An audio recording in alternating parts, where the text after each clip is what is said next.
Right. I think we are alive. Just make sure thing looks fine. Like we're alive. Which we have encoding successfully on YouTube. Fantastic.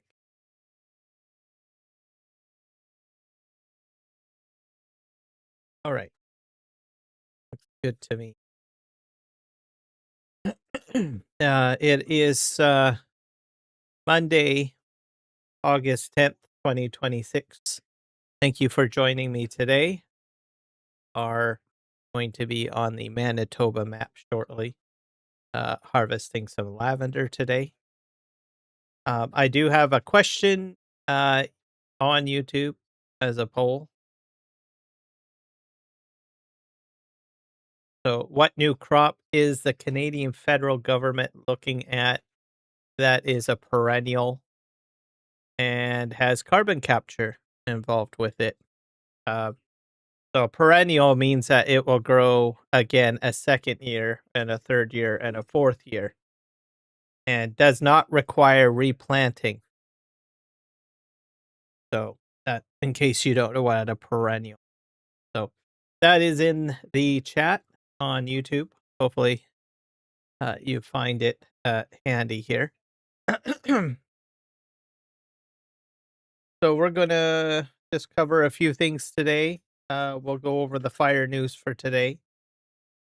Um, we are still in the state of emergency, British Columbia. We still have some main fires here going on. A lot of acreage has been lost. We still have the one, I believe this is a southern one from Penticton. I also have some other smaller fires here up along the Okanagan Lake area. Still getting those that are still going on. There's some other smaller fires throughout the province. You can see. The brown is the smoke. I was able to find a smoke filter. So how it's traversing within a 24-hour period right now. Going into tomorrow evening, in the morning. So a lot of Whistler will be covered in smoke.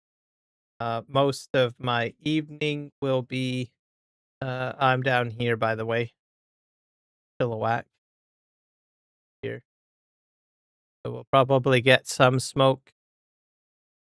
Oddly, it's been a hit and miss, and sometimes, usually at nighttime, when I step out, I can smell it. It doesn't smell very good. Sometimes it smells good, and sometimes it doesn't. So sometimes it smells like, cedar burning or something like that, right? But then you get some smells that aren't really that great, which is probably not good. Chemicals and stuff. We've also got this fire still burning here up in Boston Bar area. This one's huge, going on each side, keeps on growing. It seems to be creeping towards cold water. Is over here. Hopefully, it doesn't get over there.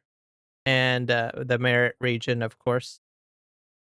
So it's getting a little bit close to Merritt, which is a major city area.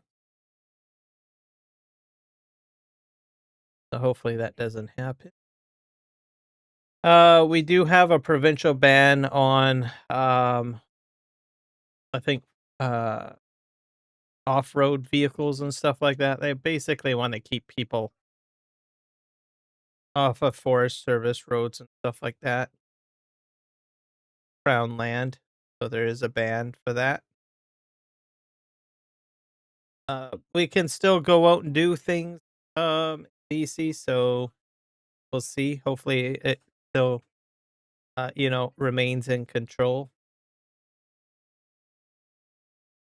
We continue to get international help from, Australia and Mexico. Mexico is sending up, another contingency of, 100 firefighters up into BC. We are also getting some from New Zealand and Australia, like I said. So, and we are also getting help from our provincial neighbors, Alberta and Quebec is way over here, and other parts of the country, Ontario.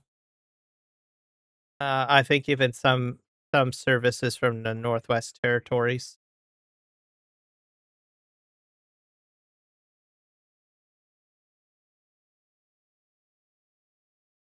So that's pretty much BC. And we are sending a lot of smoke down south, unfortunately. So I apologize to our southern neighbors. A lot of it's coming down, floating down here. It gets a little bit filtered out, I guess, a little. There is a fire in the United States that's growing. I think over 20,000 Spokane residents have been evacuated. Yeah. So the US has their own challenges. See here, which is getting out of control.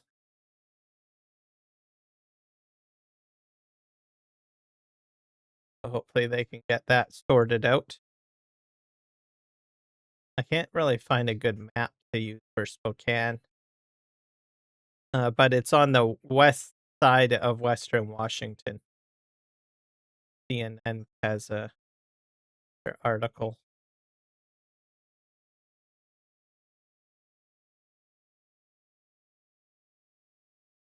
Actually, that's our fire. Never mind. Get this.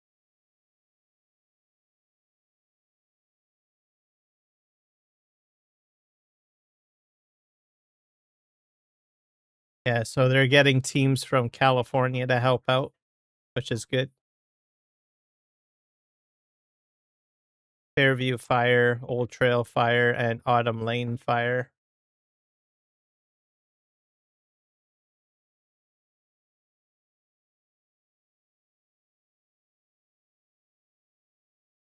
That's a bit of a small article. See if I can find something better. If I can.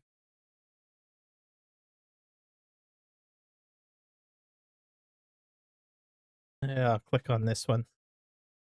City might say something. Check your browser. Oh, city post.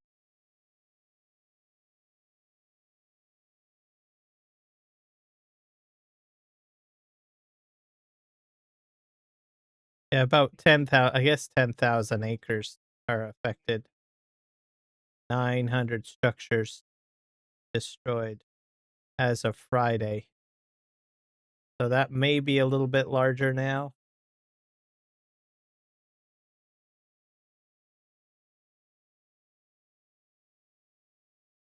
So we'll just have to wait and see how that progresses.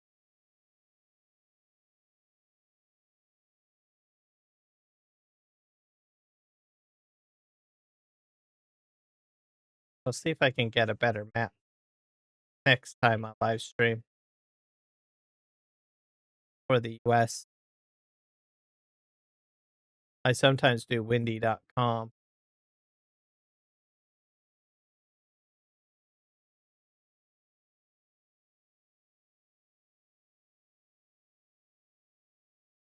All right, so that's pretty much the fire information. I'm still at home. I'm not evacuated or anything yet. Um, I think I'll probably be okay, but you never know. I am in a valley, and there are, you know, forests on either side of the valley. The biggest thing that I'll talk about is the YouTube partner program being which will be changing. I believe I'm like what 30 away, so this is a significant change. So it says YouTube partner program lets creators earn money through ads, memberships, super shopping, and more with eligibility starting at 500 subscribers. 3 recent uploads and either 3,000 watch hours or 3 million short views. So that's how you get into that category. That's the category that I'm in right now. Some changes here. I've got is it yeah, here we go. So it says YouTube could soon become a less viable earning source for new content creators. The platform just announced updated rules for monetization by its YouTube partner program. And while it's not the best news, new content creators will need to show some impressive metrics in order to qualify for the partner program starting on February 1st, which is next year, is when these new rules go in. Users will need at least 1,000 subscribers. I'm getting there. I'm at about what 973. That's pretty much all that I need right now. I've already got the 4,000 watch hours and plus some. So I would like to get to 1,000 before February 1st. So if you guys can help me with that, that would be fantastic. To make my dream come true. Um, so we'll see what happens. So at least 1,000 subscribers and either 8,000 qualified watch hours the past year or 20 million qualifying shorts views in the last 20 days. So if I can't get my 1,000 subscribers and maintain my 4,000 watch hours by February 1st, I would have my watch hours doubled. I'd have to wait until I get up to like 8,000 watch hours, which is crazy if you ask me. For those that are into doing shorts, I think they've been hit the most. They were at 10 million, I thought was crazy enough, but I want to shoot people up to 20 million for short views. So, yeah, I don't know what to say. It's a gigantic leap from the current requirements right now. Those looking to enroll in the partner program need 1,000 subscribers, which is what I'm hoping to achieve before that deadline. Um, with 4,000 watch hours in the past year or 10 million short views in the past 90 days. So in a few months, everything is doubling aside from the subscriber count requirement. Um, they gave their reasoning. Basically, I think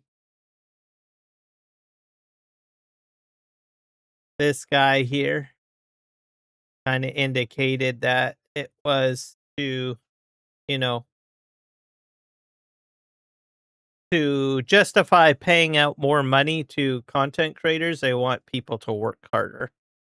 So there might be I guess there might be some, I'm hoping maybe some future announcements on ad revenue in the future, who knows, or other lucrative programs that people can get into.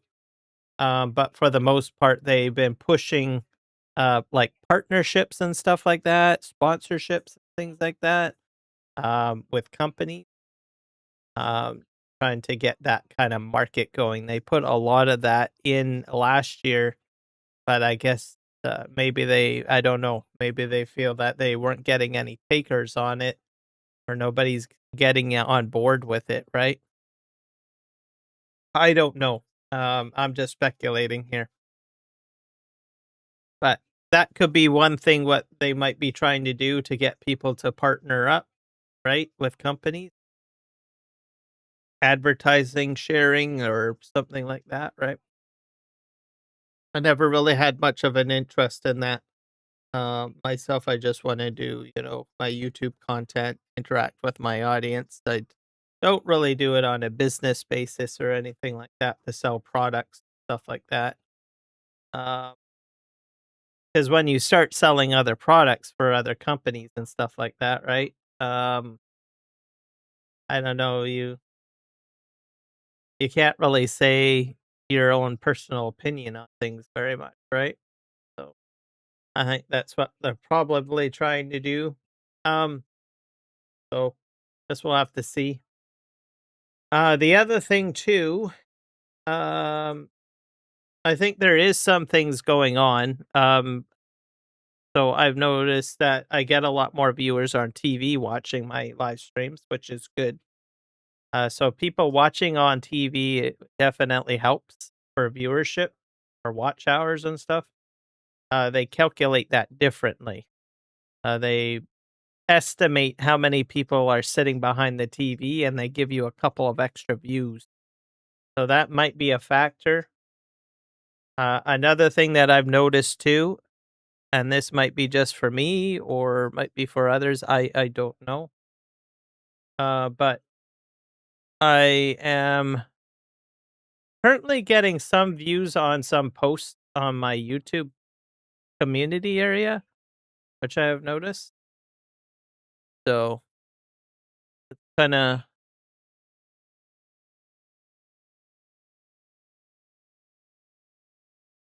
okay. I'm back. I'm just slowly loading everything back up. It's works. I need to see my stats. Load up.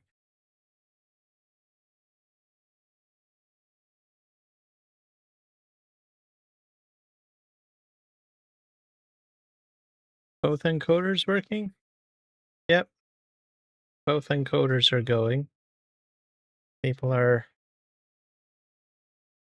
here somewhere.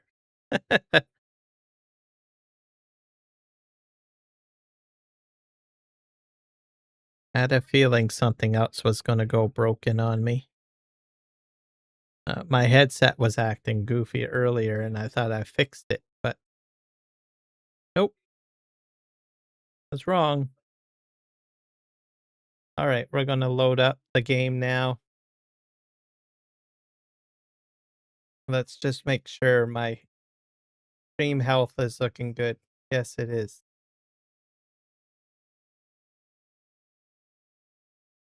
Everything's processing good. All right, let's go out on a limb and see if I can load the game up.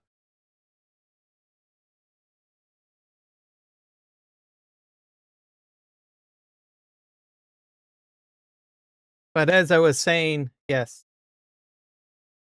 changes to YouTube are afoot.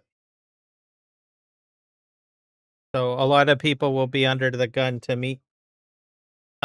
If you can get the metrics, I would say go for it. Um, you've got about 6 months to try to meet the current metrics. After that, you're gonna be looking at like a lot of watch hour time, like 8,000 views. You're gonna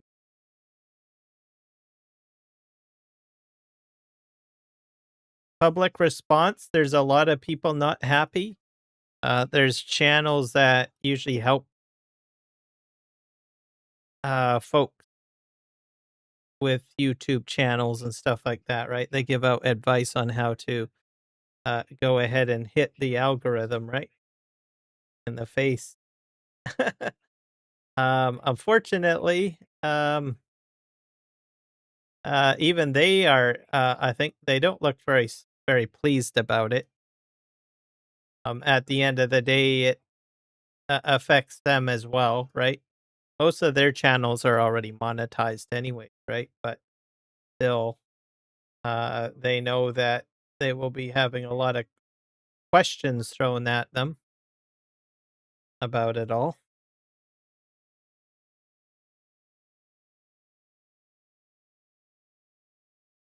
Let me see if I can get this back up here.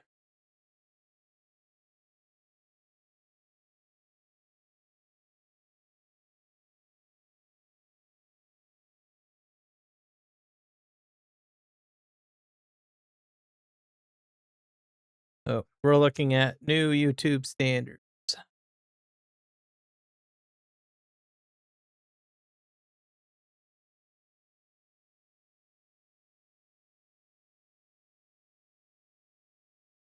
Yeah, 8,000 watch hours. And then if you're a person that does short content, if you found 10 million to be a problem, well, they're slamming you with a up to 20 million. So, uh, come February 1st, just just be aware of that.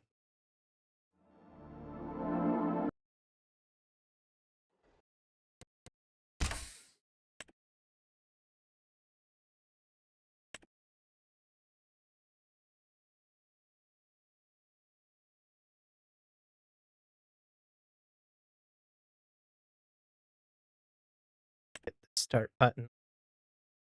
Get going with our work map.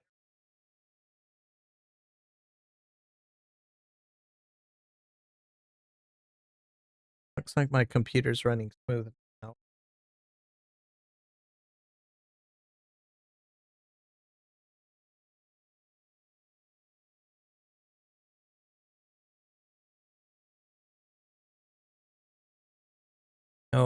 No frame rate drops, which is good. That's what clued me in. I was looking and I was like, oh my gosh, I'm redlining on the frame drops. I can only imagine what my viewers are looking. So something must have changed or whatnot. I don't know why it would drop like that. Um, and I still don't know why my headset went all goofy. So basically, it was like garbled audio. So I went ahead and I reinstalled the drivers for it. You wouldn't think that it would affect other applications and stuff. Mind you, OBS does have a lot of audio plug-in functionality. So maybe there's something in the background, right? Where it just barfs if your headset's not working properly for whatever reason. So but restarting the computer seems to have smoothed out most of the cracks so far.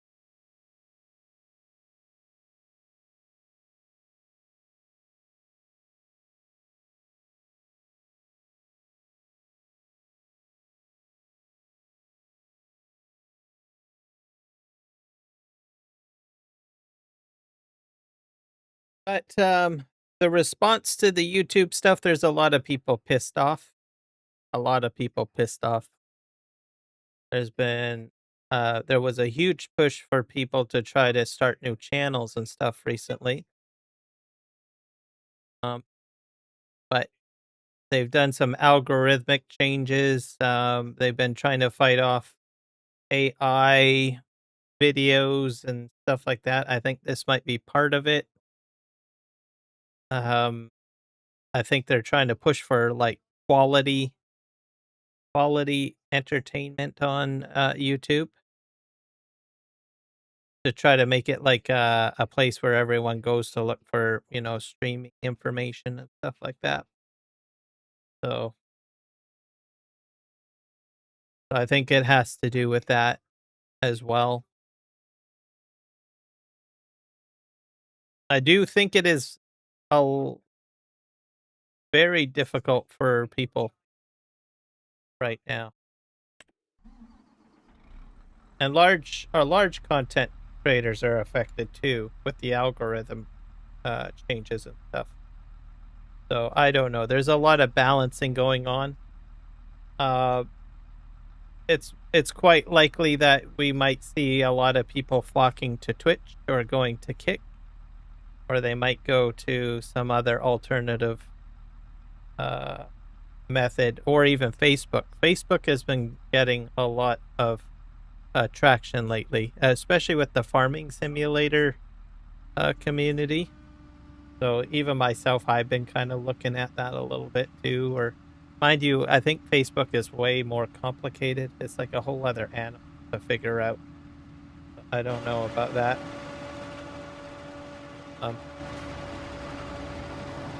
Why the heck is that guy driving away? Where are you going, buddy?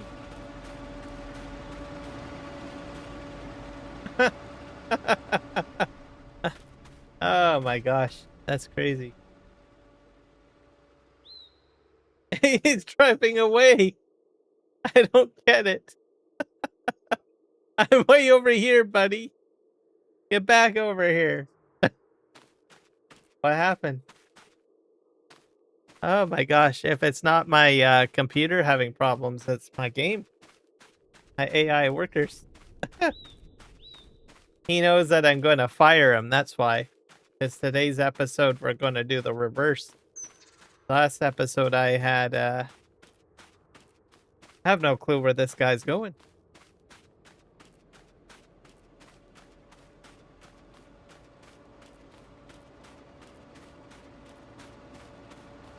I'm gonna go for a ride with him, though.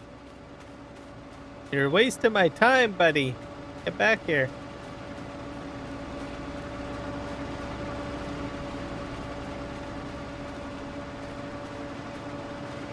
Yeah, that's the plan, Shane.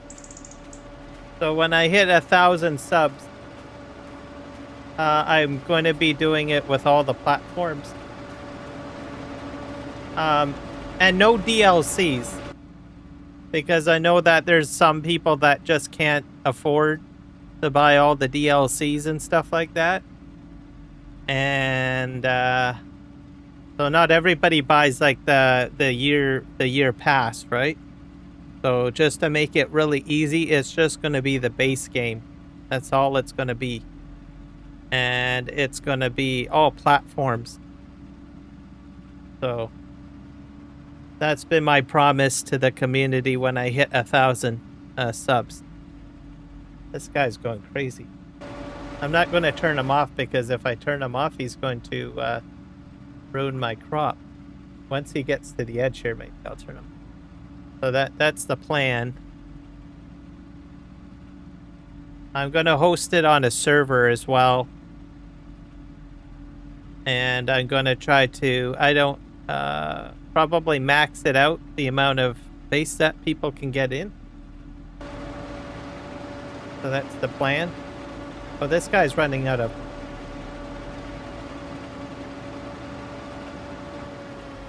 This guy's running out of fuel.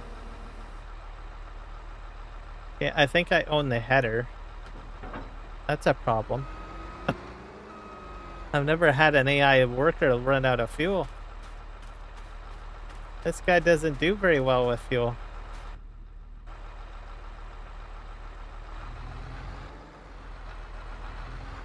That's a good question. I'm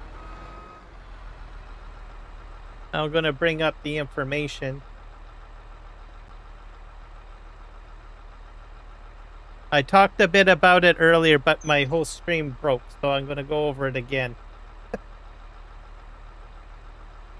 BC wildfire. Also, I found a new filter, by the way. Fire. So this is the wildfire map.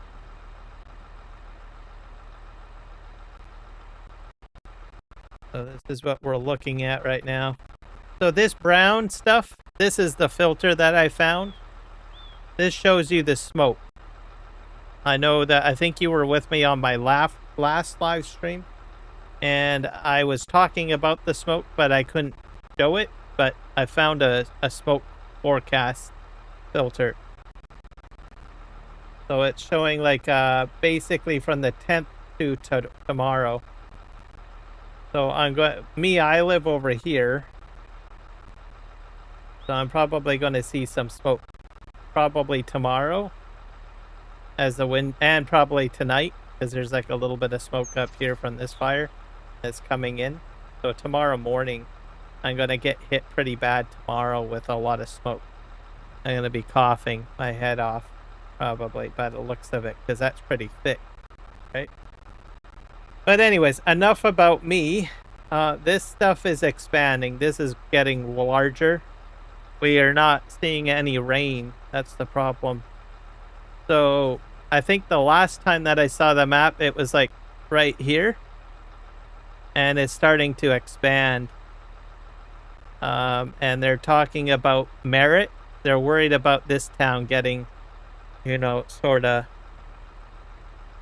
this fire getting too close to Merritt. And this is a problem because this is a crossroads area. A lot of major highways go into this area, into this town, including the #1 as well. So hopefully they can get this under control. But most of this area up here is all just open forest area. So it's not like homes are getting affected, right? The real problem where people are getting like homes affected is this one up here, which is the Vernon fire, because there's houses all along here. And then of course this one down here, the Sutherland one. And this one, so Lakeshore property getting hit.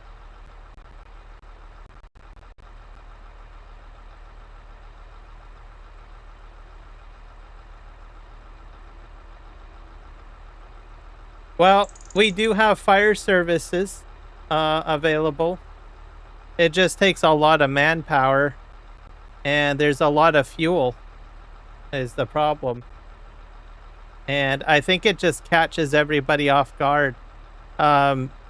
Even with the, you know, the folks coming in from New Zealand and from Australia and Mexico, they just simply say that there's nothing that could have really stopped it, is what they're saying. There's just too much fuel. All of this is all freeze. All it takes is just a lightning bolt. And what you have to realize is these areas are remote areas, right? It's just Forest Service roads, right? You don't have any easy access to get into these areas. And some of the flames go at least about as high as the Empire State Building, right? So they're huge. So it's pretty hard to control it all. Unlike the United States, our friends down here, I mean, there's a lot of different like townships everywhere, right? Up here, it's all green. It's all forest. And for us Canadians, we're like mainly down here. And then we have Penticton here. Takes you about 4 hours to get here by highway. And in between there, it's all forest. Right? People in Europe probably wouldn't understand that. It's probably a person from Russia would understand. Because their terrain is very much like ours. It's just way too much landscape, and not enough people, not enough density, I guess you could say. But we do what we can. We do try to manage it as best we can. But I think this is, from what I understand, is just going to be the ongoing thing for the most part, right?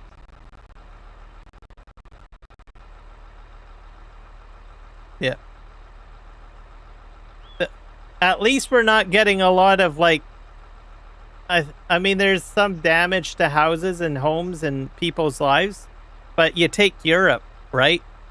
I mean, they're just not prepared for the amount of crap that they're dealing with right now, right? You take Spain, right? I've heard on the radio, or I mean on the news constantly that, you know, they're overwhelmed by all of the fires that they're hit. Italy has been hit with fires in the past, right? And these are areas where there's a lot of people that are affected, right? So for us, it's just the best that we can to manage it. The other side of the country now, which is weird, over here we got the fire, right? Well, Ontario now is just getting drenched with torrential rains. Like massive flooding is happening in the Toronto area. Let me get over here. If I can get, will it let me get over there? Oh, I probably focus just on here. It won't let me get off there. I have to show another map. Toronto.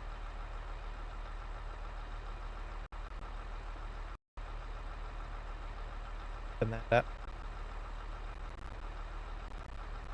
So these areas are getting just drenched with lots of water. Like crazy. They're getting tornadoes, flooding, all sorts of stuff coming in over here. So while they're getting all the rain, we're we're getting all the dry heat.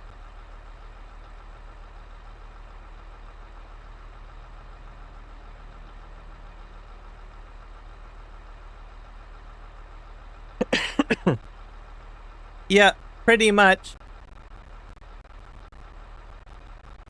So more is getting added.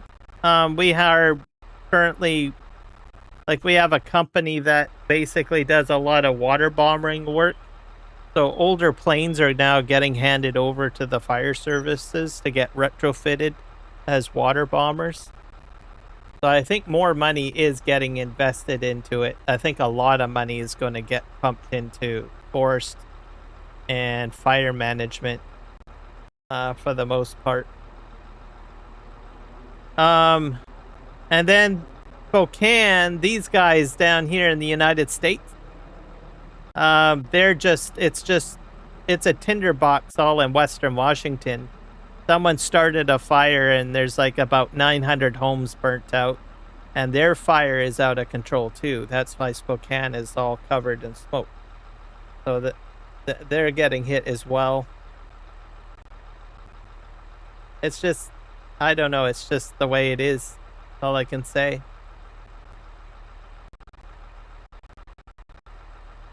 Sometimes some of these fires too, they'll actually continue on burning throughout the winter months too.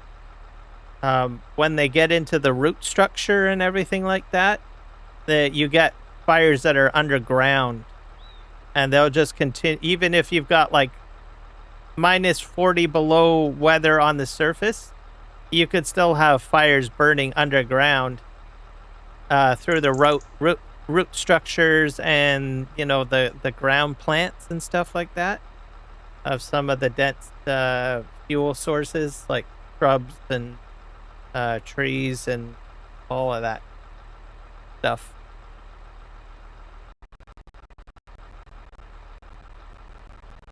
But hopefully everything will get sorted. We'll just have to see.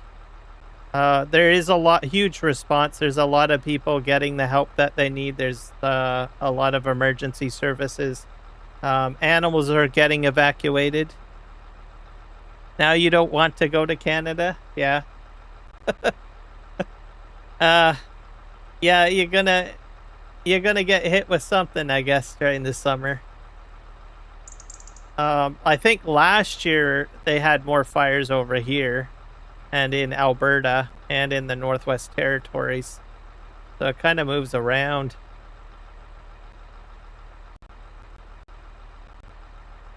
And then Colombia got hit with a big earthquake today. Was watching that.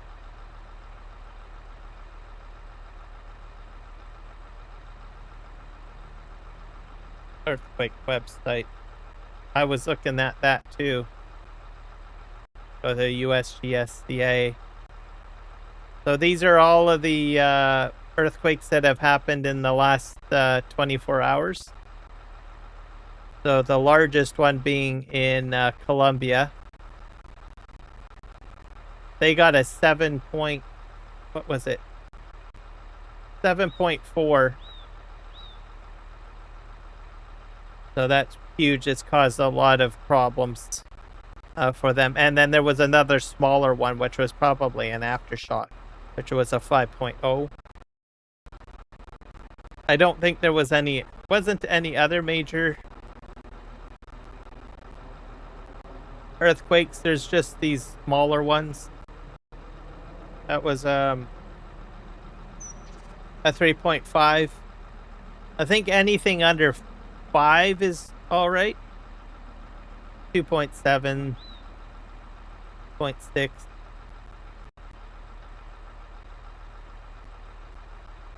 And then there was one large one out here. What was this one? This was a 5.5. And then there was one, I guess, in Auckland. That's just a small one, of 4.8. That one was probably felt. 4.8 in Vanuatu. A couple of them here. Like I said, they all seem to be around the Pacific Ocean. So either it's Japan or I guess you guys get a little bit now. You guys been getting some quite a bit lately. And then along our west coast here in North America. And South America's been hit twice. Venezuela got one as well.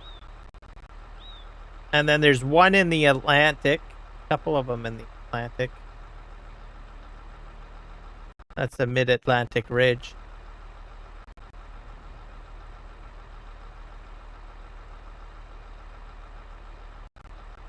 I get sick very easily. So I'm sick again, yay.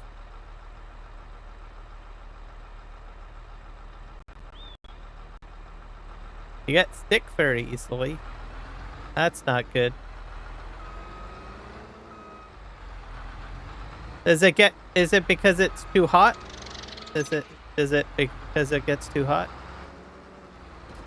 Sometimes.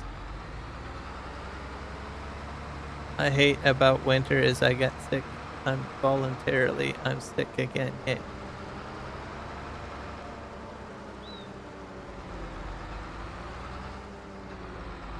I don't get sick very often. Not like super sick or anything. This fuel? Fill up.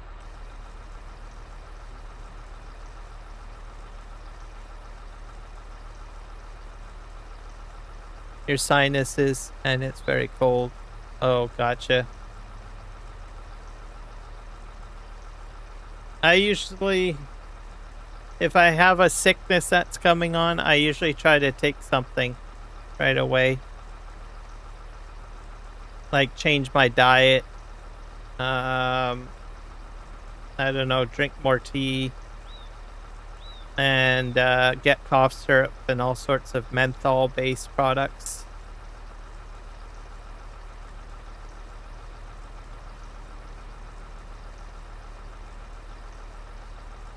That's what I usually do. When I was younger, I used to get like nasty colds and stuff, and I don't like nasty colds.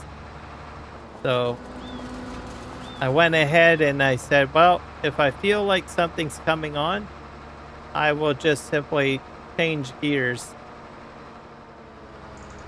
Try to put something else in. Like drink more tea, cut back on sugar, that sort of thing.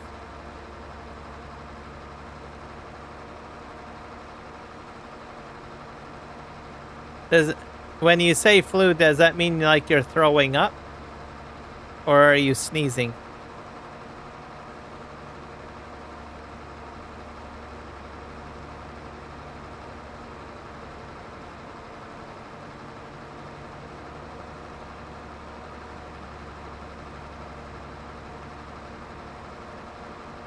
because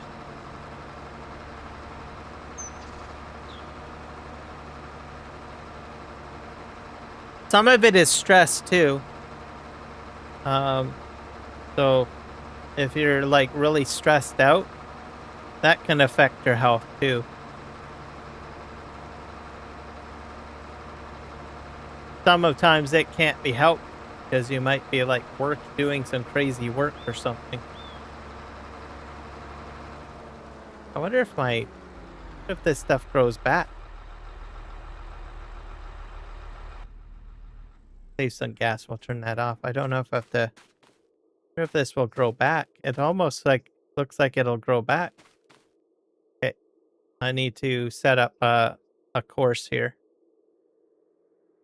Auto drive course.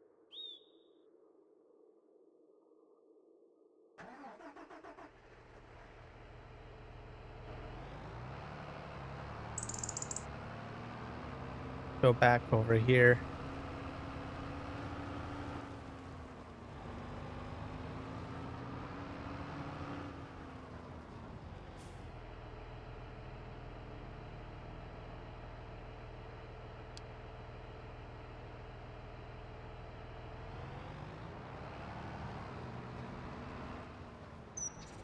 To record.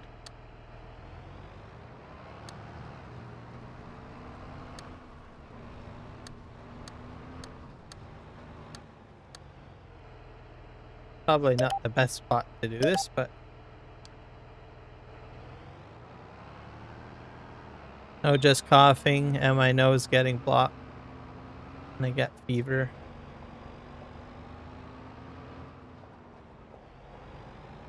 Yeah, that sounds kind of nasty.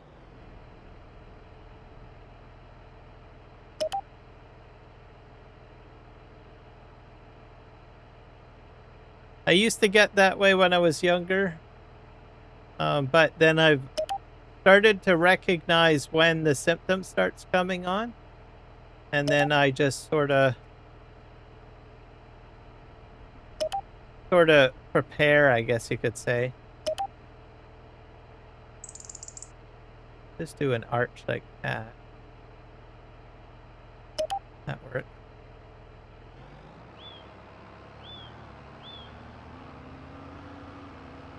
So I would like, I don't know, change what I'm eating. So when I tend to have a bit of a sweet tooth, so I would cut back on anything sweet. What else would I do?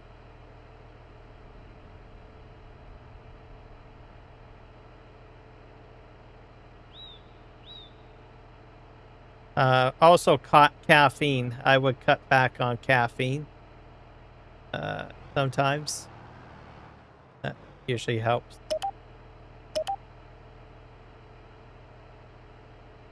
This is weird. Why is it? Dude.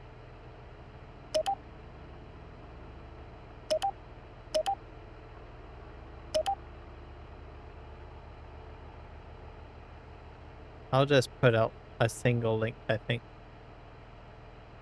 That'll work. Hoping that it'll figure out how to adjust that.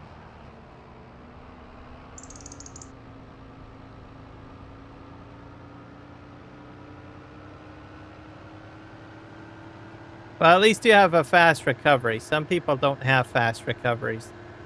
Sometimes they're like out for an entire week or something. Or two. This is pretty cool. My network already has this. I can't remember if I made this myself. I think I made this myself. Can't remember. Let's make sure this goes over my spot. But yeah, if I get sick, I'll get a lot of cough drops. I will switch to a very strict hot tea regimen usually. Eat a lot more vegetables and fruits. And I'll cut off any kind of like carbohydrates. I will cut out sometimes coffee, sugar, that sort of thing. Drink more tea. How does this route go?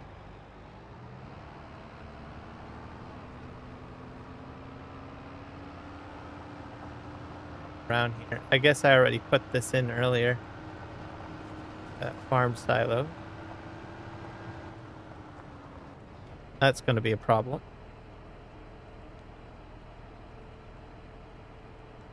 So.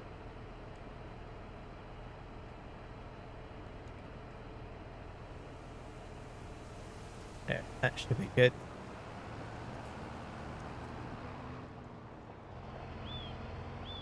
That's a second tipper area. Guess I could have probably used that. Okay. Here.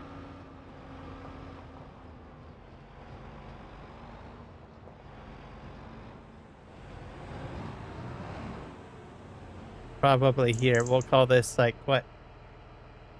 Silo?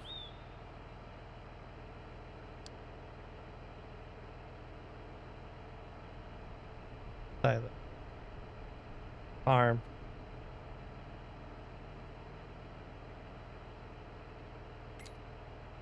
Yep. I'm gonna go now. I have a good stream. Maybe see you in Kiwi's live stream. Yep, perhaps.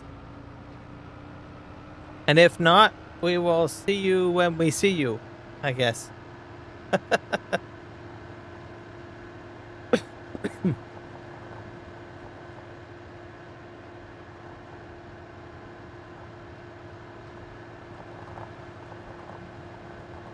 I think it's going to be a relatively quiet stream today because, I don't know, I just completely buggered everything up earlier.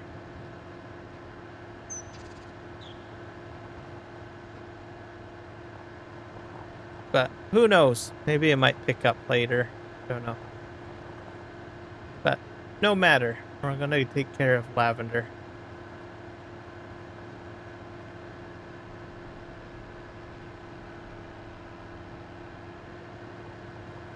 We're going to put this guy on auto drive so that I can go ahead and use the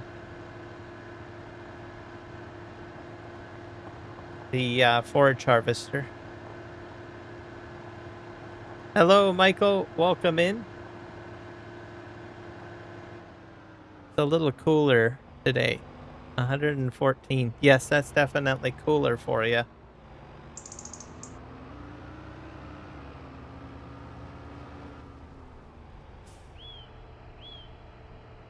Okay, let me just move ahead here. How's your weather going? Like for other stuff, sandstorms or anything like that today, or no?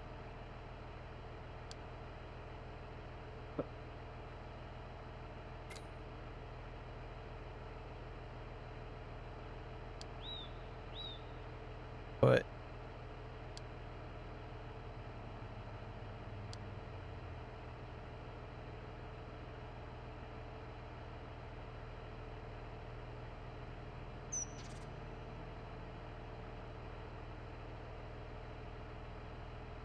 north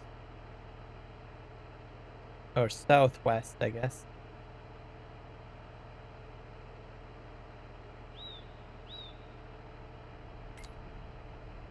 All right, we'll just get this guy set up. Switch this to combine mode to help me.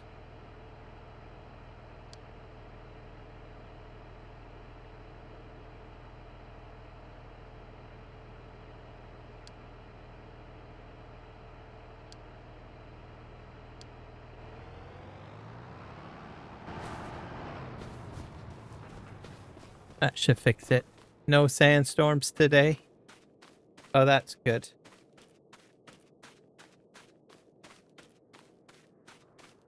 We're expecting, I think, more smoke tomorrow, I think, for me. More so than normal.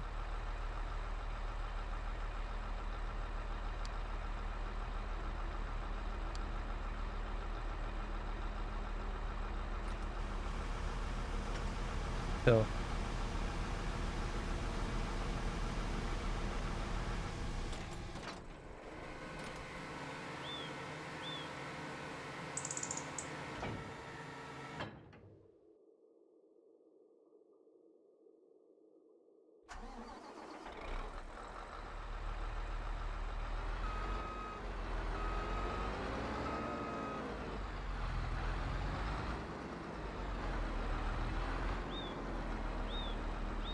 line up here. Put steering assist on. Put no headlands, I guess.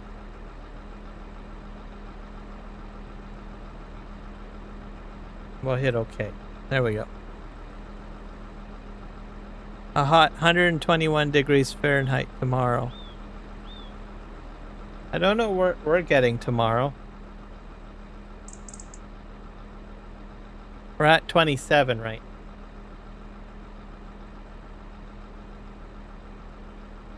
So we're at 20 Celsius and clear. And then Tuesday it's going to be 26 degrees. So fairly cool. Usually when it's around 30 that I usually start sweating a bit. Let me scroll down a bit better.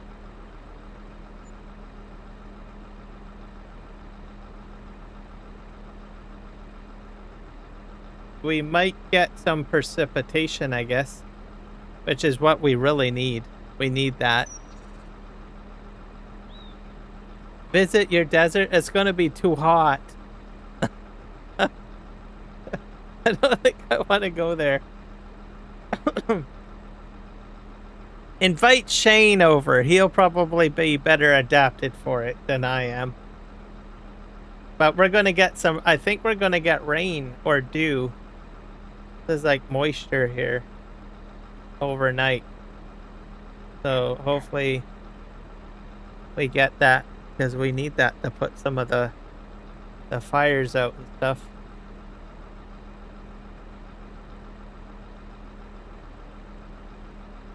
I don't think we have any real rain in the forecast. That might be just dew.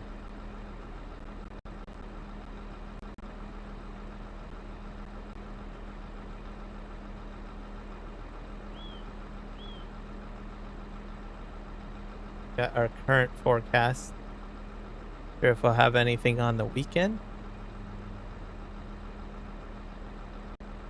It's not really the south coast that really needs the rain. It's really the interior area.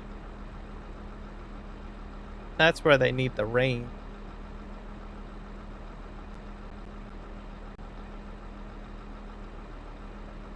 Oh, guess we just have to make do, I guess. We have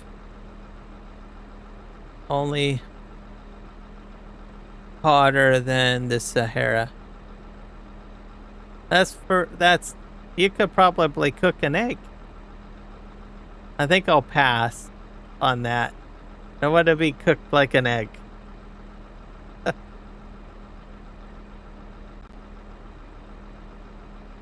I'd have to work my way up on it, I think. Just to adapt a little bit.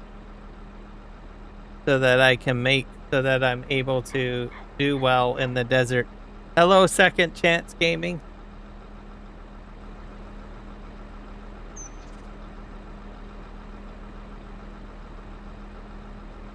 You're in Washington?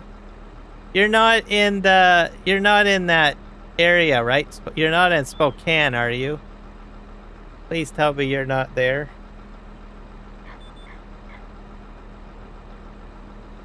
Because that's where all the fires are.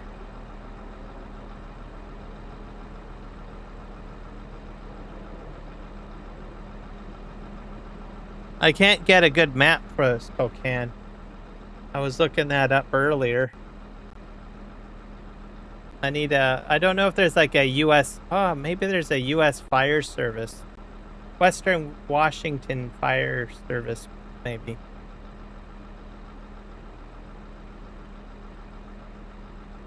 Fireman. See.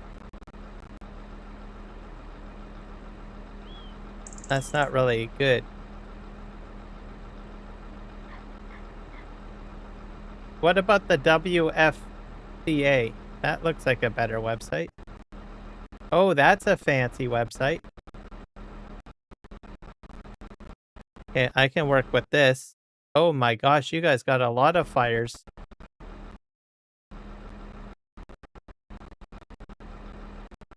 Aberdeen.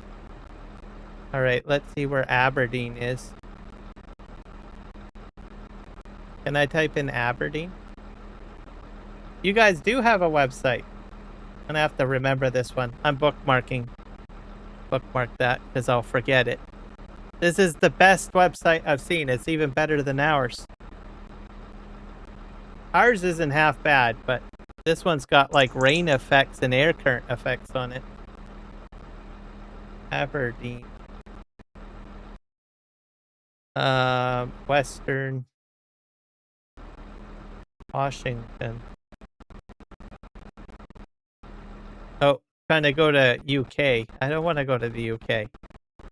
Aberdeen, USA.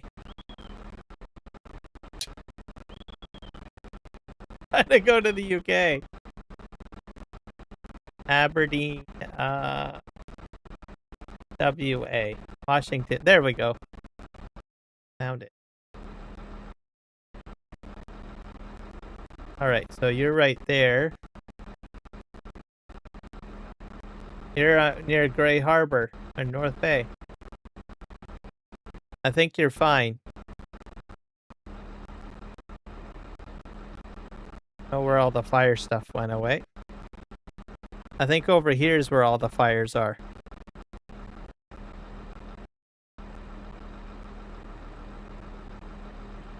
We put that on. Yeah, there we go. That's better. So you're safe. You don't have problems. Except for smoke. Just be careful. But this is where all the fires are. So you're far away. Oh, there's like even a helicopter. That must be fighting fires. Got Grand Park. 3 Queen. Rancher. So it's all in the mountainous areas pretty much by the looks of it. And then you're really close to the water, so you're safe.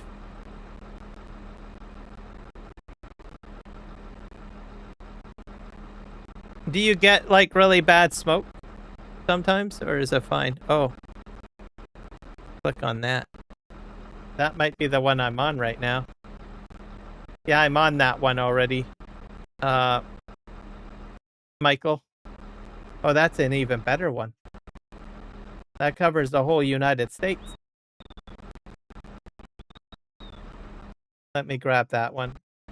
This one is better. That covers it all. Oh, wow. What are the blue symbols for? I gotta click on one. So these are probably evacuation zones, I'm guessing, and moderate temperature smoke areas, I guess. But I want to click on this blue thing. I don't know what that is.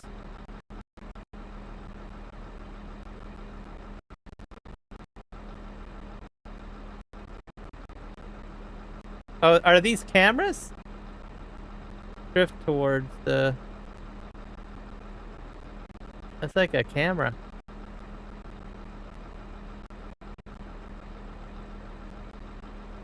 I think it's a camera.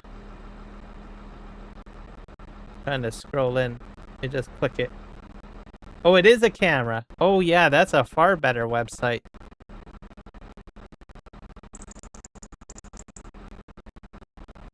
This is in California. So it's taking like snapshots. It blurred this out, probably because it's not supposed to show whatever that is. It's playing though. I think this is a time lapse. Yeah, I like that website. I'm saving that one. Saving that website.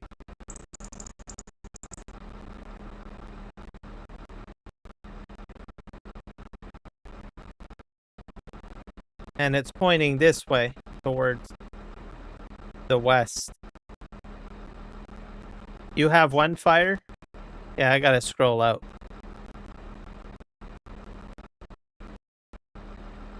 The other day it was, but we have been pretty lucky with wind direction.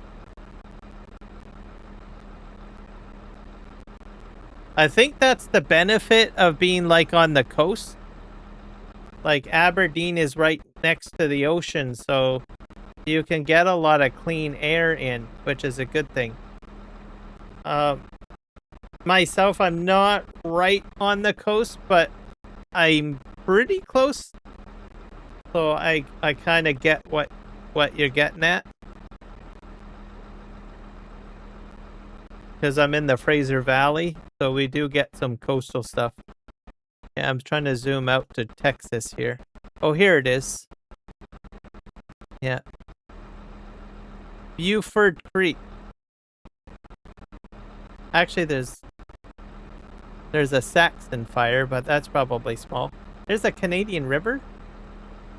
You have a Canadian river? That's a fire, though. But it's probably Canadian river there. That's interesting. You got a little piece of Canada down in Texas. Or wait, no, that's not Texas. That's Oklahoma, isn't it? That's Oklahoma. Little piece of Canada. Canadian river. Go figure. Who would have thought that there would be a Canadian river in the States?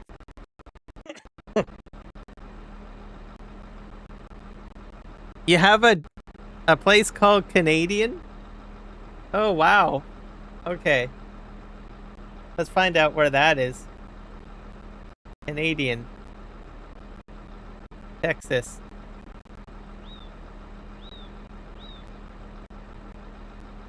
Find it. Oh my gosh. Well, wow. That is fantastic. Okay.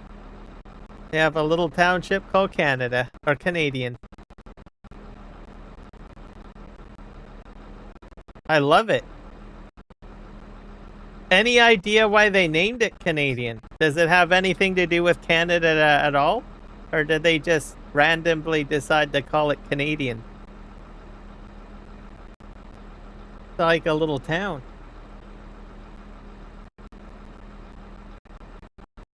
Got cedar and ash. Hackberry Trail. I like the names in it. There's Kingman Avenue. There's like Ash Street. Hackberry Trail. It was almost destroyed by a tornado last year. No, we cannot have the Canadian town go away. We have to keep that there. Protect it with all your might. Keep those Canadians. I wonder if do they call themselves Canadians there, I wonder. That would be interesting. They're like, yep, we're Canadians. Pesky Canadians. I love it. Go figure. I could probably see a tornado. It looks like a small town. It wouldn't probably take very much for a tornado to go through there. It's probably a very small population, right? Like what? Probably like, I'm gonna guess like, probably like 12,000? Maybe less? I'm being generous with 12,000. Could probably be less than that. You'll probably get slapped if you call them Canadian. Oh, okay. I will not call them Canadian then. Better not do that. Population is 100. Okay. Oh, I really was way too generous then with Canadian. Huh.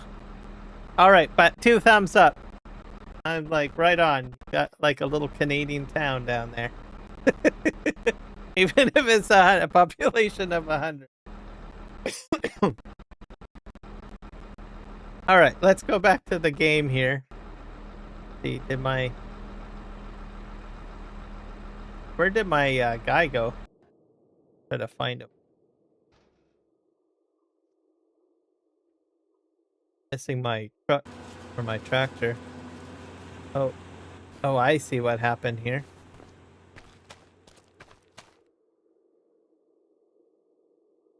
Let's try to fix this a little bit.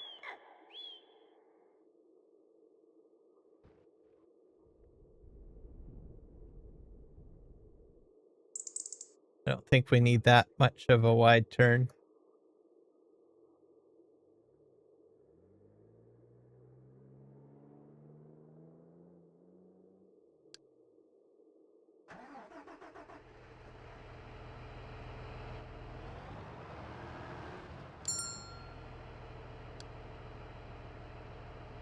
Maybe I'll move this out.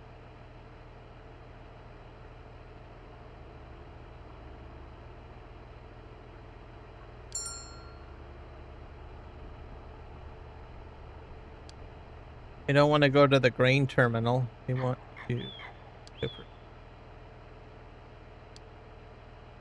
Trying to fix this guy up. Once I get him going, I'll be good to go. We're going to empty this guy out at the... I've got 2 farm silos.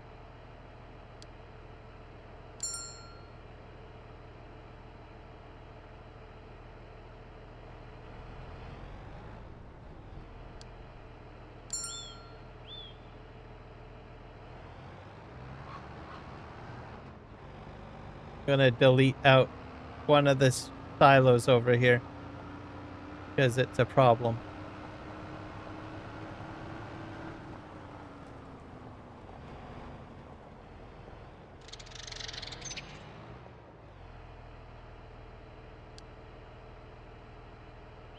Oh.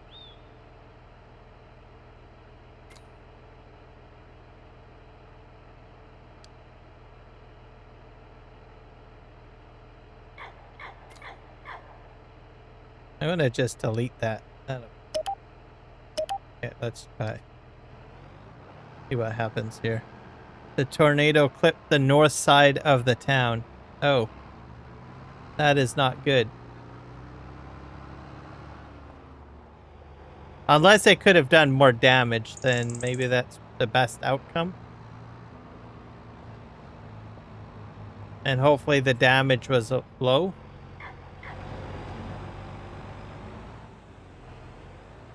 Is this guy going to empty? He didn't empty out. Let's see if he can get back to the field.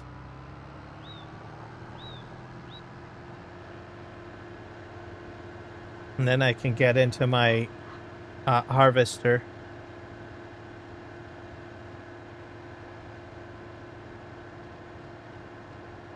I really should probably have 2 of these going, but I'll just make do with what I have. We've got rain in the forecast as well. And I honestly don't know if I'm going to get my lavender to grow a second year. Like, I don't know if it's like grass. I've never used it used the lavender before on this map. Like, it gives me the impression that it will grow again.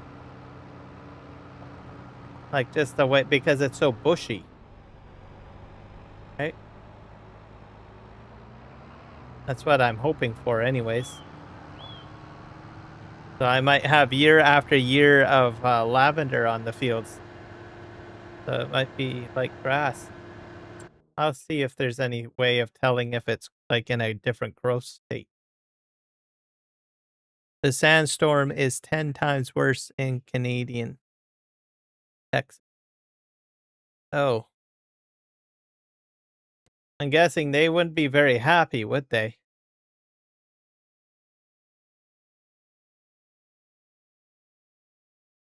So that says harvested.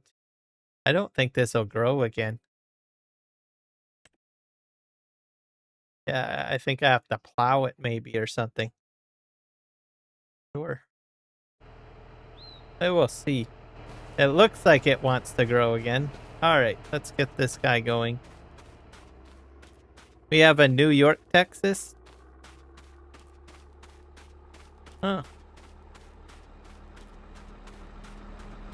I guess you can get places, multiple places elsewhere. I know in Western Washington they've got an Ontario, I believe. Or another Vancouver, too. I think it's an Ontario. Ontario's a common name, too, I think. You have an Ontario in Texas?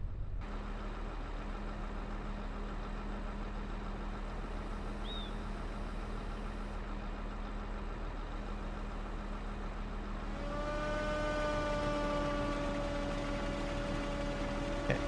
Continue if we can get this guy over here to help me.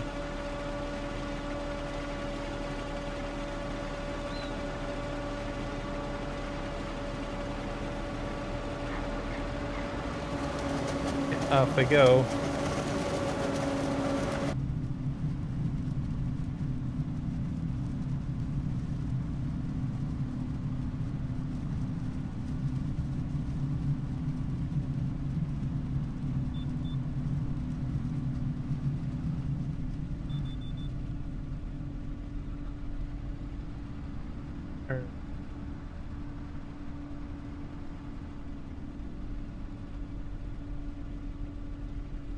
I don't know why the guy didn't come after me.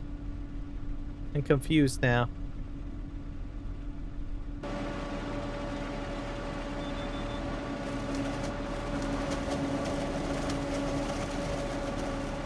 He's not helping. Isn't he helping?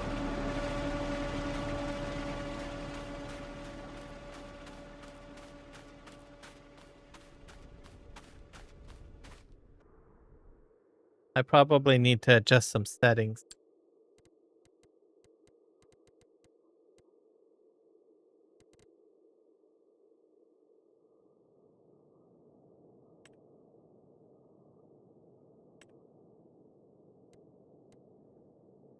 Pathfinder is on.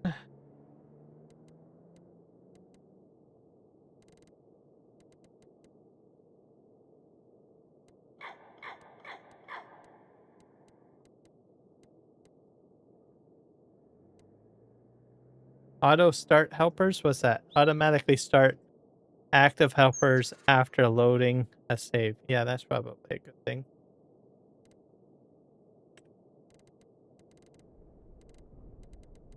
Unload.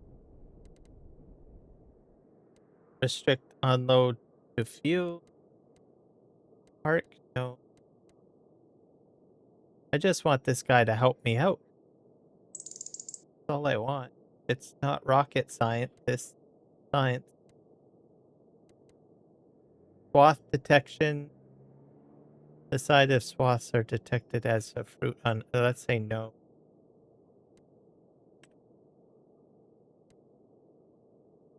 Swath. Please behave yourself.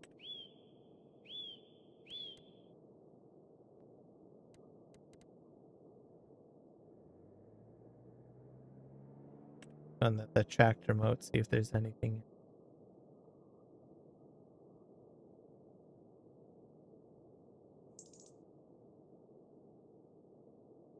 Avoid fruits? No. Say no.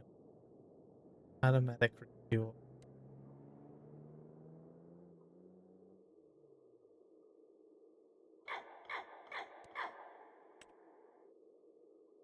It's because I'm not in the machine right now, so we need to correct that. New York, Texas has a population of 30. That's even smaller. How can you have a population of 30?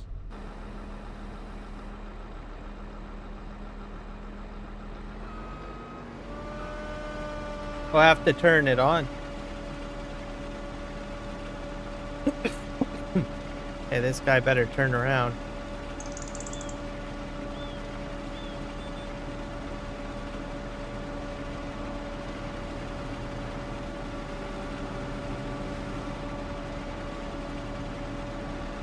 Alright, off we go. Come on, buddy.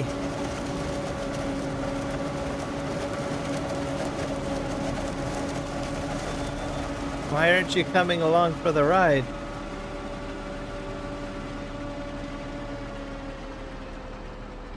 Weird.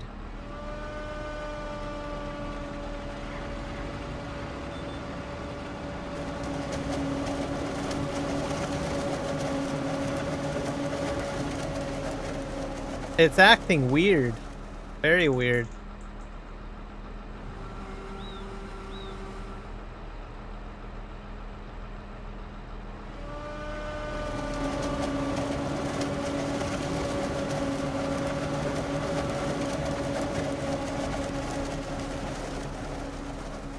I've never done this. This is very weird. I have to turn it off to get it to move forward.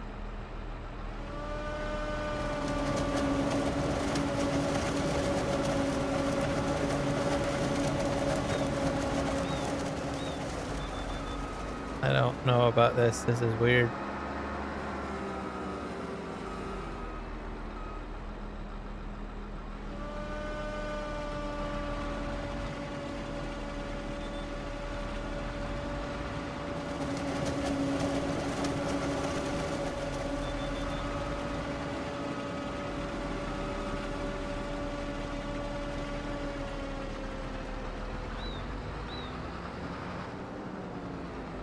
He's still not moving forward.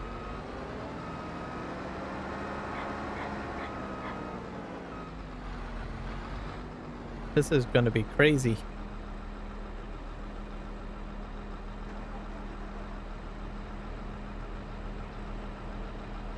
It's like it's trying to shut off or something. Okay, let's jump in here. Pathfinder to field.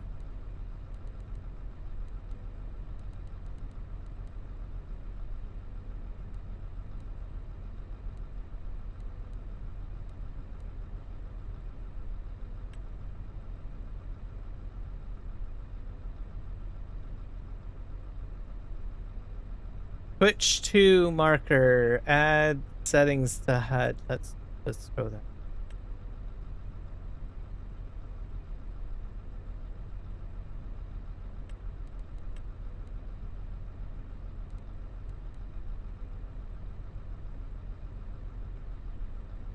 Go ahead.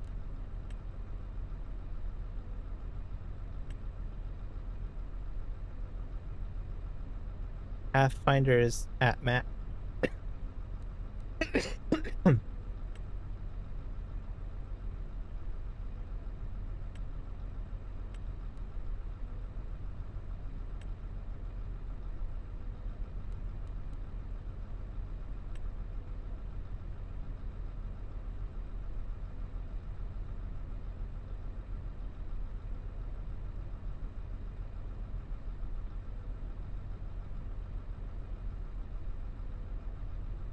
All right, let's give it another try.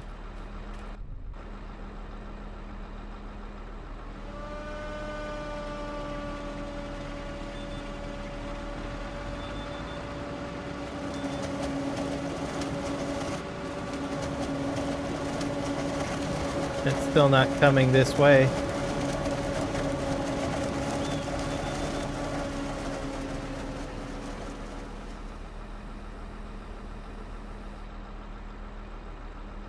Now it's coming. Okay, let's go. I don't think this is as effective as I want it to be. Just I'm gonna just put it on AI worker, I guess.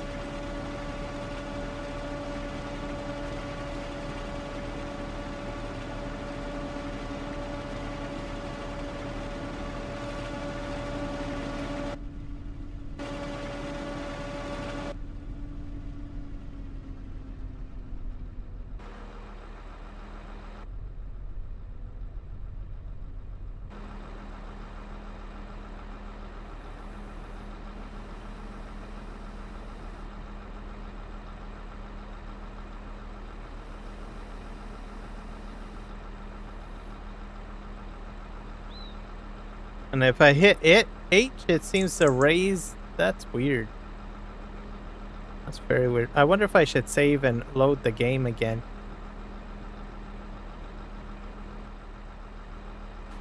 I have a helper in there. Okay. I think it's gonna go. It won't even help this guy out, which is weird. Are these on the same thing? Field southwest? Field southwest. Field southwest.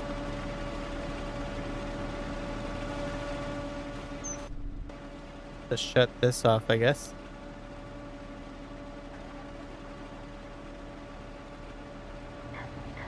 He'll go with me, I think. Right? Ah.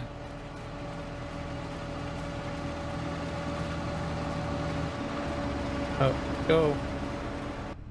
Where are you going? Don't do this to me.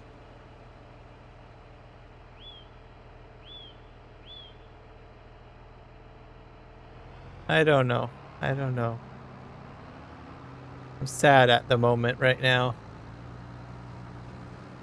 Confused.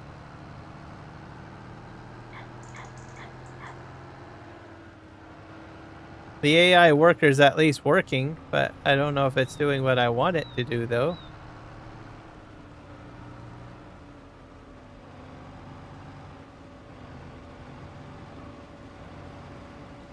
That's like going on to the other side. What are you doing? I'm confused.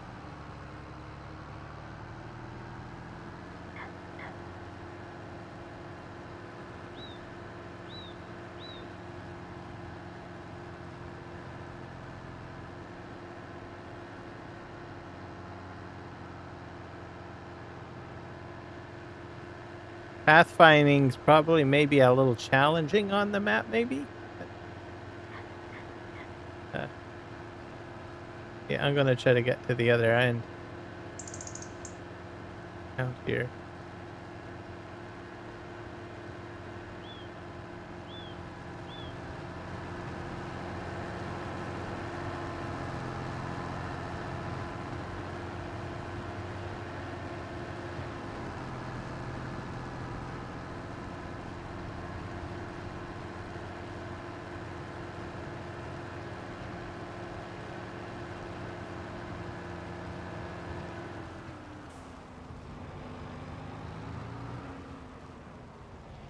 Sure what it's doing right now.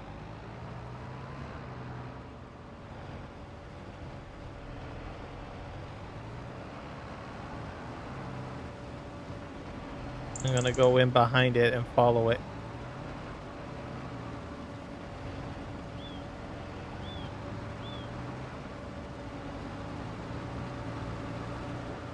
It's like having a hard time working the field.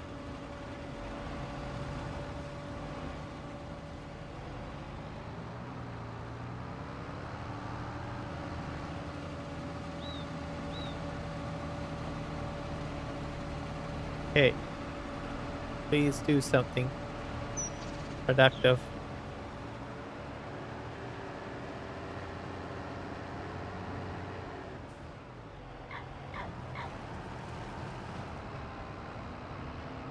Just don't get it.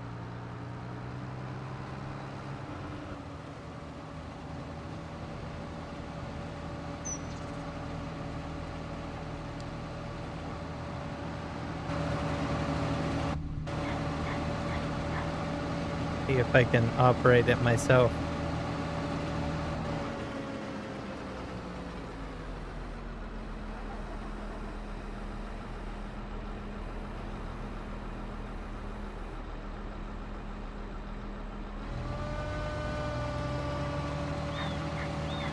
Where he's going right now.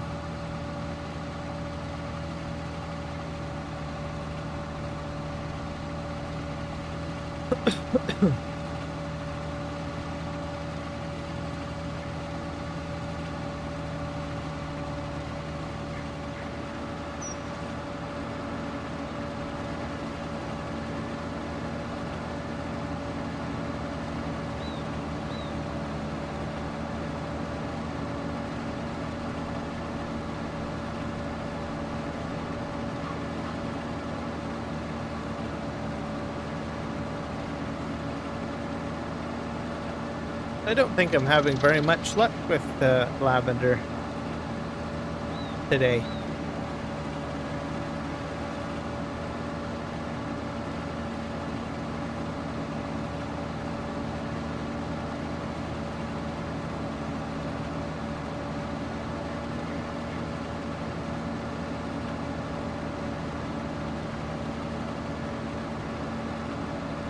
I'm gonna go on this side and we'll wait till he returns.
I bet you I've got some weird small setting turned on. Probably the problem.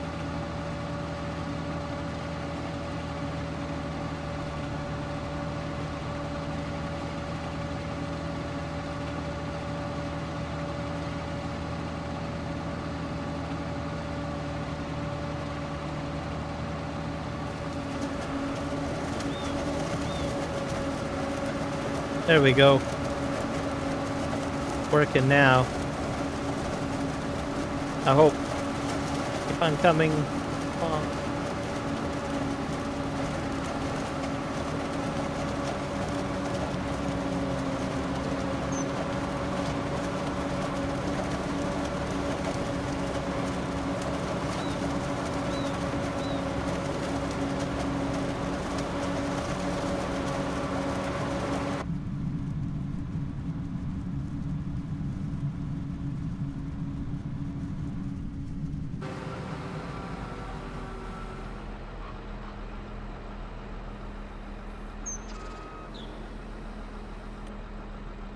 To put steering assistance back on.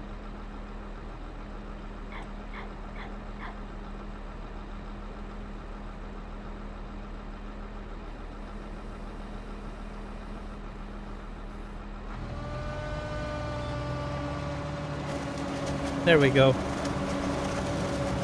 No, what are you doing?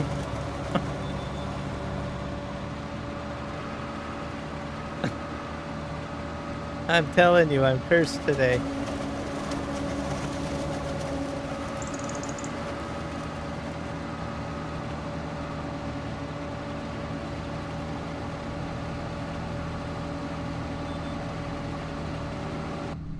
All right. I need my tracker on too. I can't look out my left window. Turn the tracker on.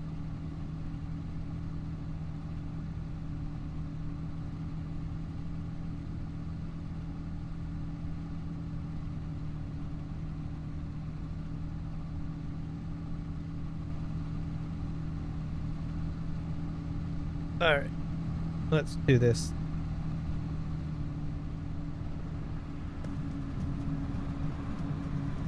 It's moving.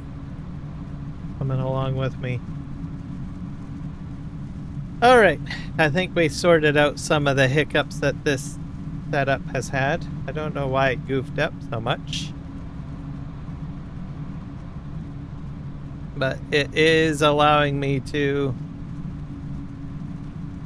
dump the lavender into the chipper on the right, so that's good.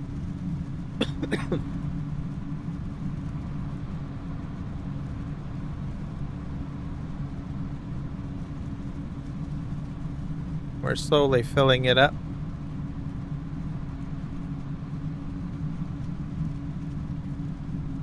Which is what we want. Yes. All right, I feel better now.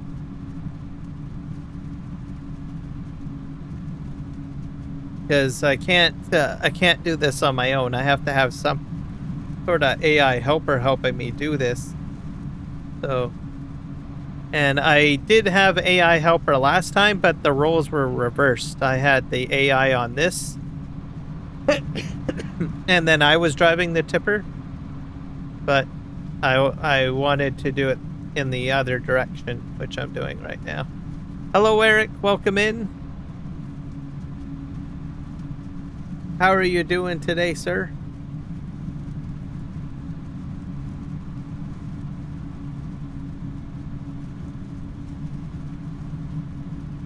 I think I'm gonna have to back up here.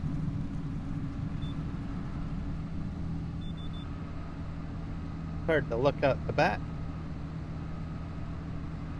Gonna grab this.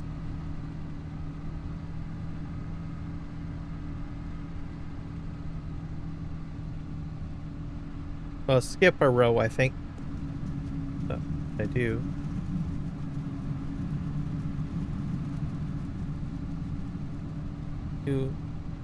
Oh. Alright, you're going that way. Oh, and you went right over my blade.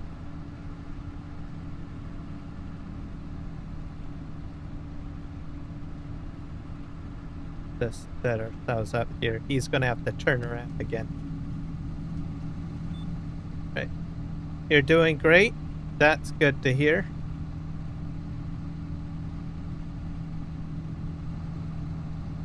Hey, come on. Be nice to me. I think, Eric, you're my good luck charm. You got my AI helper to help me. Alright. Or get to be behaving it, so I think. Alright, I think we're fine now. Alright. Is he coming along? I'm getting paranoid now. So, please. Nope.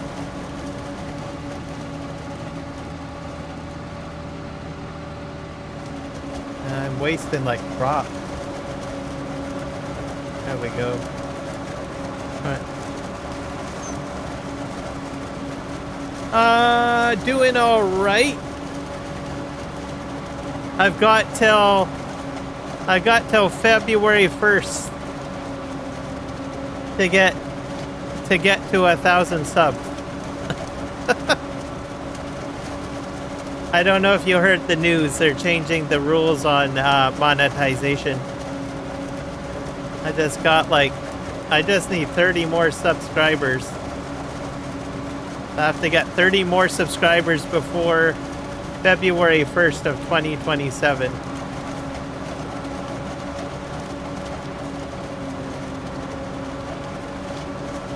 Oh. And if I get like 1,000 subs like after that, I would probably need at least another 4,000 watch hours. So I'd have to double my watch hours. Because they're bouncing it up, the requirement up to 8,000 now.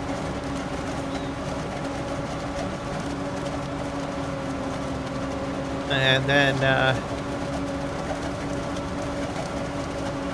people are speculating that you gotta maintain the 8,000 watch hours annually, or you could lose your program or whatnot, the YouTube program or monetization. So they're making it more difficult. But the people for short videos, I think, are getting hammered the most, I think. Because what did they do? They jacked that up for another, what, 20 mil? It's up to 20 mil instead of 10 mil. 10 million views within 90 days.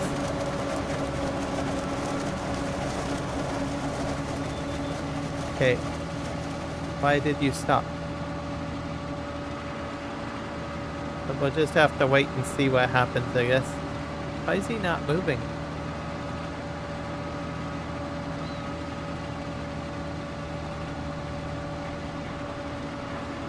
You're supposed to be my partner.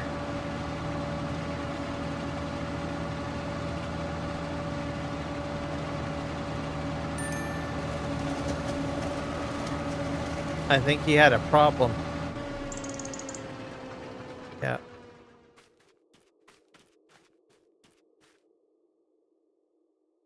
You know what? Maybe I should just put him on the helper.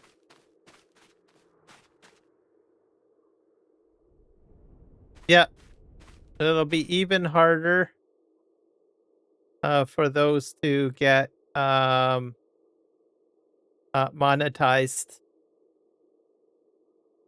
But the key thing too is that whichever with the threshold higher, if your annual amount drops below that threshold, you'll lose your partner program. So you'd have to like tip it back up, essentially. So if you're just barely over on the watch hours, you probably want a good threshold of at least, I think, 1,000 or something like that, or 500 extra hours, I think. But that's speculation, though. I think they need to give more clarification on that. But I think most people are saying, from what I've heard, that if you don't maintain those hours, then you lose your access to the program, from what I understand. But there's a lot of people upset. I've read the forums and stuff like that, especially those that are, just starting out. I don't know, just seen so many posts. People are just raging.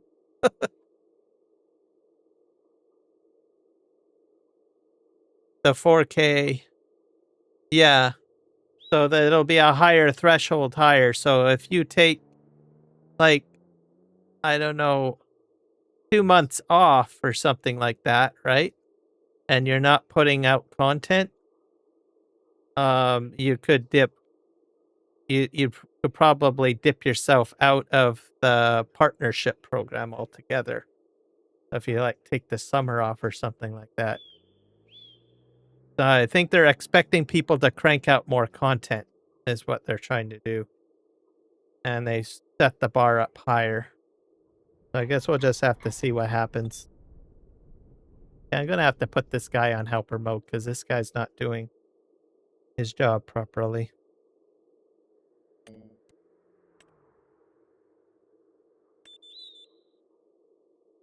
Okay. Is it going to go?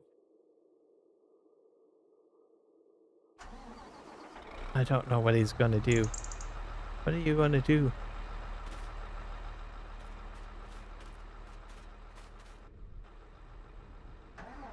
I think maybe he'll just stay there. I'm doing crop destruction right now.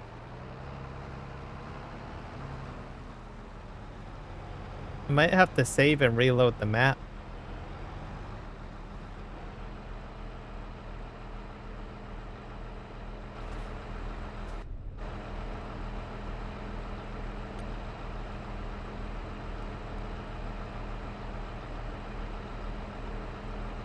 The other part of the problem with this is that did they map it in? Oh, I didn't. Okay.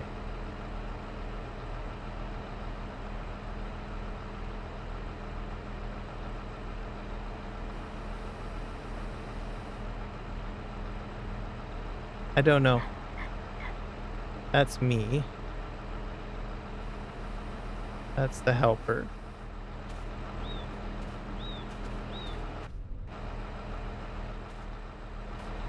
Last episode, I was doing fine.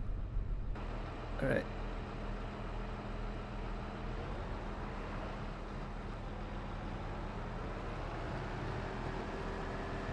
But I think overall, the people that just do straight short content, they're the ones that are going to be hit the most, I think. Like, I do some short videos, but I don't make it like my whole channel. I just do a few here and there, right? I mainly do long form content. But I don't know, they might introduce other things.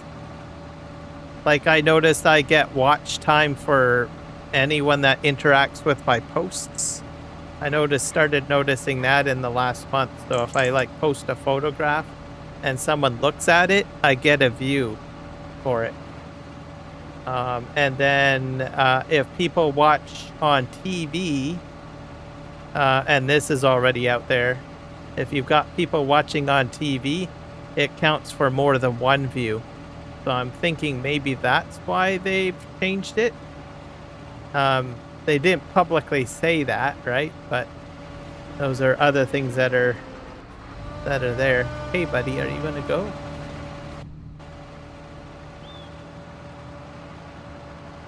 The other factor of it, I have a feeling it's going to get turned into Facebook. So the content creators that have like YouTube subscriptions up to like 500 million or more subscribers, they're using something called a profile. They have exclusive access to it. So some of the images of it that I saw makes it look very much like Facebook, pretty much. Where people can post and I don't know, it's like a complete Facebook area where a whole profile is and all that stuff. So I have a feeling maybe they might incorporate that in, which would mean that you would get like basically more views. And maybe that's why they're putting the threshold up. But they didn't really announce it, right? That's their grand plan or anything. But I suspect that's what's going to happen. So anyone that does like content on Facebook will probably get quite familiarized with it, I think. Is sort of how I think it's going to change too. But YouTube likes to test everything out, so let me get around here. So that's why they gave it to those people, the YouTube content creators that have like 500 million subscribers or more. It's just a small group of people, right? So there's not very many people that have like 500 million subscribers on their channel, right? So they can beta test that, and if it turns out great, maybe perhaps they might release it to the rest of YouTube, right? I'm speculating on this, right? I mean, they could probably say, nope, this was a bad idea. We're scrapping the idea of YouTube profiles for YouTube channels. And then nothing changes or happens, right? But the TV thing is real.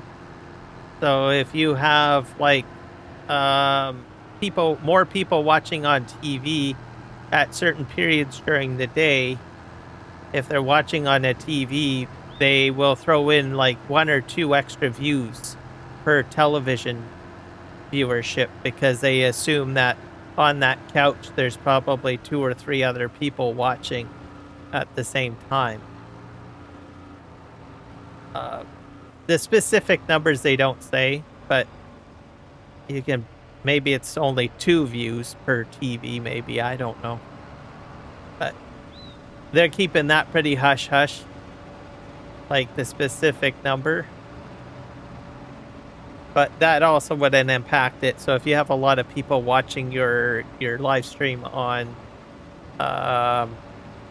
TV, you're going to get more views than someone that's watching on a phone or watching on a computer. So.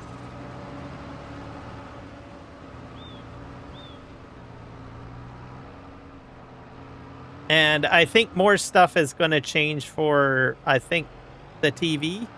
Like, I noticed that there's a channel membership that I have. It shows up predominantly now on my TV when I'm watching. So I thought that was kind of interesting. I noticed it this past week. It just showed up. So one of the channels that I got like a a membership to, it's showing up. The guy's whatever you call it, their channel logo shows up right on the TV. So all I need to do is I just have to click his logo and it'll take me to his channel, and I can watch whatever live stream that person is doing or something like that. So at first I saw it, I was like, what the hell is that? I was like, that's new. Okay, am I full? This is becoming a bit of a challenge here.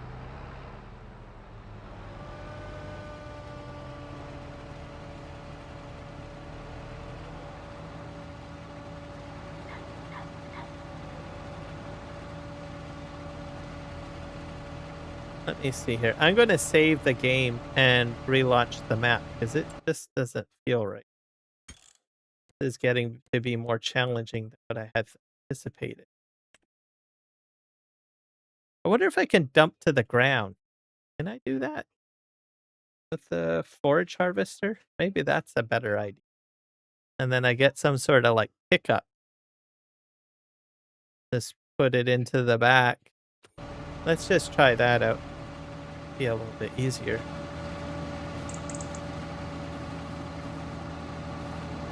Because AI is not helping me, and I can't get this done here. Okay. Try that.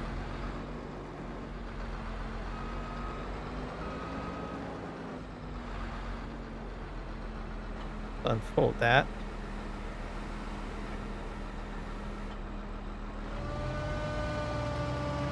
Try dumping to ground. I think I did it. Yeah, it's fitting to the ground. Or somewhere.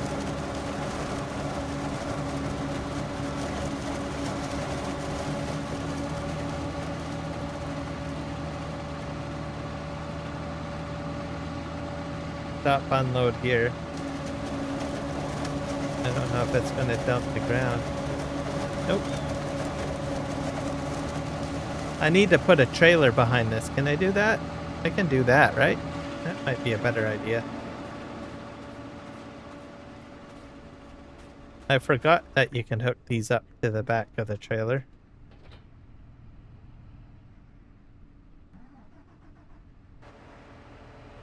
I don't know if it'll take the Fleagle, though. That might be a bit easier.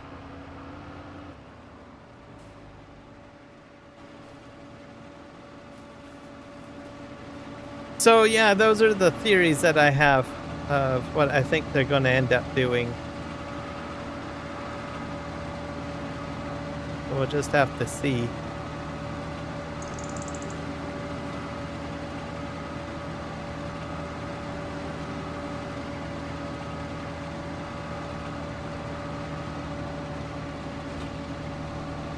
Which sort of, if they're trying to compete with Facebook, that would make sense.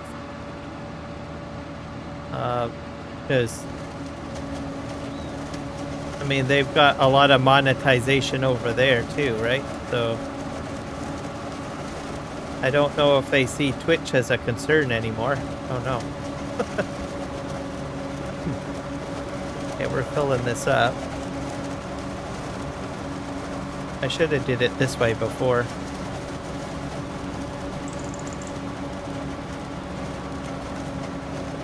This is a little bit easier.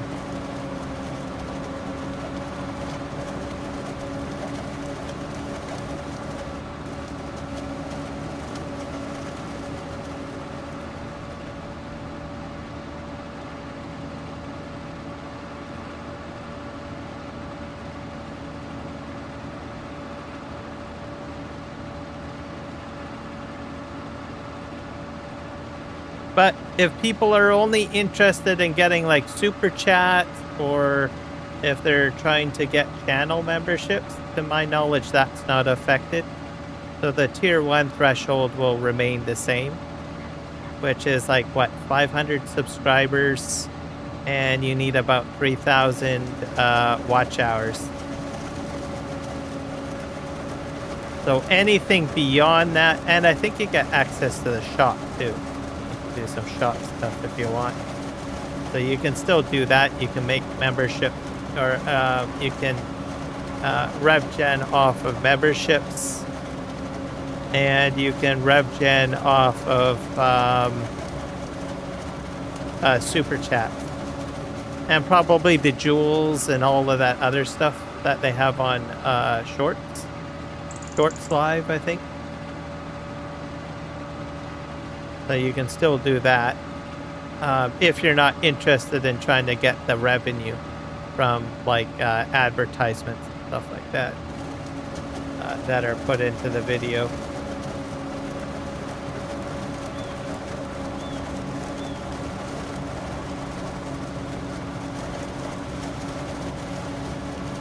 So it might not even be too impactful.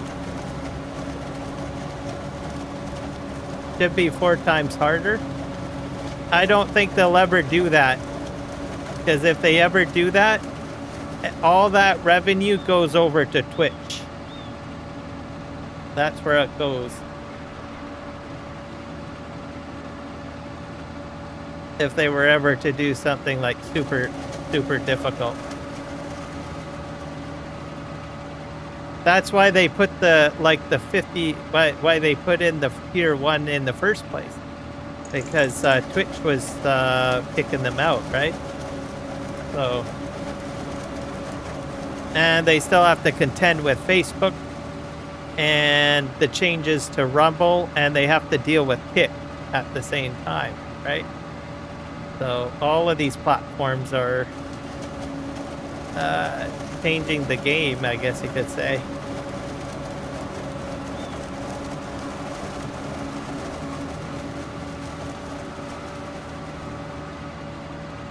So if all the audience goes over to Twitch, right? And you're like the 1 or 2 guys still left behind, you probably won't see any substantial growth beyond what you've already got, right? Because generally everybody wants to go where all the cool kids are, right? That's just how it goes, right? So, yeah,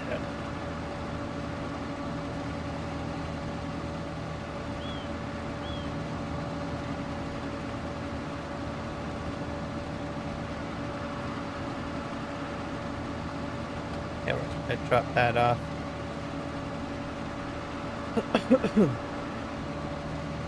Okay, we're gonna go and empty this out manually. But I have a feeling there's going to be a lot of changes in the next year or so.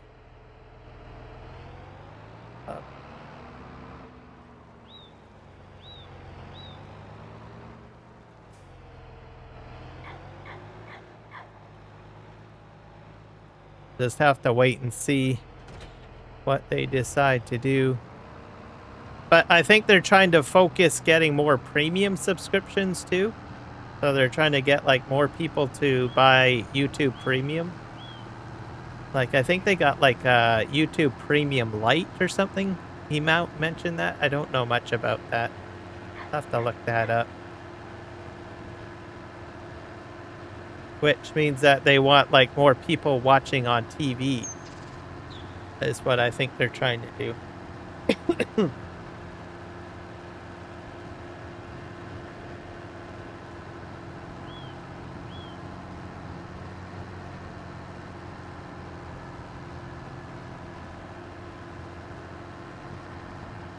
We'll just have to wait and see.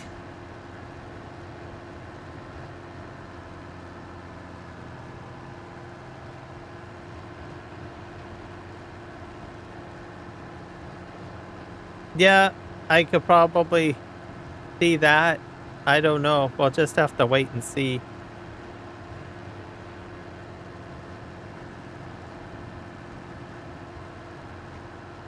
But you're right. You can do copyright music on Twitch. There's no ramifications or anything that hits hits anyone over there. I mean, that's where I play my copyright music over there, right? That's why I don't do music on YouTube.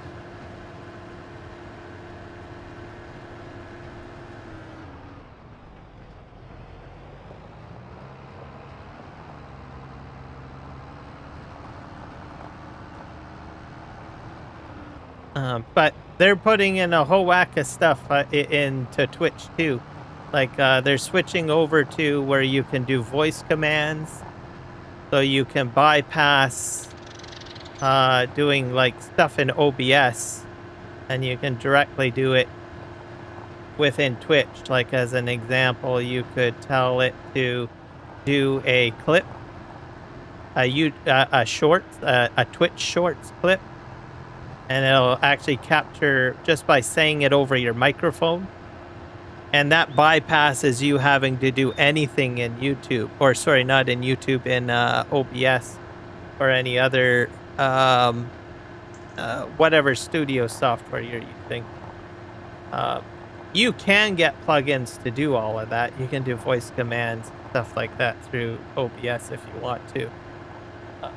But they're just giving the service out right away. So I don't know how that works.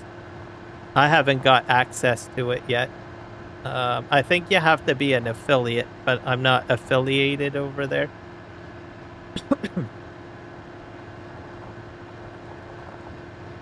And then Kick, I don't know what Kick is doing. I have to really look at that. I know Rumble is switched now. I think you used to have to pay to get into Rumble, but you don't have to anymore. And you can start monetizing right away off of Rumble. So you just throw your PayPal account in and you just start live streaming and off you go. You start making money right away. And they'll give you the ad revenue right away.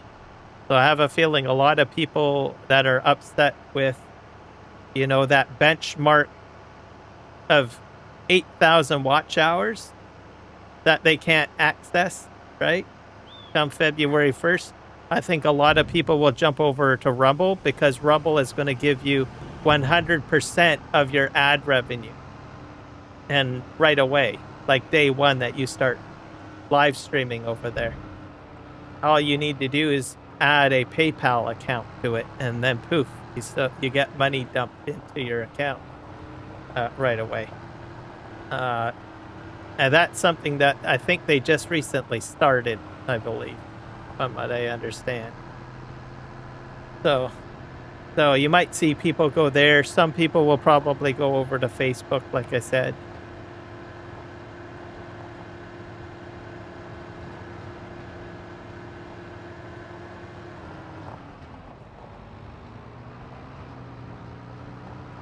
I know some people in the some people have just jumped completely over to Facebook, but that was like a year ago, I think.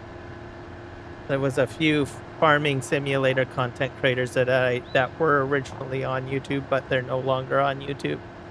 They just basically jumped over there. So I'm not sure what will happen. It's kind of like all over the place. We'll just have to wait and see, I guess.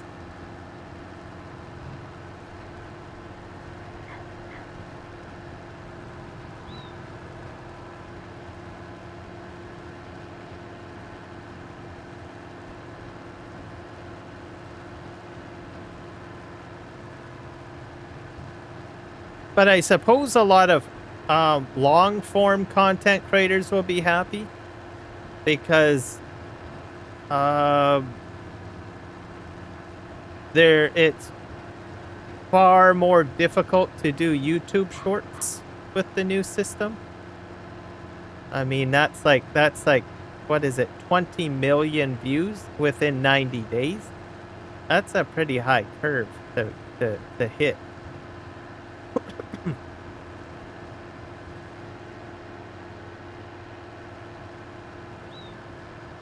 But from a viewer's perspective, it'll be good because I think it would make it less viable for AI videos to be created. potentially, right? I have a feeling that some of the AI videos that were put up there that were crap were just an algorithm just constantly pumping out videos nonstop, right?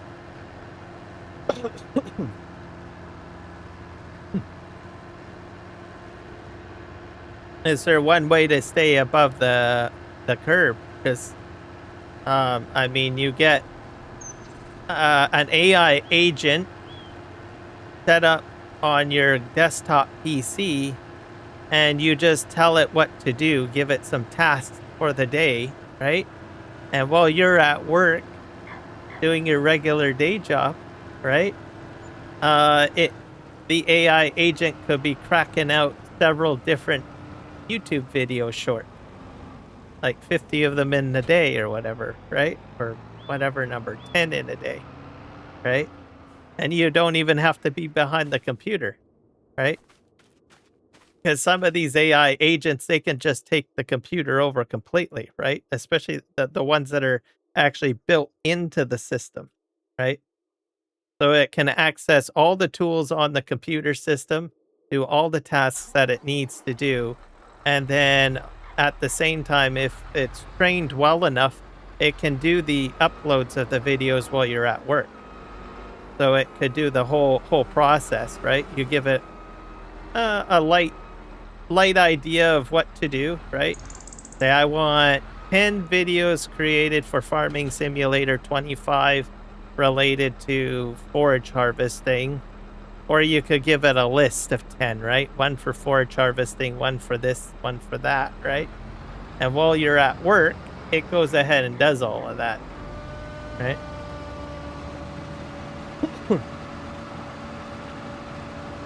It'll move the mouse cursor on your computer. It'll open up and close the applications that you've got running on your PC, and it can access the internet. So you've got certain tools that you use on the internet or whatnot, right? Like Canva, as an example. It'll create all the images, the thumbnails, create the search engine optimization, all of it. And then pump it out. And I think that's probably what most of those videos, how they were mostly generated.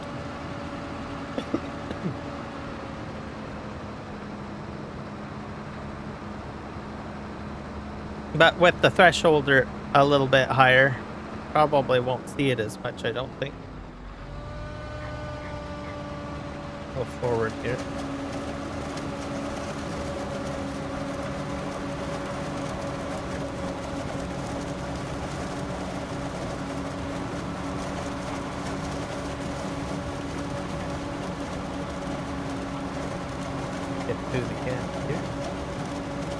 I don't think this lavender is going to grow back. It looks like it would, but I don't think it will. I think we're going to have to plow it under.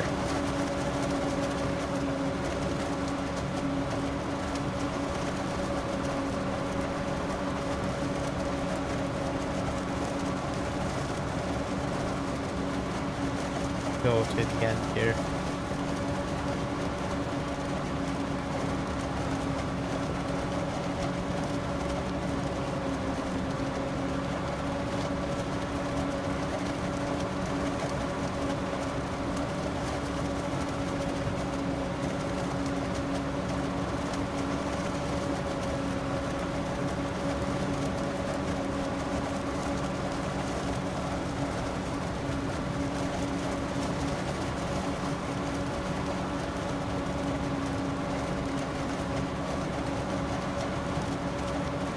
I'm going to try to get most of the lavender out of this one corner, I think. Just sort of like clean it up, I think. That way I don't have to work in this little area. It'll work better if I do that.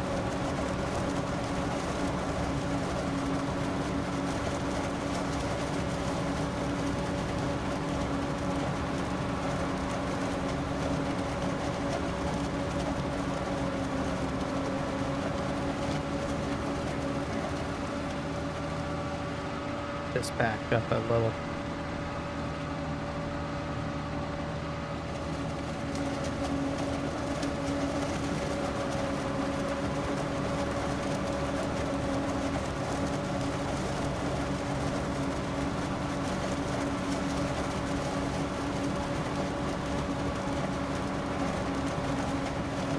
this all picked up.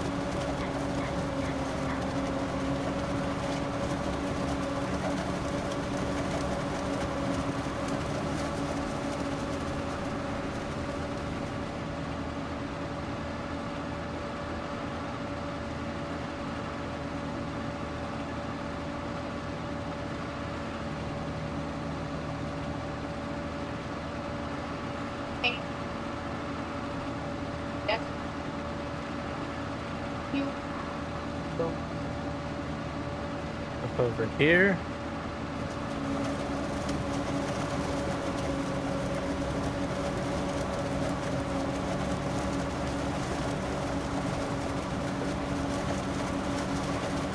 I got a very low yield, which might be a good thing, I think. I'm definitely going to need to fix the field, though. I have a feeling I'm going to landscape this and cut the field up a bit, just to make it a little bit easier. I might even have to do that on more than one field, because there's a lot of island stuff.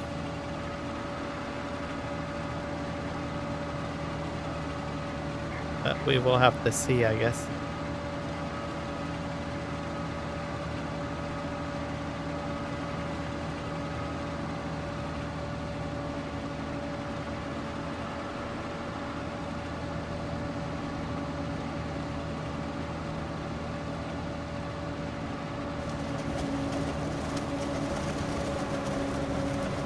I'm going to admit I totally forgot you could hook up a trailer to the back of these things, because I was getting frustrated because the AI wasn't working the way I wanted it to. The last episode I did, it was fine. I had the in-game helper working perfectly fine with this vent, and then I just drove the tipper next to it. But today I can't get the AI to work with the in-game AI very well, or I can't get auto drive to work very well. So I just like, oh, that's a bummer. But this is my solution, and this is working out great.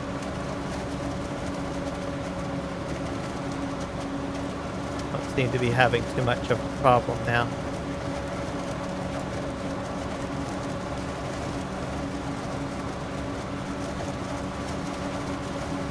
I'm just going to go right around the circle here.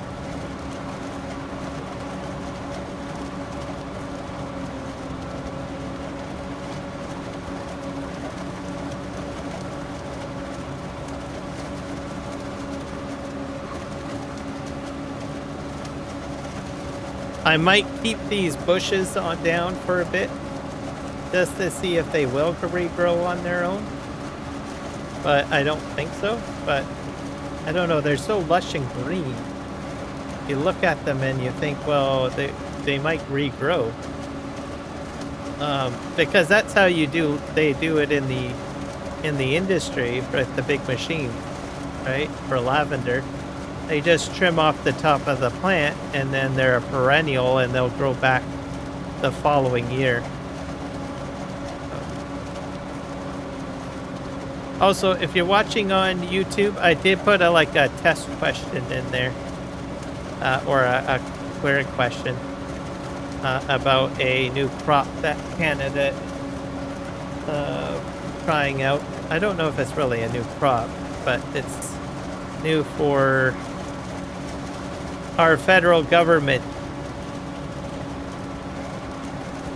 So it's a perennial grain, and it is, whatever you call it, carbon capture. It does carbon capture. In other words, it'll just take the nitrogen out of the soil, and it doesn't need anything else, from what I understand. So you're not going to have to take a slurry. You're not going to have to spread slurry. You're not going to have to spread fertilizer, is how I understand it, for this crop.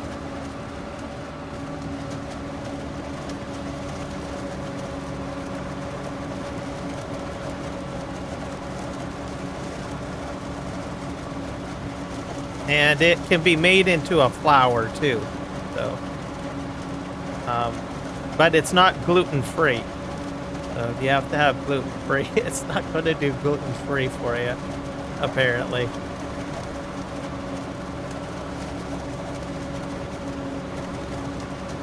But it's kind of neat. I saw it on the news, so I was like, oh, that's kind of cool.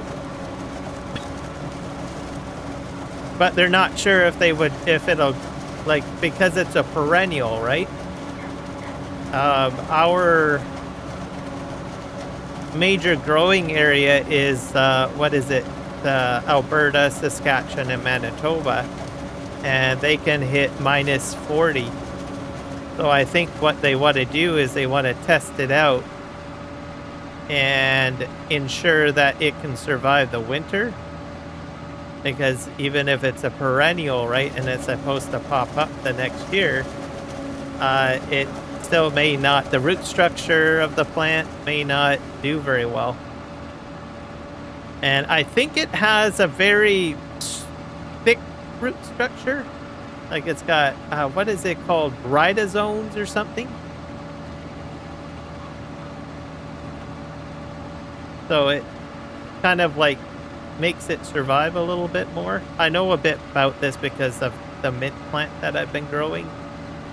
I forget the word is. It starts with R. But it's a very thick root. And it allows it to, you know, have more shoots pop up and stuff like that. Right. So, we'll have to see what happens. But it's a grain crop.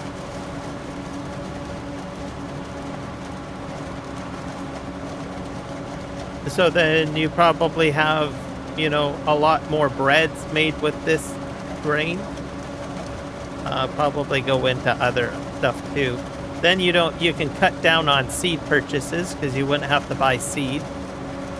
And you wouldn't have to buy fertilizer. You just grow this one grain and off you go, right?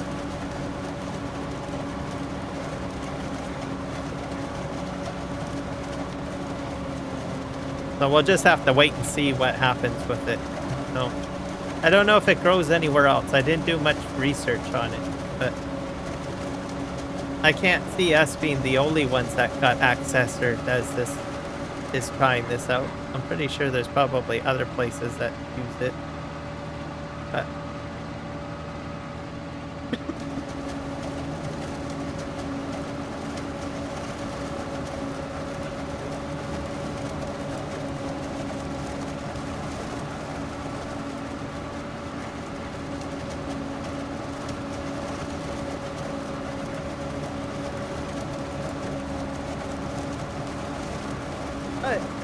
you know, that could be really great.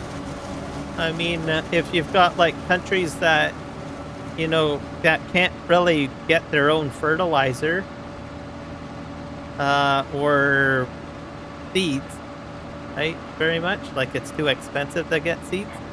Then they just plant this grain, and then they've got at least the crop that will continuously grow without having to, you know, really look after it, I guess. So I think it's interesting. So hopefully it's a success. If it's not going to be a success in Canada, it's probably going to be a success somewhere else, I imagine. Just because it doesn't grow very well in Canada, like after they do all their testing. Who's to say that it can't grow like in Africa or, you know, other parts of the world or whatnot. Then they don't have to import special fertilizers or any of that stuff. They don't even have to spread slurry on it for manure or whatever.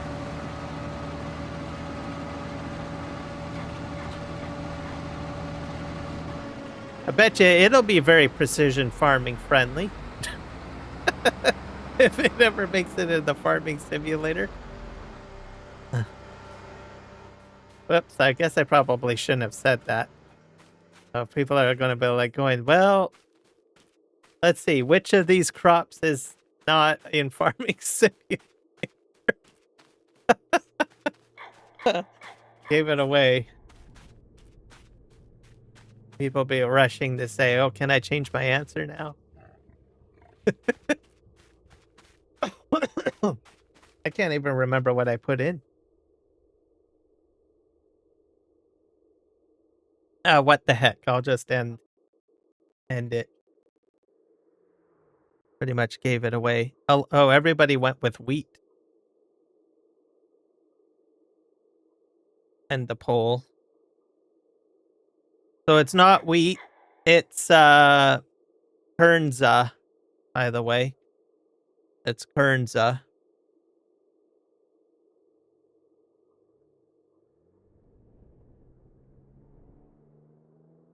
I'll bring up the information here. If I can find it.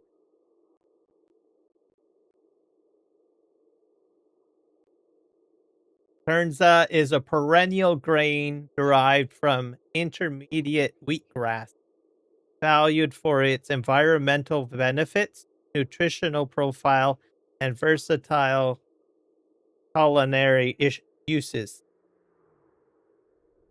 Kernza is a perennial grain developed from intermediate. Yeah, I read that. By the Land Institute. Unlike traditional annual grains, Kernza grows back year after year without replanting, which reduces the need for tillage, fuel, and fertilizer, while improving soil health and water quality. Its deep root system, which can extend over 10 feet underground, helps prevent soil erosion, sequesters carbon, and enhances microbial biodiversity in the soil. So that's what it is.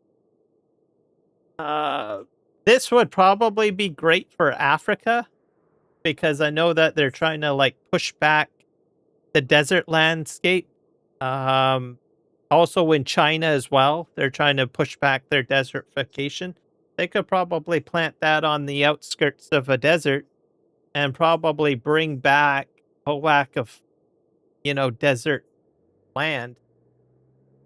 It says environmental benefits. Kernza offers significant ecological advantages. Soil health, its roots stabilize soil and increase organic matter. So that would promote other plants to grow in the area, right? Water quality, Kernza fields filter runoff, absorbing up to 96% more harmful nitrate pollution compared to corn or soy. So it's very eco-friendly, which is part of why I think we're doing it in Canada, right? We like to do carbon capture as much as we can. Carbon sequestration. The deep roots store 300 to 1,000 pounds of carbon per acre annually. So that's where you get your carbon capture situation going. Biodiversity supports wildlife habitats and microbial diversity. Reduce emissions, fewer tractor passes, and lower fertilizer use. Reduce on farm emissions. So, but like I said, it's in the testing phases in Canada. So we're doing the testing with our federal agricultural division. So they're probably trying to figure out, well, will it survive like a 40 below winter in Alberta or something like that, right?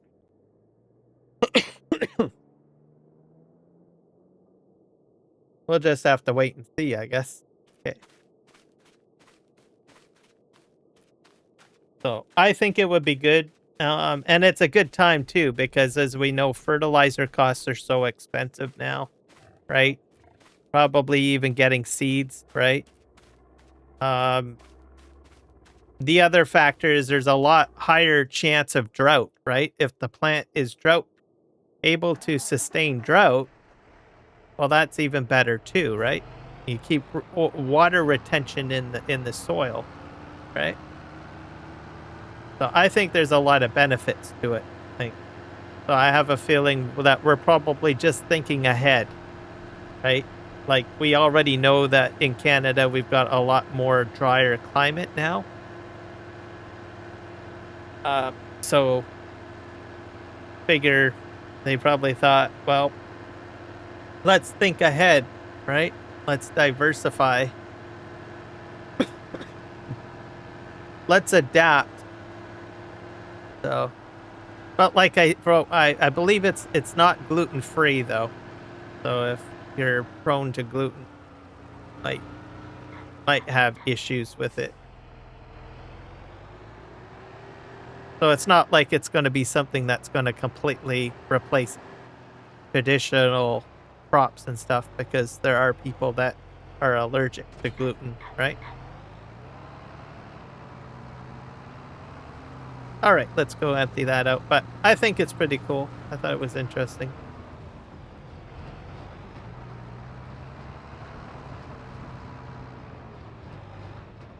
We'll just have to see what other interesting things happened in the near future.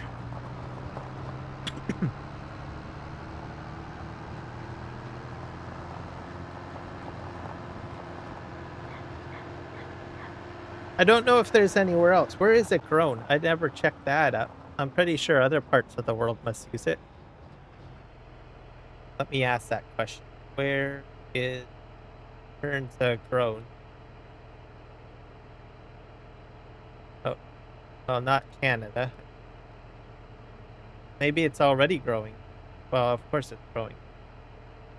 I think California has it. Where else is it? Intermediate. Turns is grown experimentally and commercially across the northern United States, parts of Canada, internationally in select regions of Europe.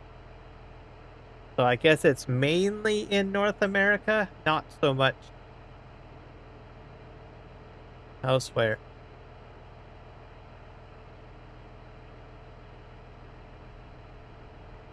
Here's some more interesting information. Okay, Kernza, the trademark grain for intermediate wheatgrass, which we know is native to Europe and Western Asia. Okay, well, it's already over there and was first introduced to the United States in the early 20th century with successful establishment from the Caucasus region in 1932. Today, it is grown by over 100 farmers on nearly 4,000 acres across 18 U.S. states, primarily in the northern United States, including Minnesota, Wisconsin, and Kansas. In Canada, seed production has historically occurred in Saskatchewan, thought recent harvests have declined. Internationally, Kernza has been successfully cultivated as far north as 60 degrees north latitude and Uppsala, Sweden. So I think it gets pretty cold in Sweden. And as far north as 39 degrees north in Salina, Kansas. That's in the state. With potential for growth nearer the equator at higher elevation.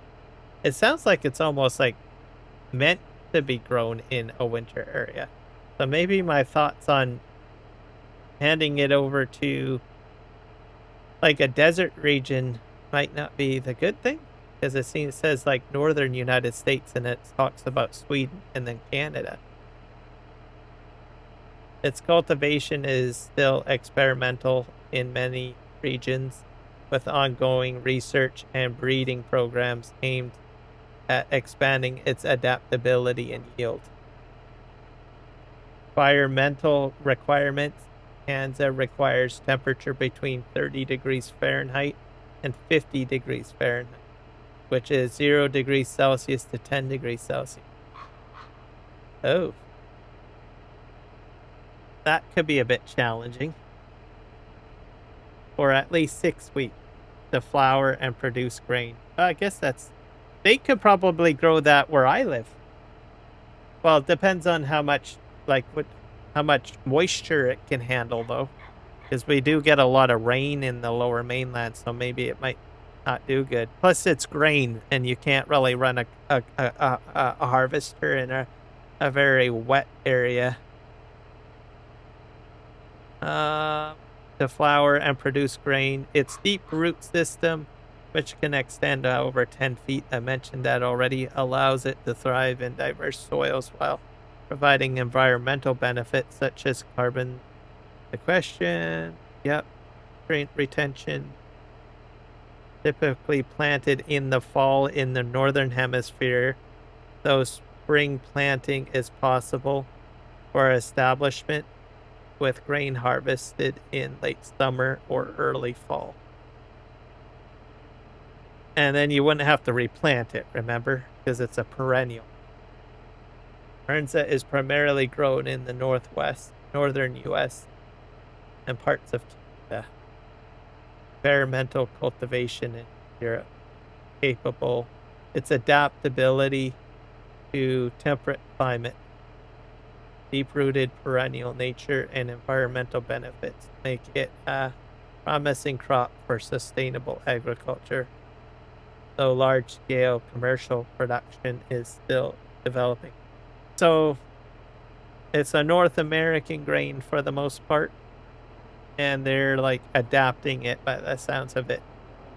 So it's like it's out there. It's been out there for a wee while, I guess. But it's not as big as, I guess, the current grains that we have. Kernza.org. Probably show a picture of it. Rooted in nature, bred for progress.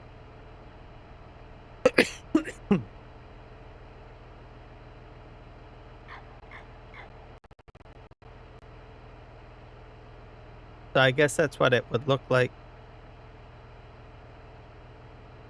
The flavor of Kernza. The flavor profile of Kernza is remarkably complex, nuanced with its taste characteristics, dynamically shifting depending on the culinary context and preparation method.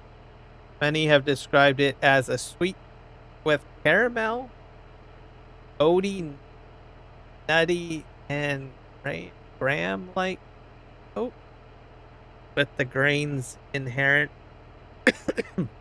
complexity revealing itself differently across baking, brewing, distilling, and cooking techniques.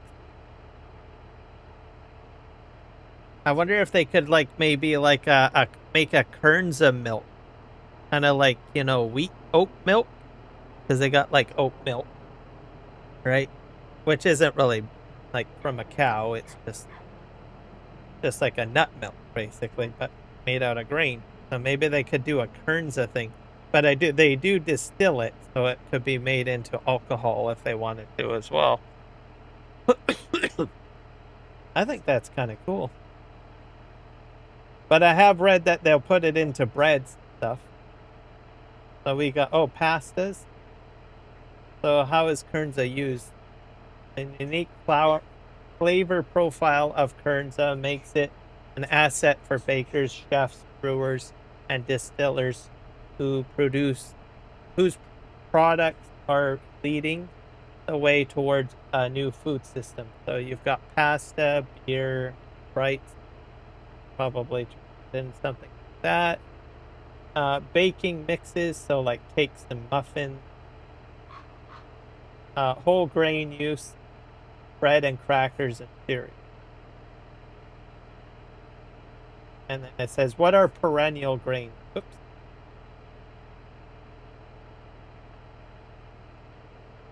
Perennial grains like Kernza live and produce a harvest for multiple years without replant, covering the ground year-round. Annual grains must be replanted every single year, so that would be irregular. This critical characteristic drastically reduces the need for tilling and fuel and fertilizer. The impact of our environment. The list of ways Kernza benefits Earth is extensive. It can protect water quality, improve soil health, strengthen wildlife habitats, sequester carbon, which helps mitigate climate change.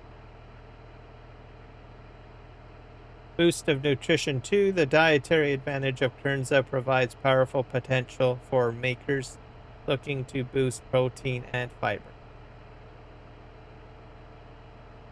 There's a fact sheet that you can download, but I'm not going to do that. Scale of growth and sustainability. Began long ago, many changes and improvements have occurred that now make it available for producers around. I'll just say, I'll share this website out. People can look it up if they want.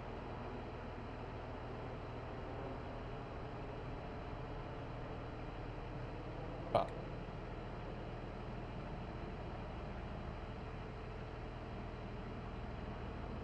there we go. I think that's cool. All right, well, we'll just make it. Go ahead and unload this.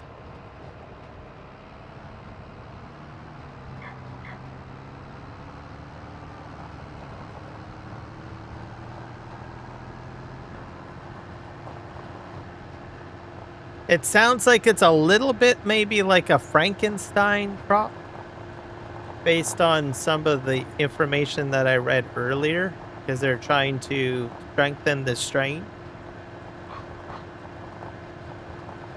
So that means that they're trying to find the best plants and, encourage more growth of the specific plant breed, I guess, that is able to be more sustainable, I think.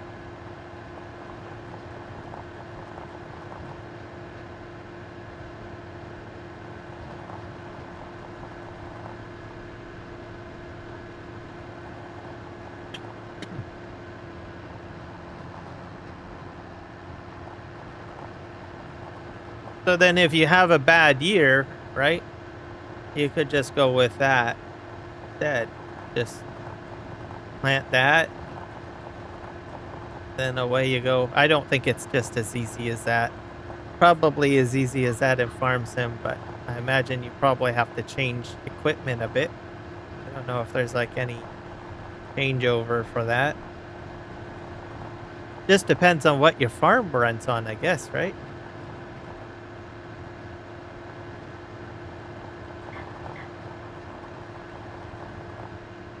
We'll just have to wait and see, I suppose.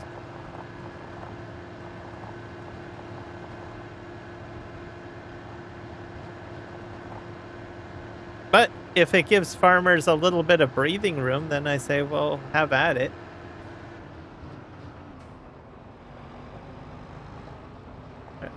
Pull in here.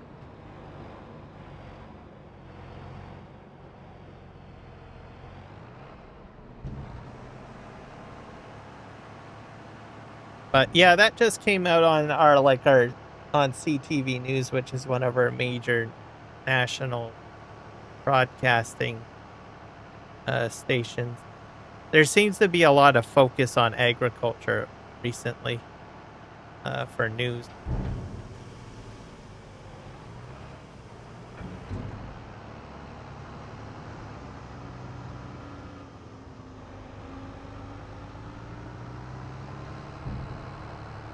I wonder if they can use it to feed cows. I wonder if that would be a cheap feed for cows.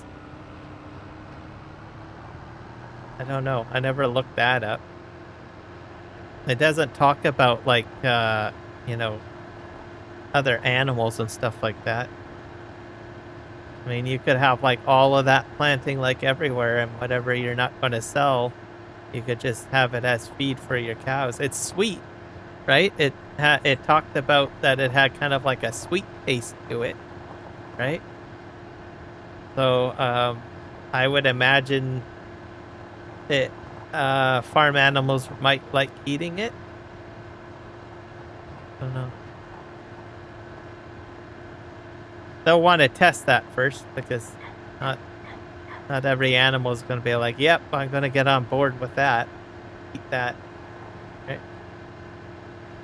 Just because we can eat it doesn't mean the cows and whatnot are going to be able to eat it.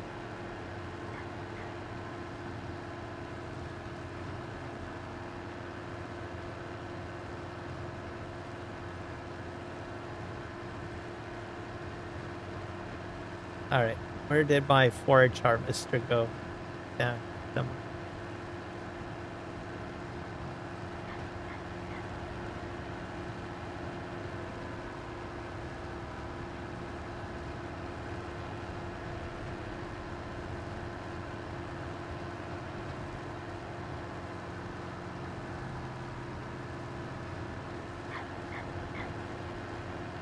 I think at the very least, if I had 2 of these, I would probably have like one run back and forth. So once I detach this, I still, actually that probably wouldn't work. It would still try to do something, I think. Sure. Right, put this right here.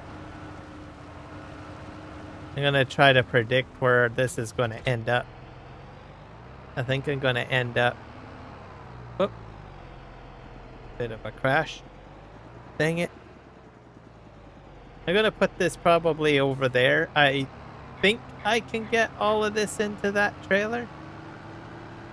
I think. So I'm going to go put this right over here.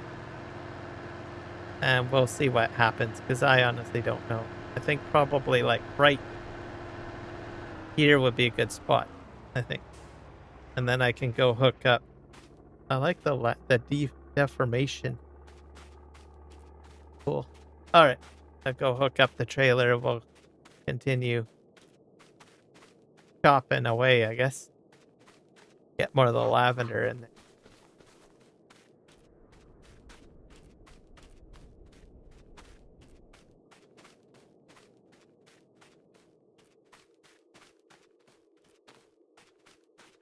I'm still going to try to figure out more on rice farming as well where I live. So just like with the Iseki and all of that like in the actual rice fields and stuff like that. They're starting to do that. I'm going to try to figure out how to get more information on that. But I have a feeling that's like in experimentation mode as well. So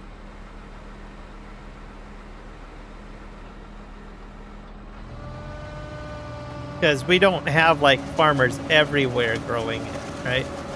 It's just this one Japanese farmer that came over, and he said, well, I like making sake, and I live here now, and I think I can grow rice here.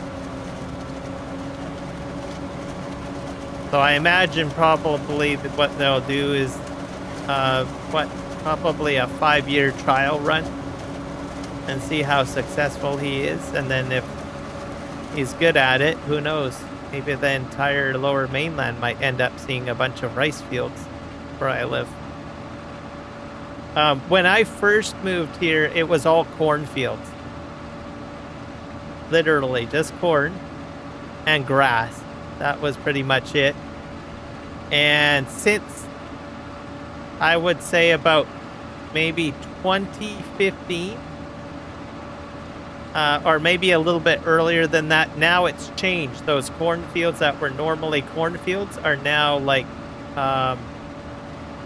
blueberry fields and trees growing. We still got corn and grass, right? You still got that, but we have more of a diverse layout in the lower mainland now. But like I said, when I first came here, it was all cornfields originally and grass. and that was it, because that's all you could really grow here, right? Based on the technology and the equipment that we had at that time, which was back in the 80s, by the way.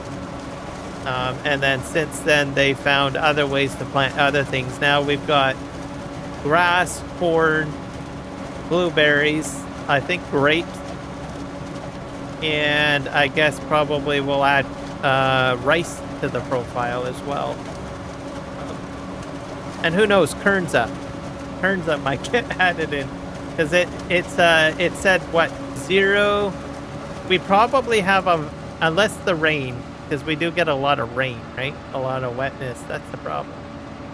So if they'd need I mean, they can harvest corn, so maybe they can still harvest the kerns of it.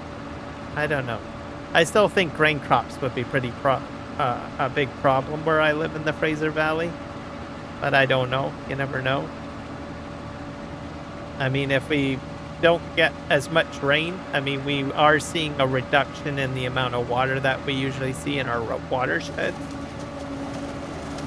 So maybe our climate might change and we could probably have grain crops. And Kernza would fit right in there, because we usually very rarely, like the coldest that we get is like -10, right? It could end up, they could probably harvest it in the winter time, because usually during the winter months, we usually go between 0 and 10, which is what that article said was their flowering time. So, plus we will, I don't know, interesting. I don't know what to think of that right now. It kind of popped into my brain.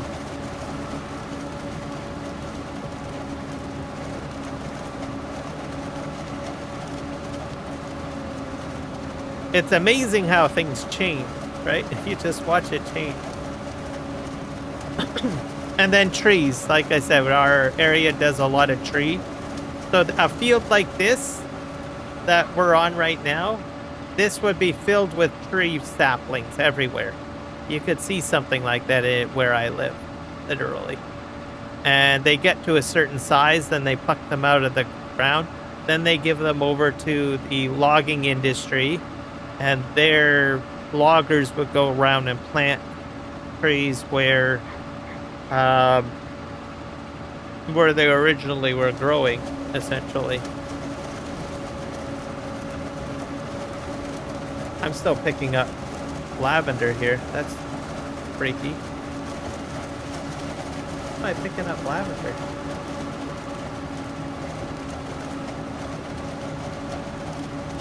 Is it growing again? I am picking up lavender. I'm gonna go for a little detour. Nope. Picked it all up. Weird. Nope, I got little bits here and there. Probably a small amount that's missed.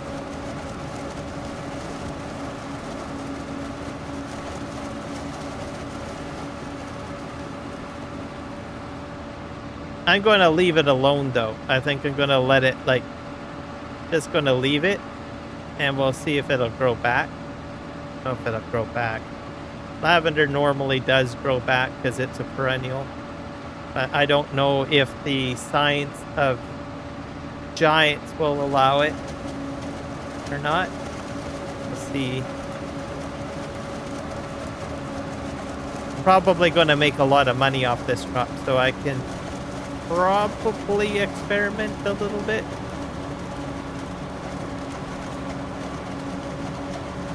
I could probably leave a small field of it somewhere, right? Really need to.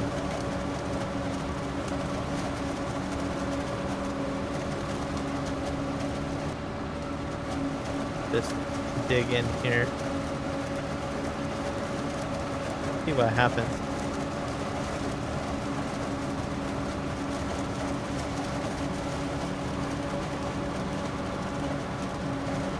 Also, I need to find out if I can put this into the grain dryer. I don't think I can, because it's a grain dryer. I don't think I can dry it. but I'm going to see what happens. See if I can. It's hard to say. I'll have to look at the options.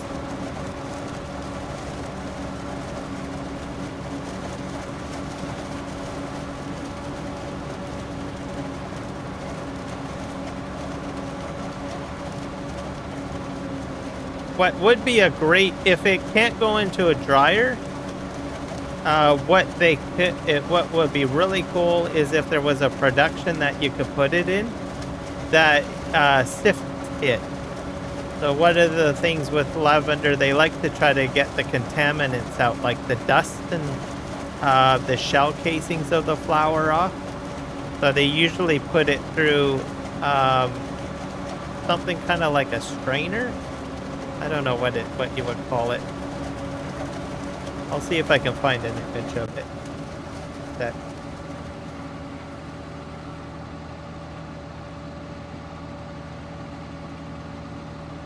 Open up another window.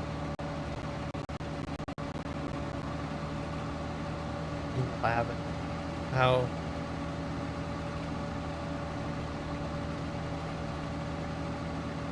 How do they clean lavender? I need a picture. I don't need a description. So they usually, well, that's the small way of doing it. You can do it by hand.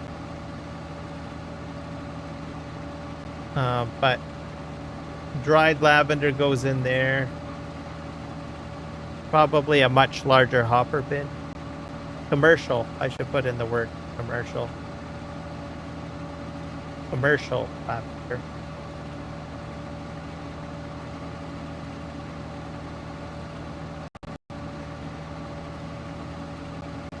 Can't remember where. Yeah, see, this is how they usually pick it up, which is sort of what I'm doing right now.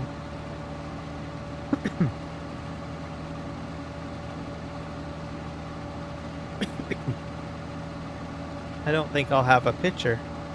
It probably might have to be a YouTube video.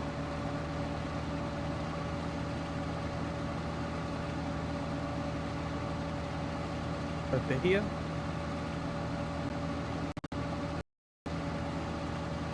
I think this is it.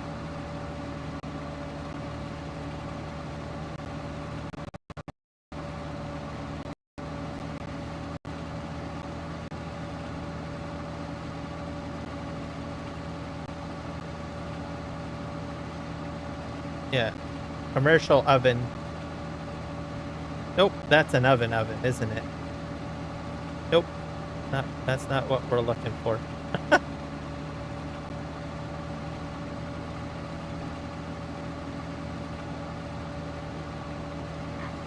It's like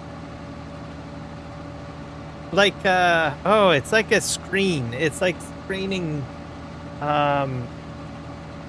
topsoil and stuff like that, or aggregate. Kind of like that. But it shakes it through and separates the loose particles. And then you can also harvest. There's some of these harvesters too, kind of like what we've got for vegetables, where you've got it mounted on a tractor. There's those types of that type of equipment for lavender too. Don't think I'm gonna find what I'm looking for.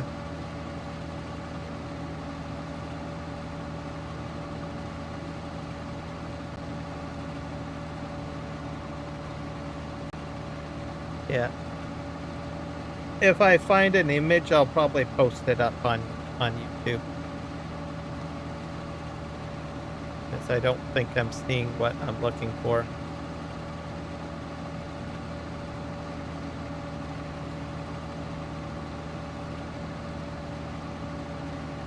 It's like showing the same images over and over again.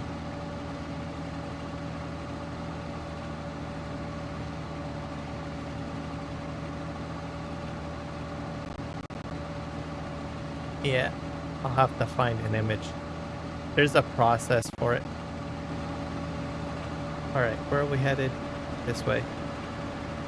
But anyways, if I could get like a screener and you could like make premium lavender, right? That would be kind of a cool mod.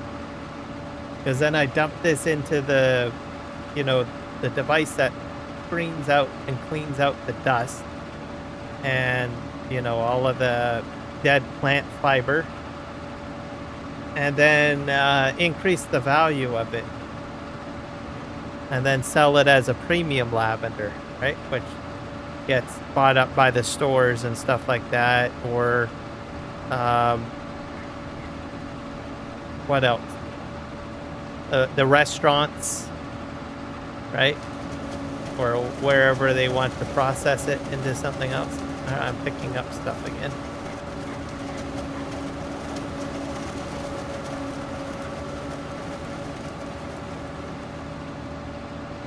It'd be amazing if I find out that it'll regrow. That would be kind of... But I don't know about that one.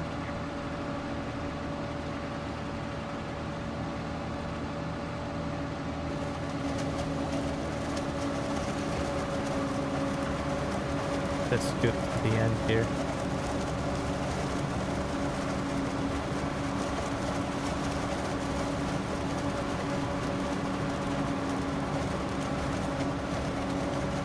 I've got rain in the forecast, and I have a feeling I'll probably get rained out.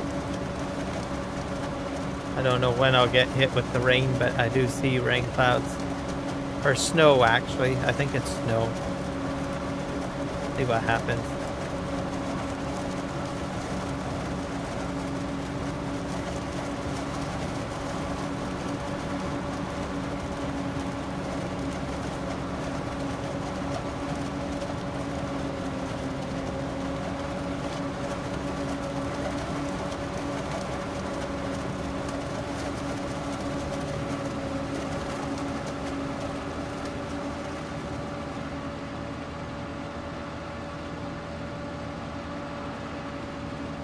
Been around here.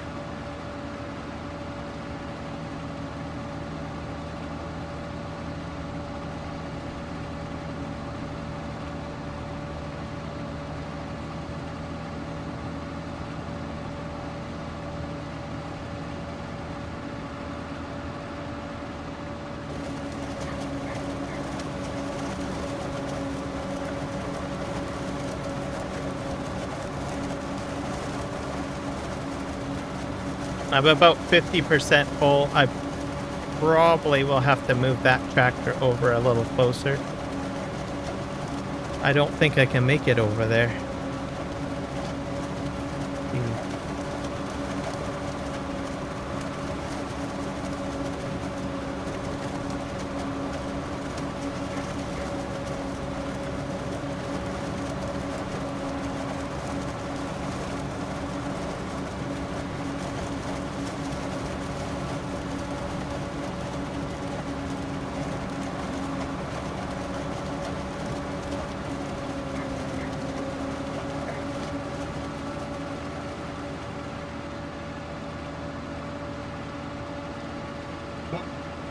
But like I said, if they ever did want to put lavender in, I think they could probably come up with a few things that they could do. With also, you can make it into an oil as well. You could send it to like the oil factory that we have, right? If they ever wanted to add that as a crop. I don't think they would. I don't think lavender would be a high priority item on the list of crops for Farming Simulator.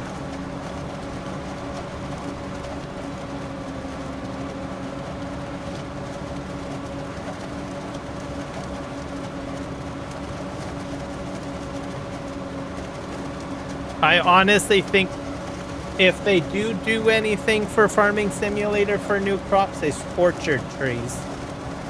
Like physical orchard tree stuff. I think that's probably what we would probably expect in like maybe probably not. I don't think they would do it in Farming Simulator 1.5. Maybe they could. I don't know. I have a feeling something that amazing they would probably introduce in a new game. If they were to do like orchards like apple orchards or pear orchards or peach orchards and stuff like that. I mean, just thinking how giants would do it, right? It's not that you couldn't do it in 25 because there are trees, right, already. Mind you, banana trees, right, if they do make the bananas like people are talking about, those are big trees, right? So that would be like a banana orchard. So then they do season 3, and they say, okay, well, we figured out how to do trees and orchards, so let's give you guys apple orchards, and let's give you peach orchards and pear orchards, stuff like that in season 3, right? Or the season pass for 2027, right?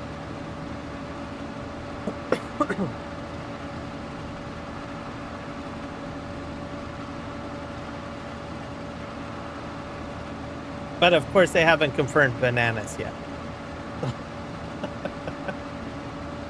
But Farmer Cobb is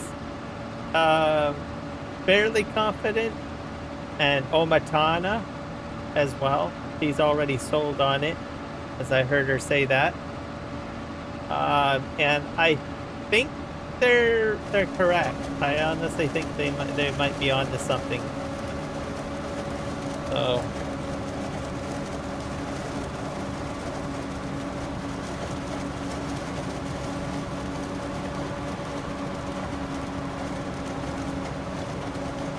But one thing that I would say, which would be a better strategy, as much as I would love to have lavender in, I think if Giants is going to add in new crops, they would need to cover all of the crops that are standardly used in multi-fruit map first, is my guess.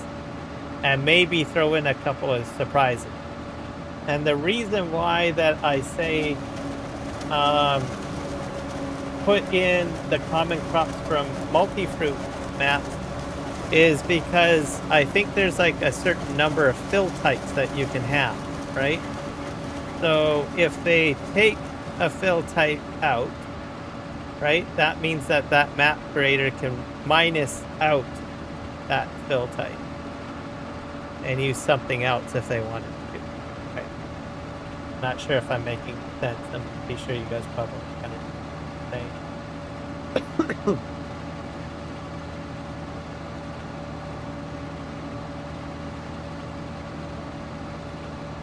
Because that's always, I think, one of the big fights, you know, like whenever you're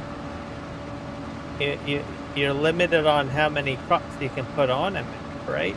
So if you get it added in by Giants as base game, that means you might have room to put something else in. I don't know. I could be wrong. I think it actually might even it probably still subtract though. I think I heard someone say that it could subtract the ability to do that. I don't know. I'm gonna head this way up. I'll try to square this off, I guess.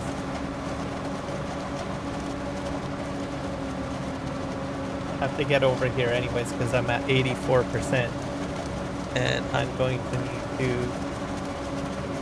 detach and haul this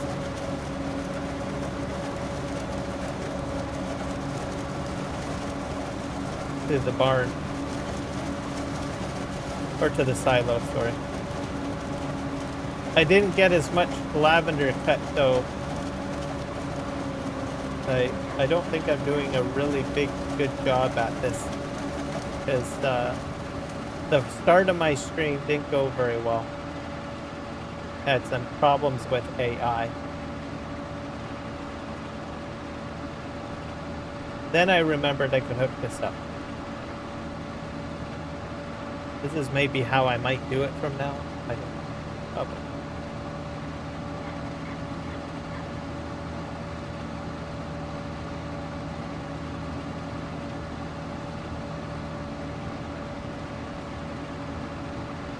it over.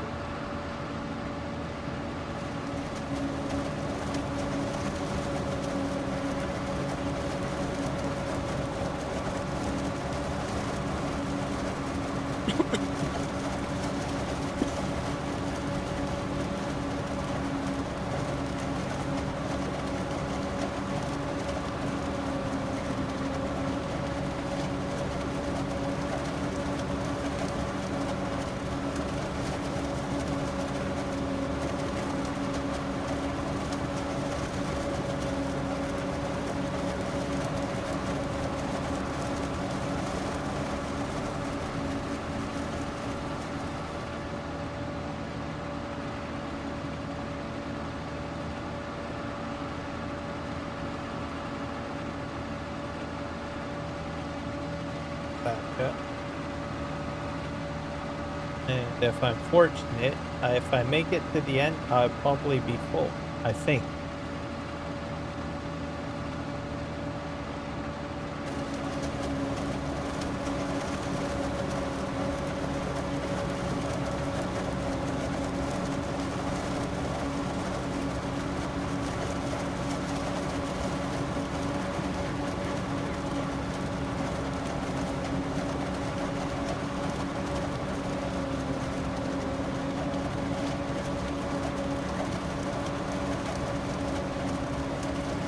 I'm full already. Whoop.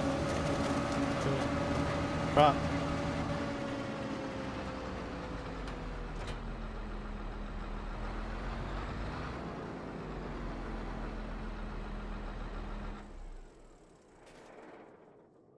much am I going through on gas? This thing eats a lot of gas. Or fuel. Diesel, sorry.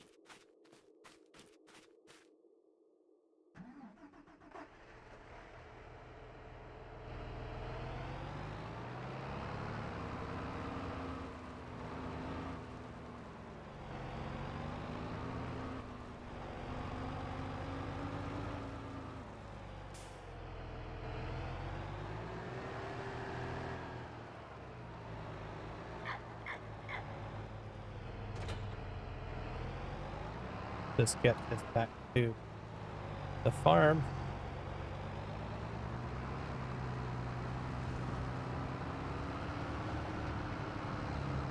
I'm not sure how much my lavender is worth.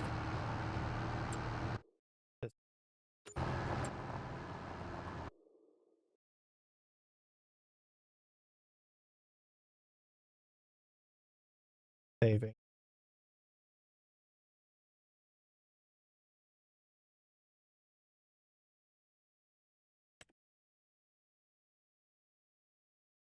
Lavender, my value currently is $581,970. Isn't too bad. Whoops.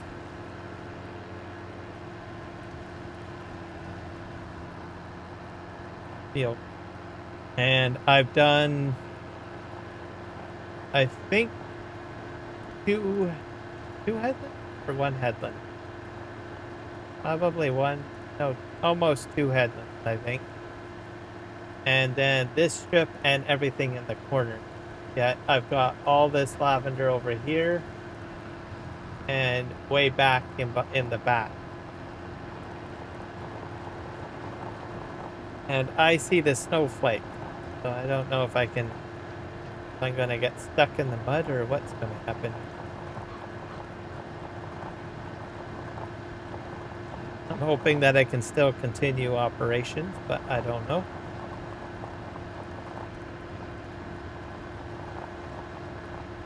Look.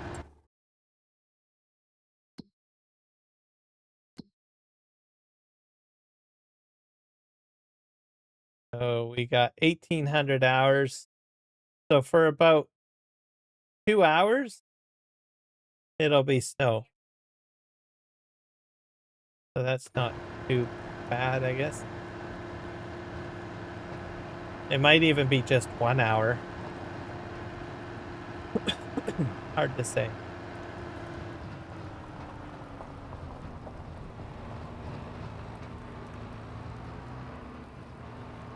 All right, go kick this out.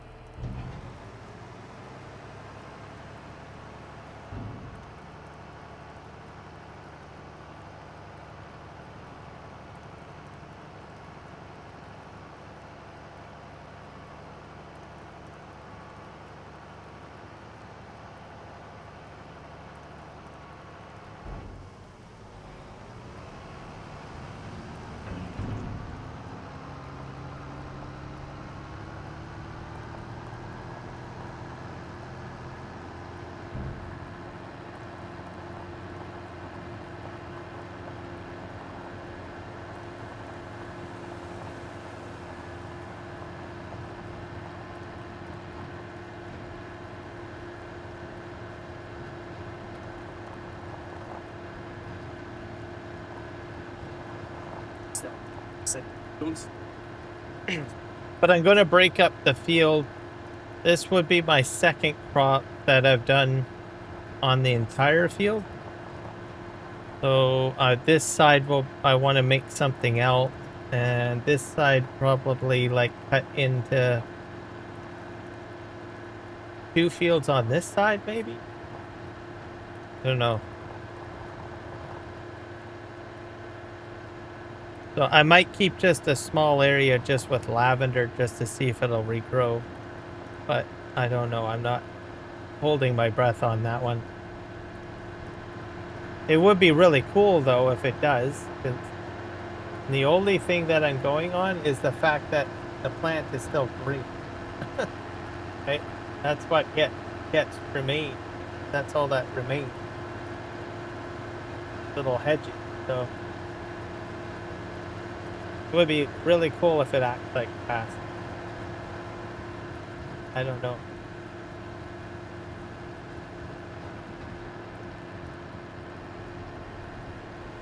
I've got other grass crops that I can grow.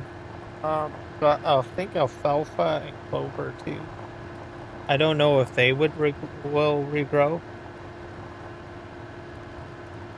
I played on the Chilliwack map for Farming Simulator 22, and there was clover, and it would grow as well as the alfalfa. That's how the map maker design function work. But this is Farming Simulator 25. If it would work that way. The only way to find out is test it out, I guess. I'm gonna park this probably. How much do I got down? I'm gonna go over here. Somewhere right over here.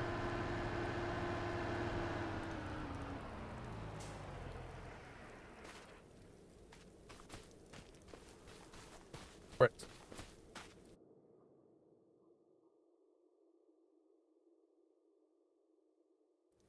Lucked out.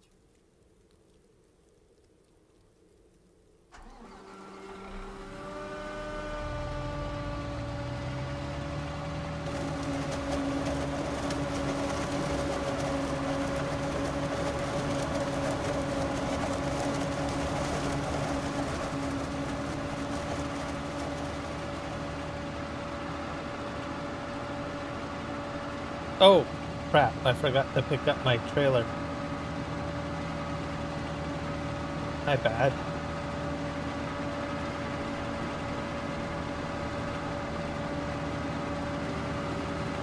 It still got a little bit of it spat out. Or we'll spin around.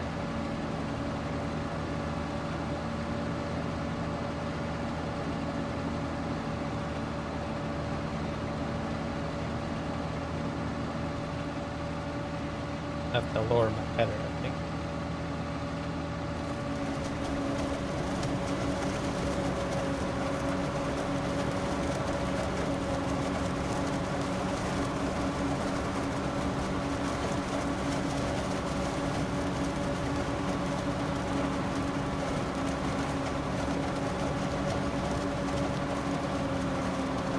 I added that wind mod as well to the map.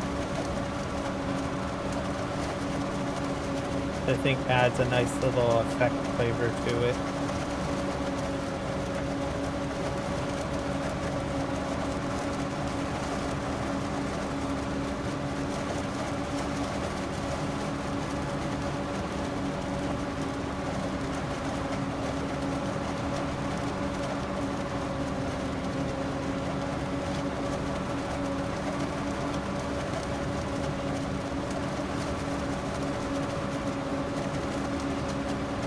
I'm gonna cut this field off at the end here. I'll cut down the other side.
And hopefully I can get this large chunk in.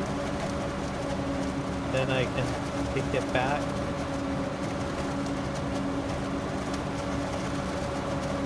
Maybe, hopefully. I don't know.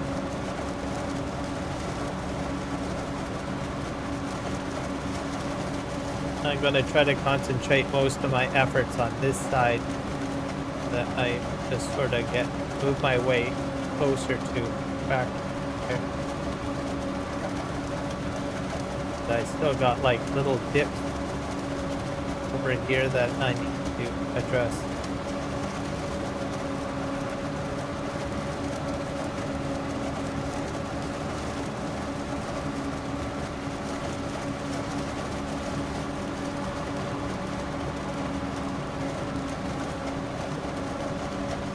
Oh, that's a pig. I was like, what the heck is that?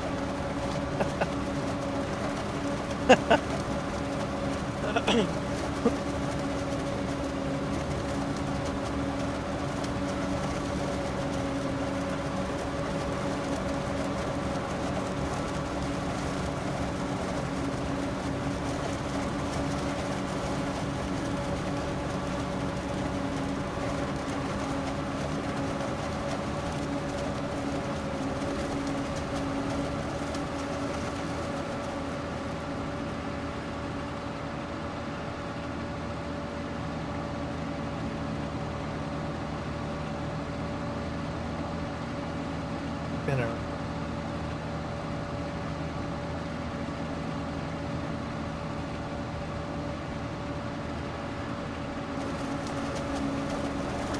I'll see if I can straighten this out a bit.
This vent is on rental, so I probably won't buy this one. I think this one has like a very small fuel tank, but because it's a rental, I rented the cheapest that I could get. But the header I do own though. I inadvertently bought it. I accidentally hit the buy button instead. So I'll probably keep it.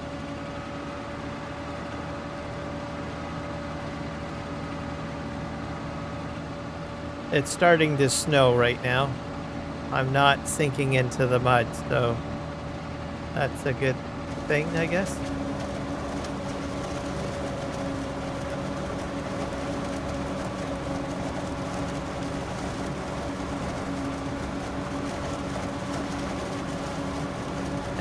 I think I had some crop destruction there. That like little yellow stuff there. Probably like hail, or maybe the pigs got to it.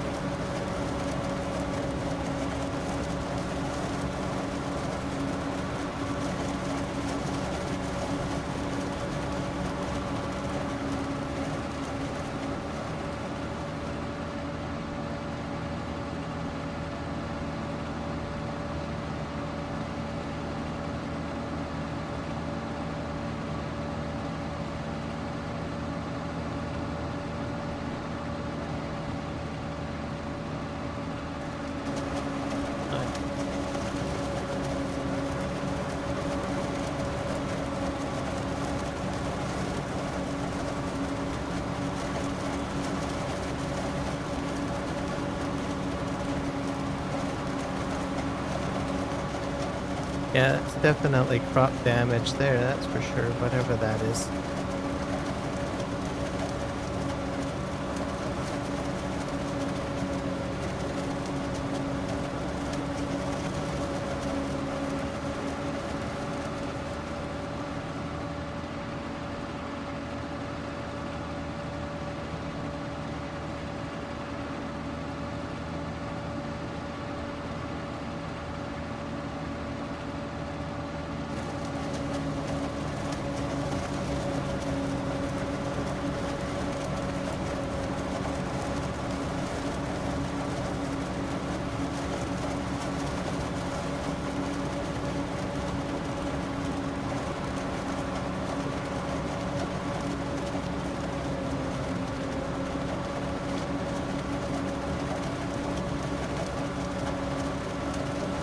Not too far away from my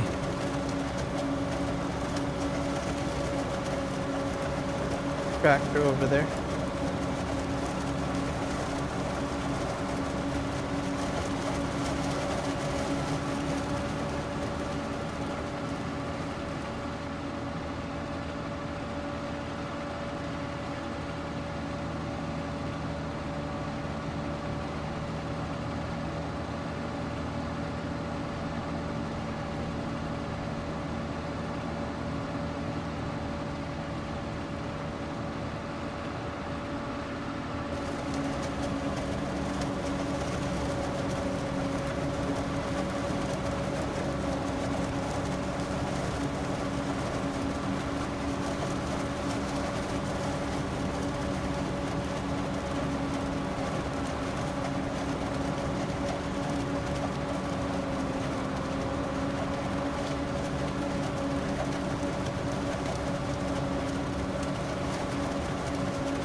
Yeah, I'm gonna make my way back up to my tractor, I think.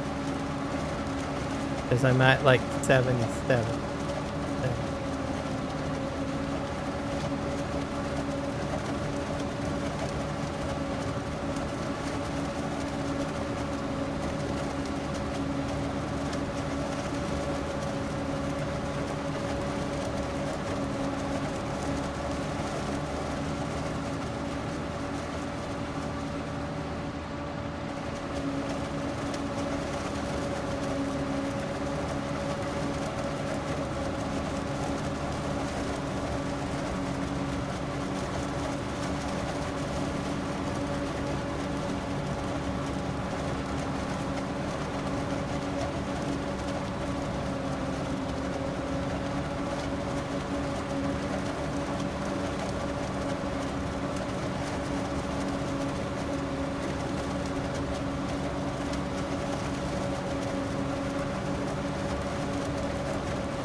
Nope, I didn't quite gauge it right. Still at 85.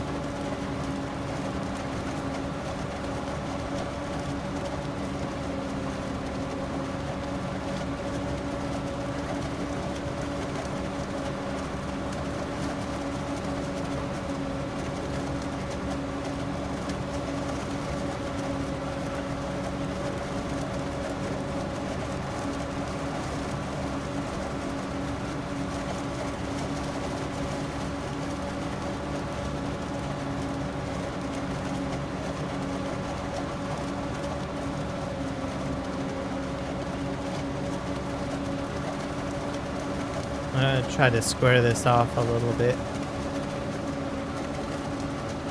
Go straight. And then I'm gonna turn around and head back. Because I'm at like 94%.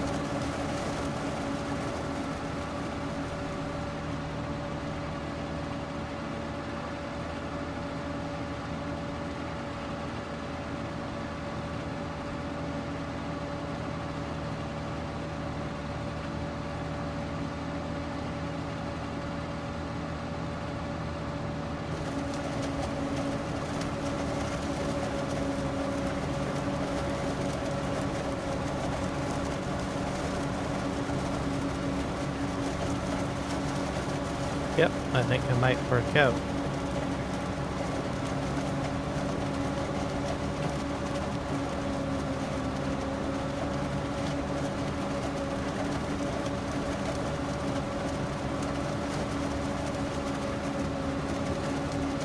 And 99%. I think I'll probably stop there. Wait, what did I detach? Oh.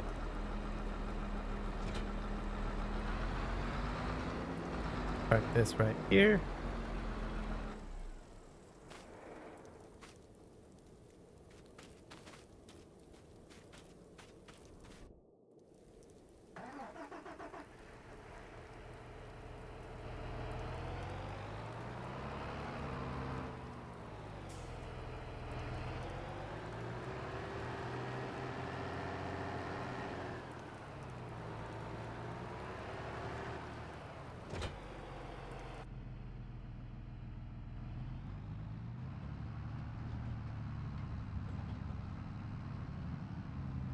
I'm kind of just waiting for spring and a day when it rains. I can take this into the dirt.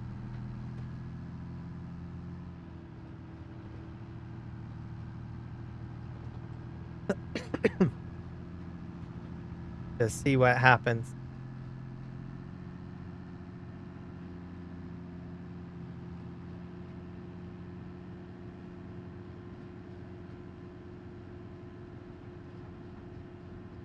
I like the colors on the map at night. It's like not pitch dark or anything like that.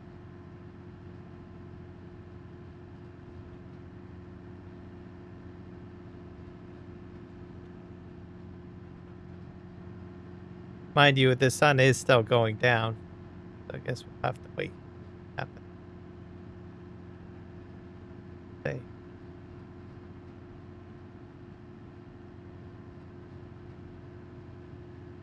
I'll have to wait and see what snow looks like because this road will look very interesting. Snow on it. It's snowing right now, but I don't think this is going to put a layer on the ground because it's only going to snow for like 2 hours. So it's going to melt.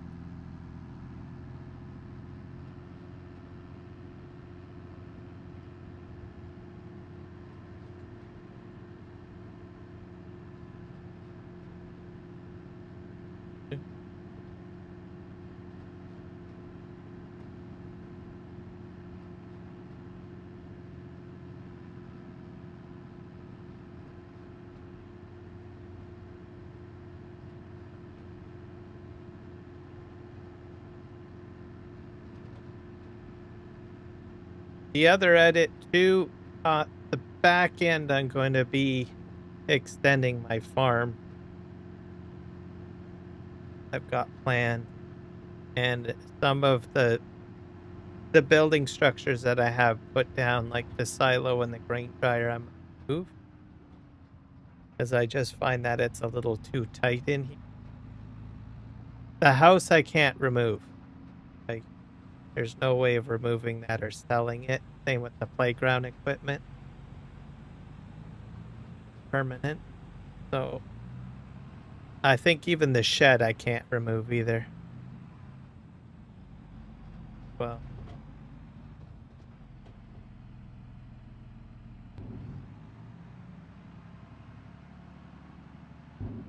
but yeah, behind the light ahead is where,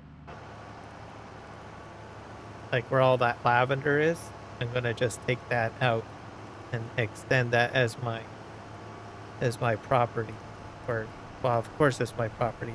Or putting down other things or spacing out these two buildings. And I don't think that shed I can remove. The light, oddly, I can't remove either. They stay there. So those two lights, these two lights,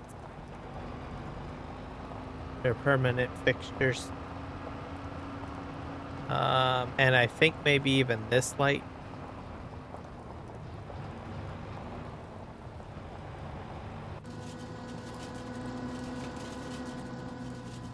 And probably that light too. There's another light back there, I think, where my parking lot is.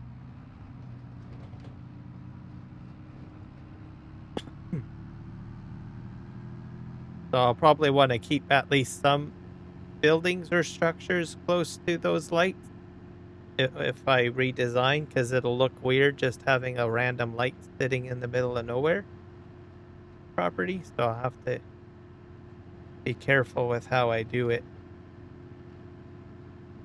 So I could put storage tanks there too, right? Like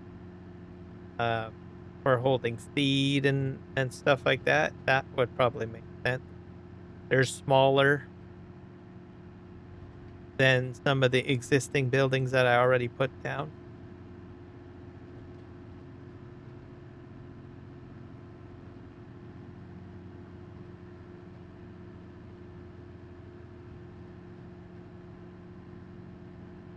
So I've got some ideas of what I'm probably.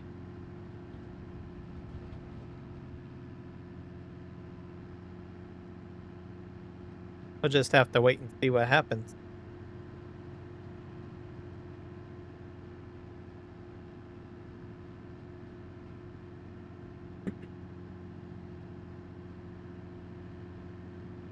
And I think I'll probably be on this field for a while, because it's a really large field. I can split it up in sections, stuff like that, which will work perfectly fine.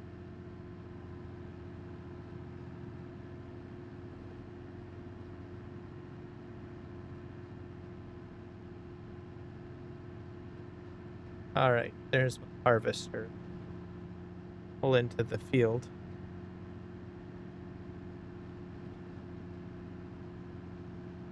I probably should have went the other way around, I think. Hello, was Dale time lapse? Welcome in.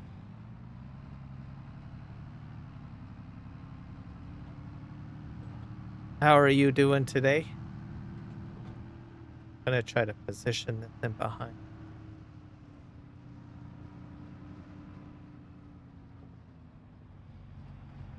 See if we can get.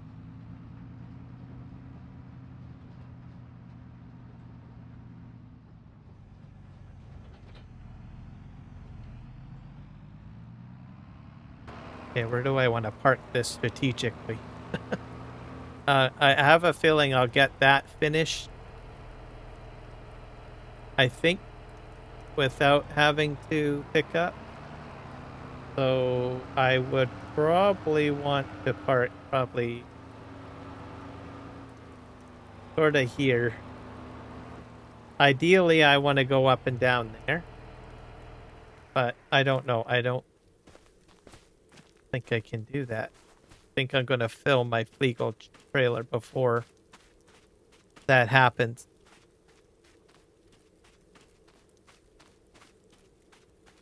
$7 a.m. with weather. Great. Are you in the UK? And the weather is great. That's good to hear.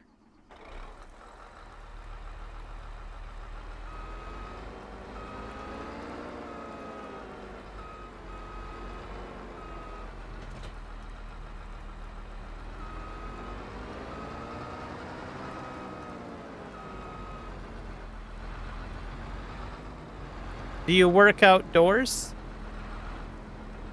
Why are you farming in the dark and snow? I've got withering turned on.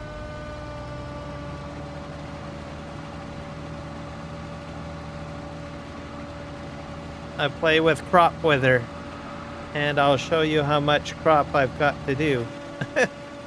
I'm probably going to run out of time. I'm probably going to have my harvest get withered.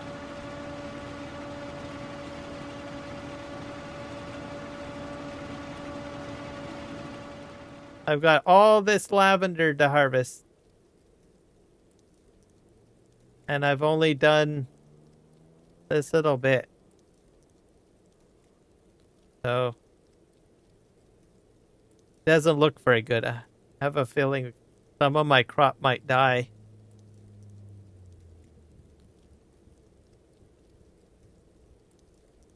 which means unless it'll regrow.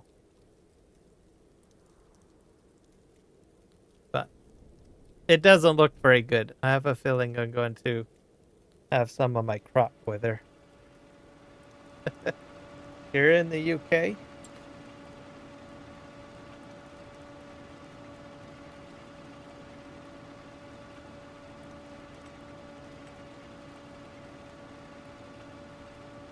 What's the temperature like? Is it hot or is it just perfect?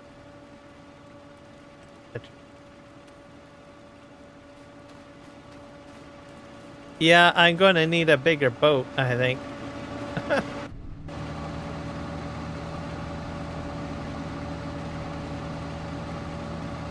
I tried doing that and the AI just messed up. I tried that at the beginning of my live stream and I had tried to use auto drive and I tried to use the AI helper, but the problem is that I've got these islands and I think that's causing problems.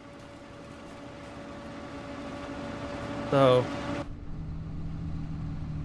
let's just say it didn't work very well. Plus, when I put it on the in-game AI, my forage harvester ended up driving across the map into, I don't know where it was going. So I had to stop it.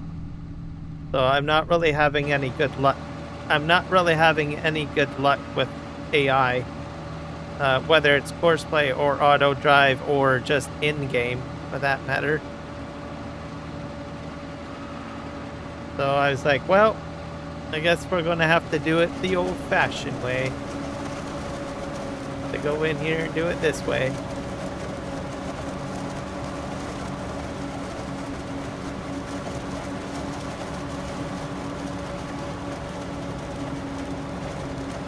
Gonna get to about 29 degrees Celsius where I am today, so just nice.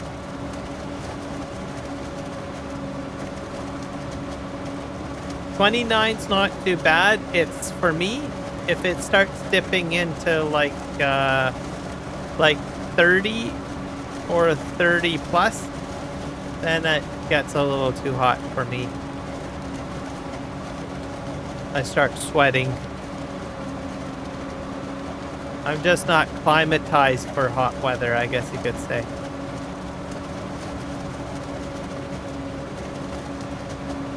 More climatized for like colder weather.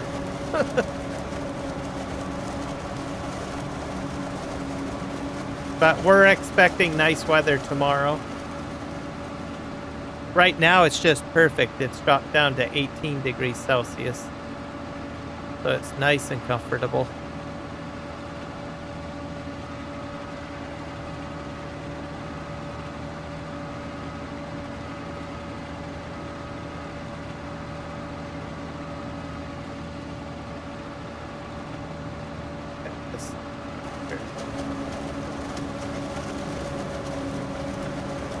And I think it's going to be nice tomorrow, but I think it's going to be smoky for us. I'm anticipating smoke tomorrow. We'll just have to see what happens.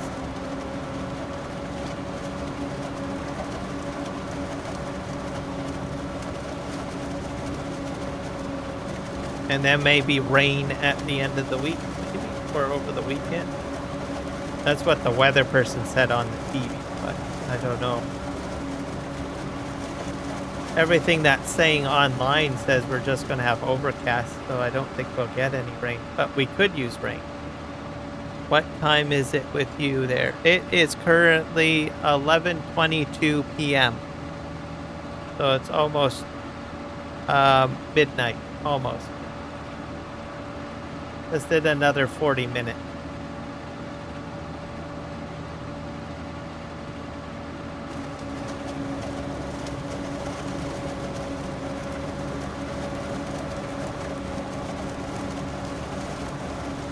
It's already the next day for you. It's already Tuesday. I'm still on Monday. I'm like, I think the last... No, I won't say the last time zone in North America. I'm on the west coast of Canada, but there is still one more time zone. I think Hawaii and Alaska has its own time zone.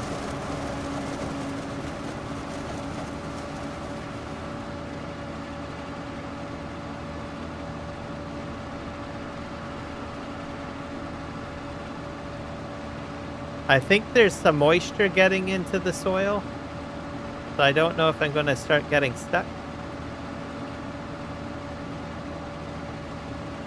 Hard to tell. It's starting to glisten a bit. I think I'll be fine, though. I don't think I'll start stinking anytime soon. I could, though.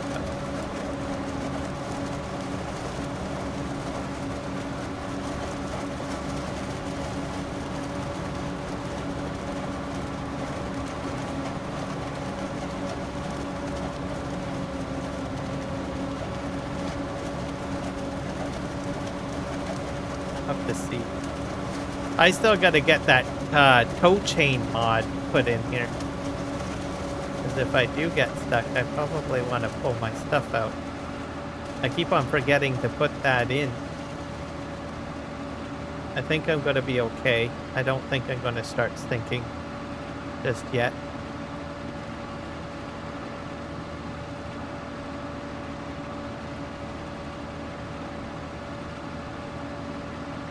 So do you play Farming Simulator?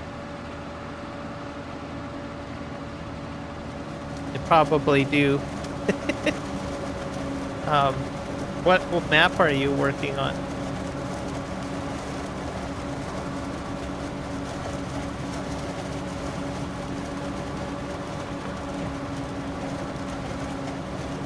This map's the Manitoba map at the moment. It's a shame that you can't smell the lavender. It would be beautiful. Yes. You know, my dream would be, I don't have lavender like in fields growing where I live, but I would just love to go to a lavender field like this. Doesn't have to be this big, but maybe a quarter of the size of this, and then just take a deep breath.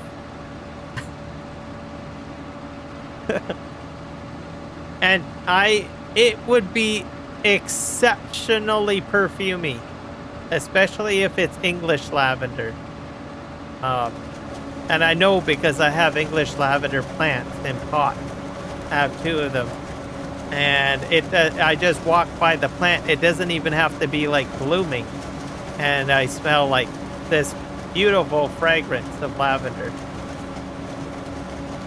So I would definitely enjoy going to a big giant lavender field and just taking a big whiff.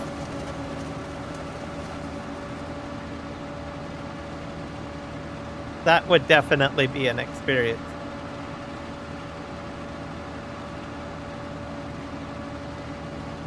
No, I'm a watcher, not a player. I don't have a PC capable of this game, and I can't afford one with the price of RAM and storage. Visited a lavender farm while visiting New Zealand. It was amazing.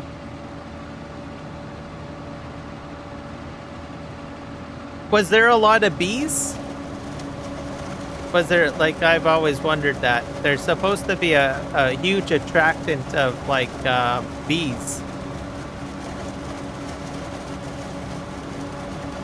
So, was it like, I guess the term would be, was it buzzing? I'm just kind of visualizing it in my mind. They probably would put hives next to it, right? And have, like, lavender honey. That would probably be very sweet.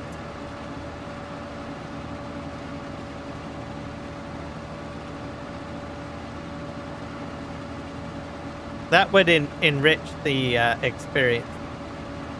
Yes, lots of bees. My wife was scared to death. Oh, is she allergic?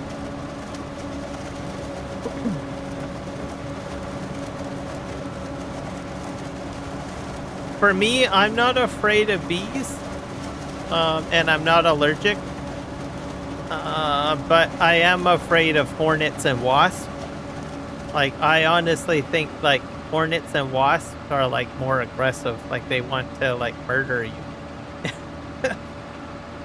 So, and I do get a few of them around where I live, and they just terrify the crap out of me. But bees, I think, they don't really bother me. They don't do anything, really.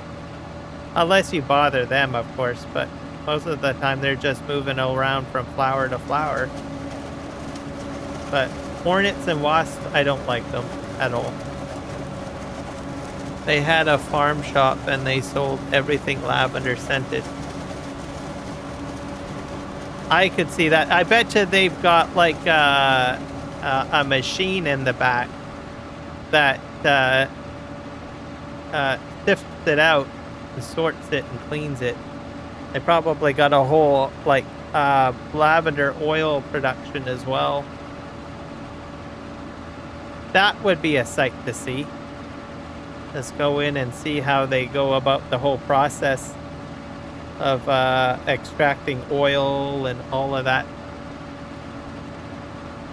Or making tea, or scented candles. Candles, definitely they get that from the beeswax. They could do it that way too. Where am I? Where's my tractor? Way over there. Fine.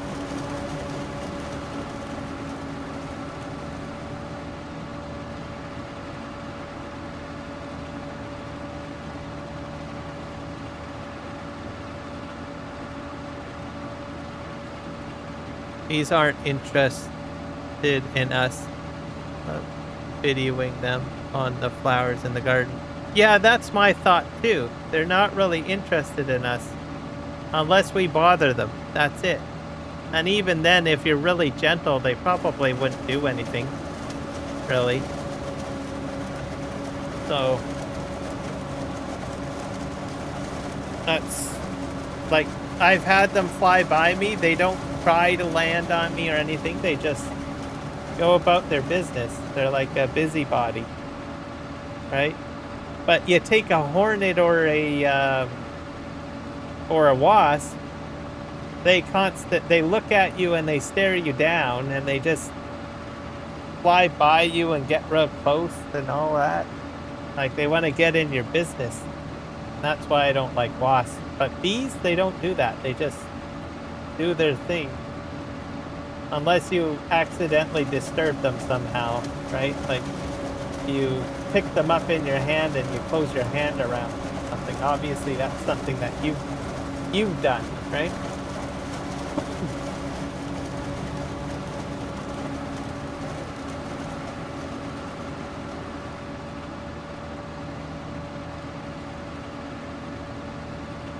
Oh, so you're a photographer? Take videos of them? That's probably pretty cool, because then you can zoom in on them. And then kind of slow them down. Kind of like a nature channel kind of. I like watching like the nature channel, and they've got the wings just flapping really slowly. Kind of a neat video effect.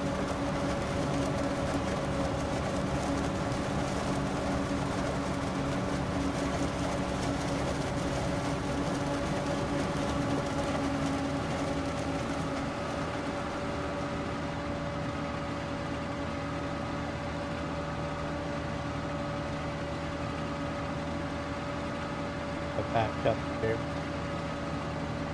I'm at 63% full. I'm gonna get this little segment done. Actually, you know what? I underestimated my ability. I honestly think I can start going up and down too. There.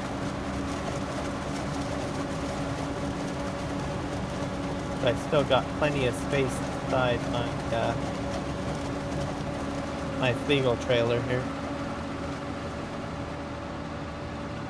Just me and my phone, like most people these days. Oh, fair enough. You can still do a lot of amazing things with phones, but probably not all that fancy like, I don't know, nature channel stuff.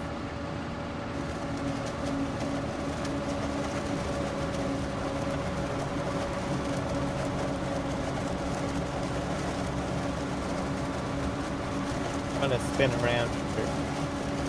Okay, how do I want to do this? I want to try to get uh,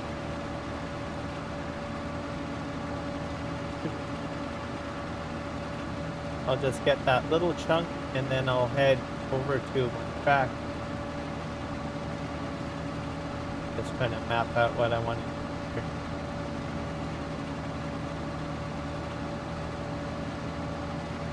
Scoop this up.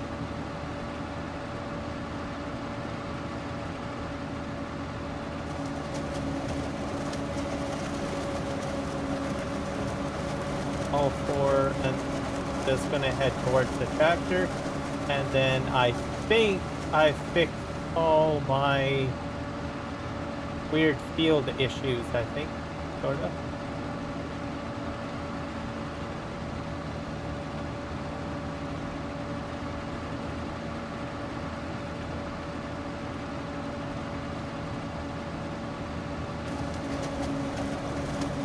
I'm gonna check the growing season for this. Actually, I've got it on no season, so it's not gonna tell me how long it'll live for. What if I turn withering off? I really don't want to lose my crop. To do that.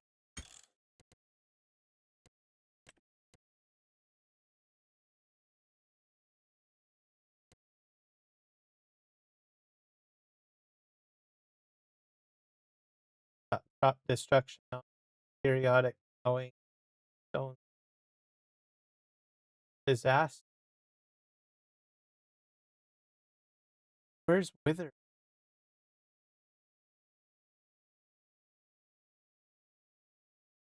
Grassland damage, wildlife crop damage, application, realistic, red eye, stuff is all off. Stop and go break. I bet you it's up at the top.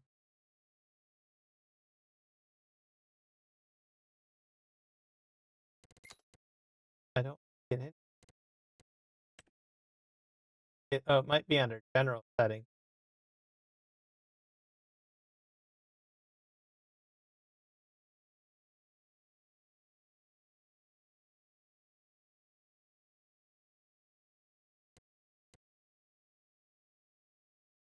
Dusty land, touch that, precision farm. No, it should be.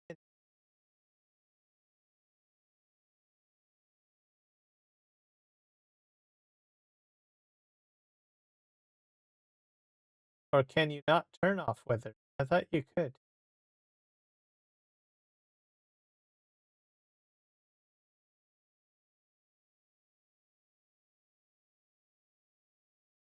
I'll look that one up. Got to go, Kiram. Great chatting with you. Good luck with the rest of the harvest. The stream. All right. Thank you very much. Was Dale time lapse. Good talking with you. And enjoy the rest of your morning and day. Yes. guys, I gotta look this up because I can't forward a phone. How to turn crop withering.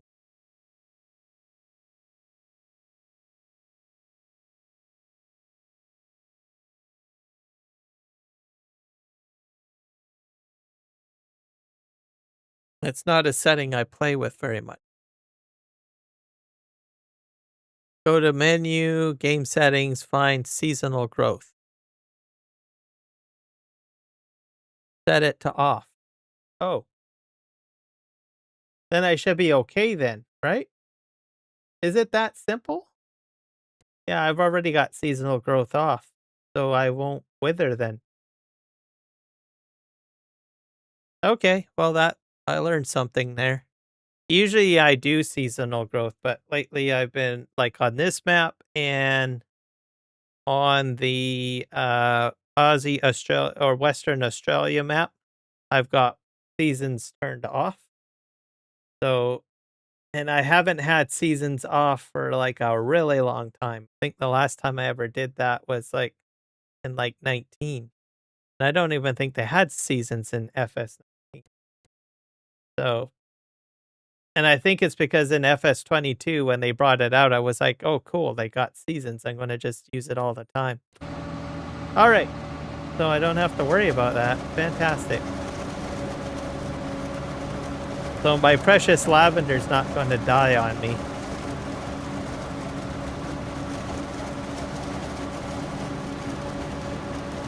I'm gonna be able to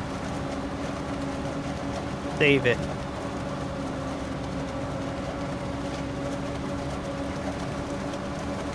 I want to try some lavender honey.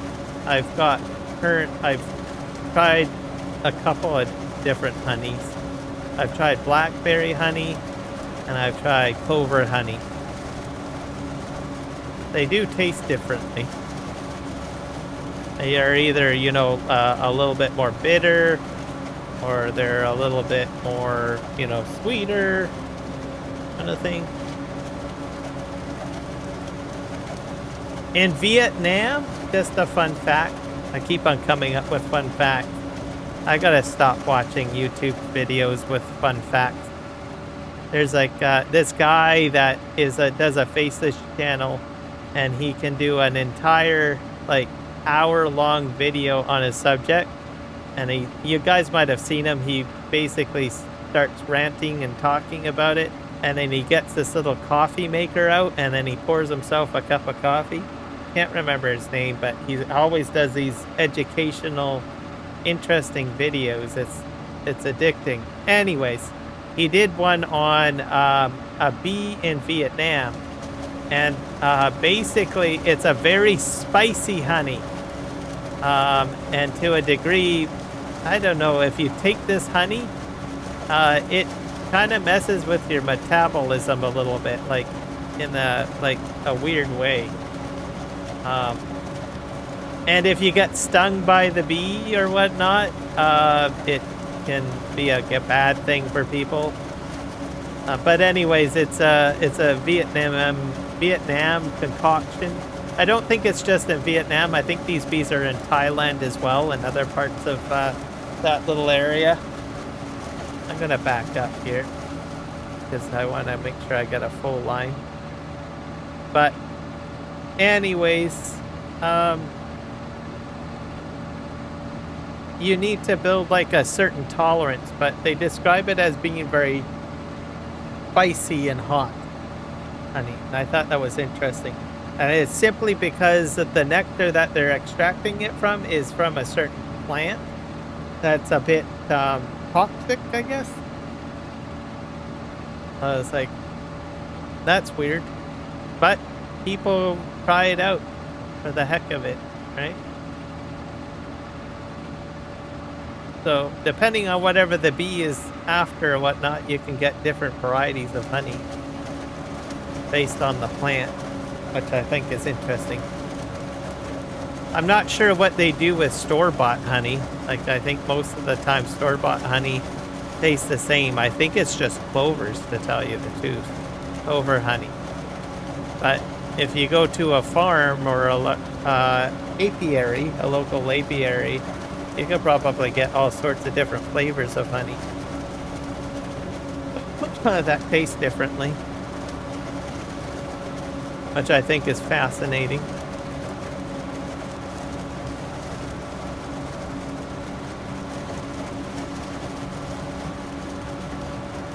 Oh, there's a pig. Wild boar is running through my crop.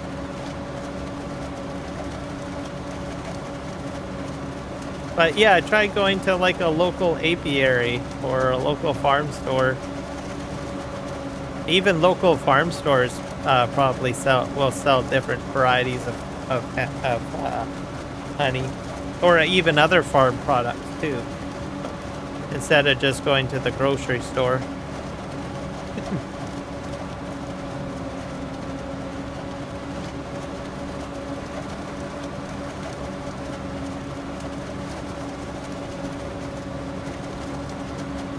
Oh, I'm almost full. I'm at 99%.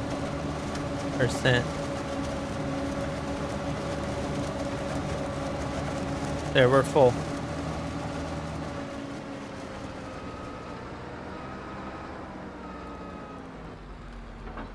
Oh, keep on dropping the header.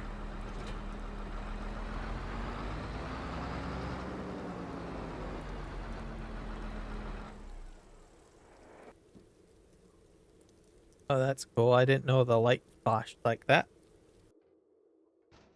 Hey, where's my tractor? Not this one.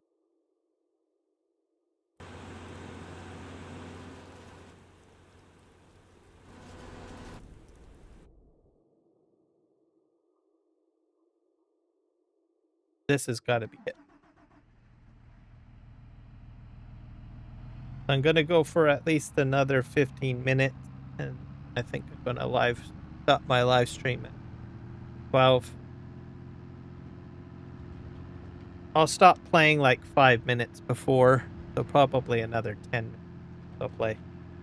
Try to get guys sent over to someone live streaming tonight. Okay, where's my pack? So I think Kiwi might be live streaming, or Eric. I will find out. Those are the two that I normally send you guys to. See who's up and about. As for Twitch, well, I don't really know very many people on Twitch. I will usually choose someone that's at least somewhat looking interesting based on what they're doing.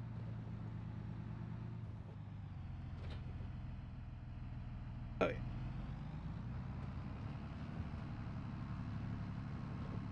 yeah. And then also please remember to hit like and subscribe. So especially subscribe. Trying to get to 1,000.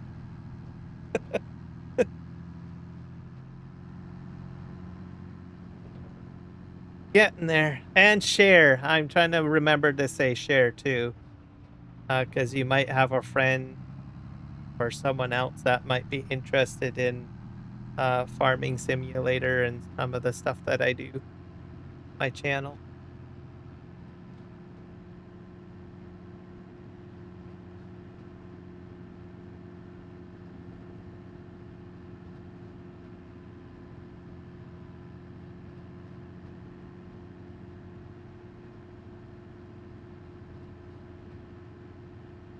I probably should actually, you know, one thing that I got out of habit of doing, I used to actually post my channel and Discord channel quite a bit. I got out of the habit of doing that. Maybe I should probably start doing.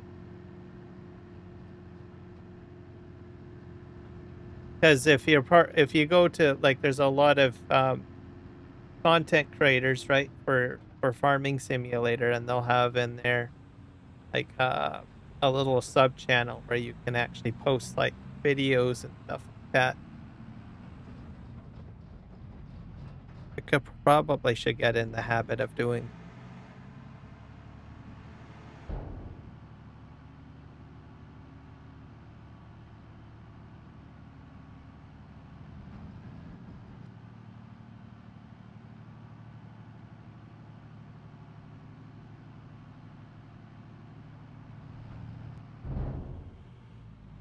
So maybe that'll be my goal, or my new goals task to do, or challenge myself to, I don't know, do a month straight of like promoting my live stream Discord channel. I don't have to worry about my own Discord because as soon as I go live, it just dumps it in there right away. Don't have to. The bot system does that for me.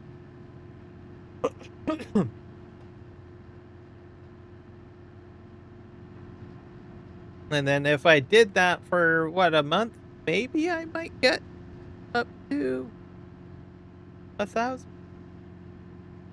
to do that.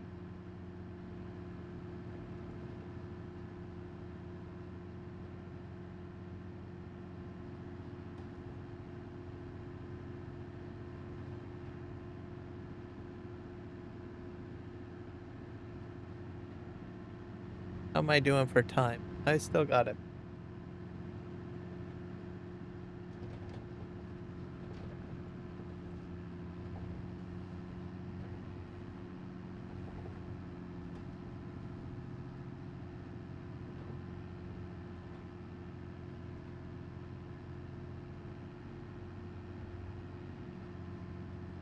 Spinner.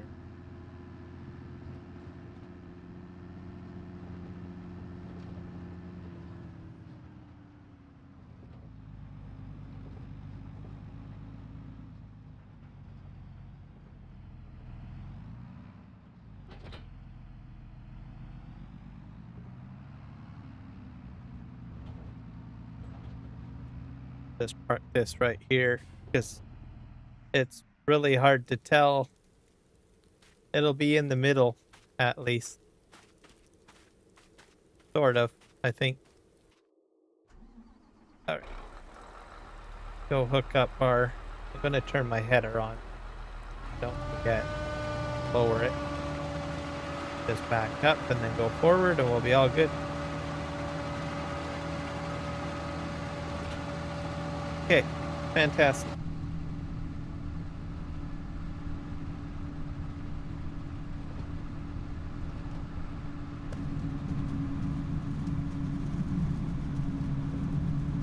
So if my crop doesn't wither, that means that I could sleep to the next day. But I'm just gonna stay in the dark for now. Well, probably next episode I will make sure that we're starting 8 a.m. in the morning sharp.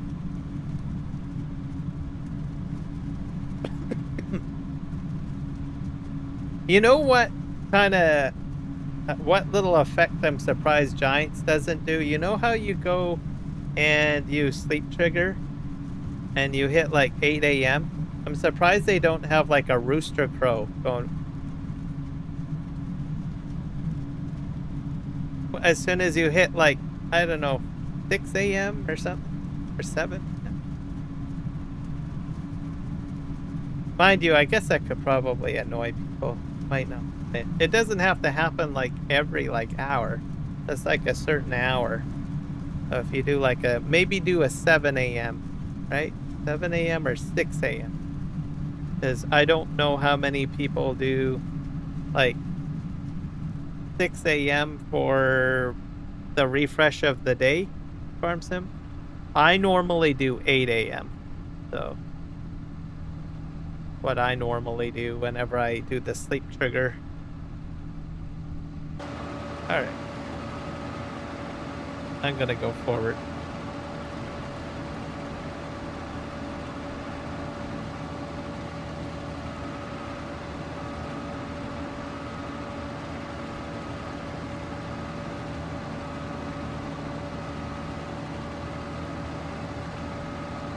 We're fine.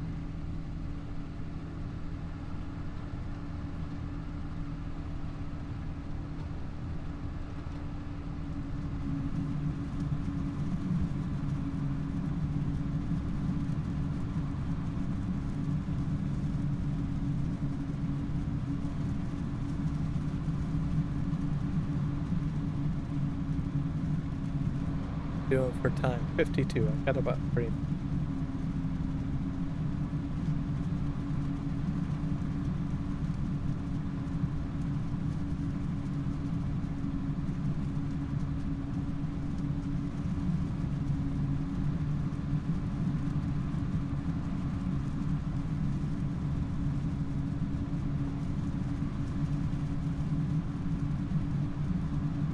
My next crop I want to do mustard. Because it's a cover crop on it. I don't know. Would I have to plow it in, or I guess you would, wouldn't you? Like oilseed radish? I'll have to see.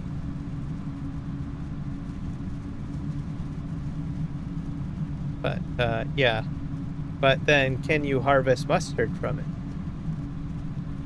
Thing, right?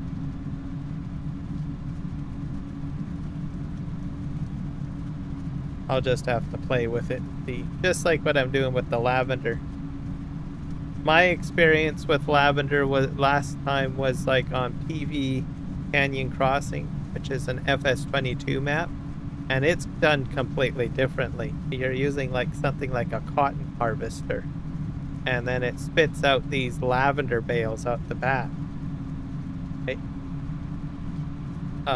But this is, I don't know if that's actually a thing or not, but my familiarity is the way that I'm doing it, right? You're like using some sort of forage harvester. So this feels a little bit more real.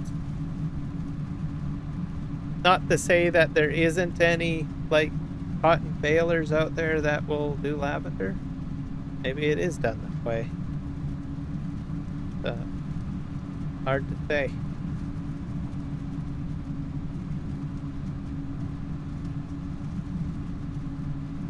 And the snow is really coming down.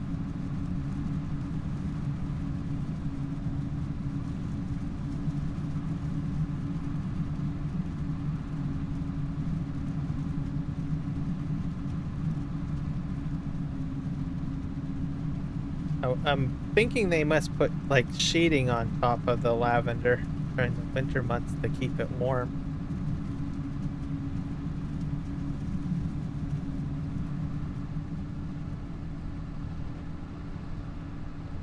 Thinner.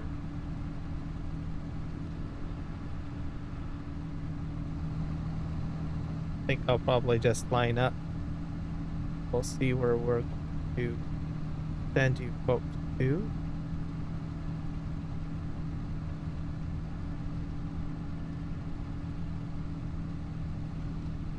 Stuff up perfect.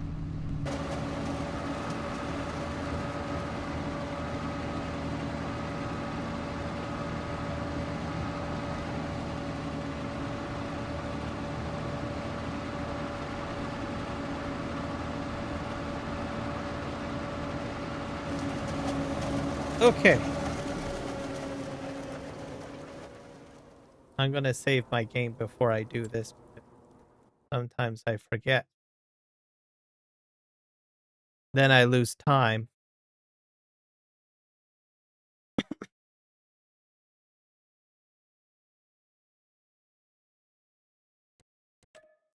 Quit. Let's go take a look at YouTube. You got available.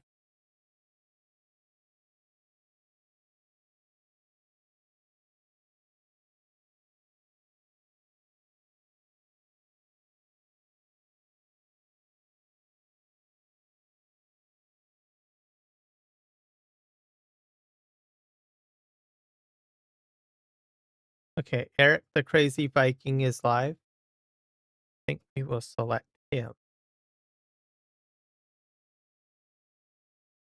He is doing go-kart track is almost done, and more relaxing music and gameplay on FS25. So you can watch him make a go-kart race. Sorry, go-kart track race. Yeah, go-kart track in FS22. He does a lot of great stuff with landscaping. So he'll like take like a logging map, log everything down, and then he'll go in and terraform it, and he'll make like little villages and little farms out of like forest area. It's pretty cool.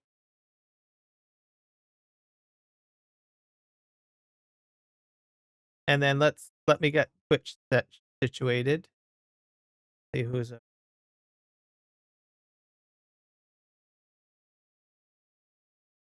let's see who's doing something interesting.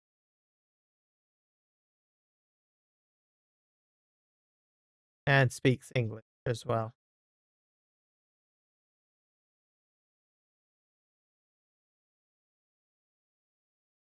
I see anyway. There is a logging and whatnot.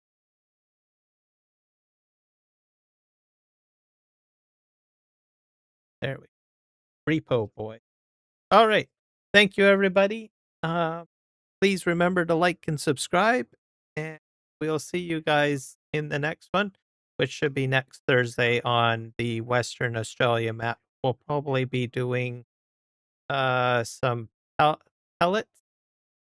Yeah. And then probably planting as well. So look forward to seeing you all there.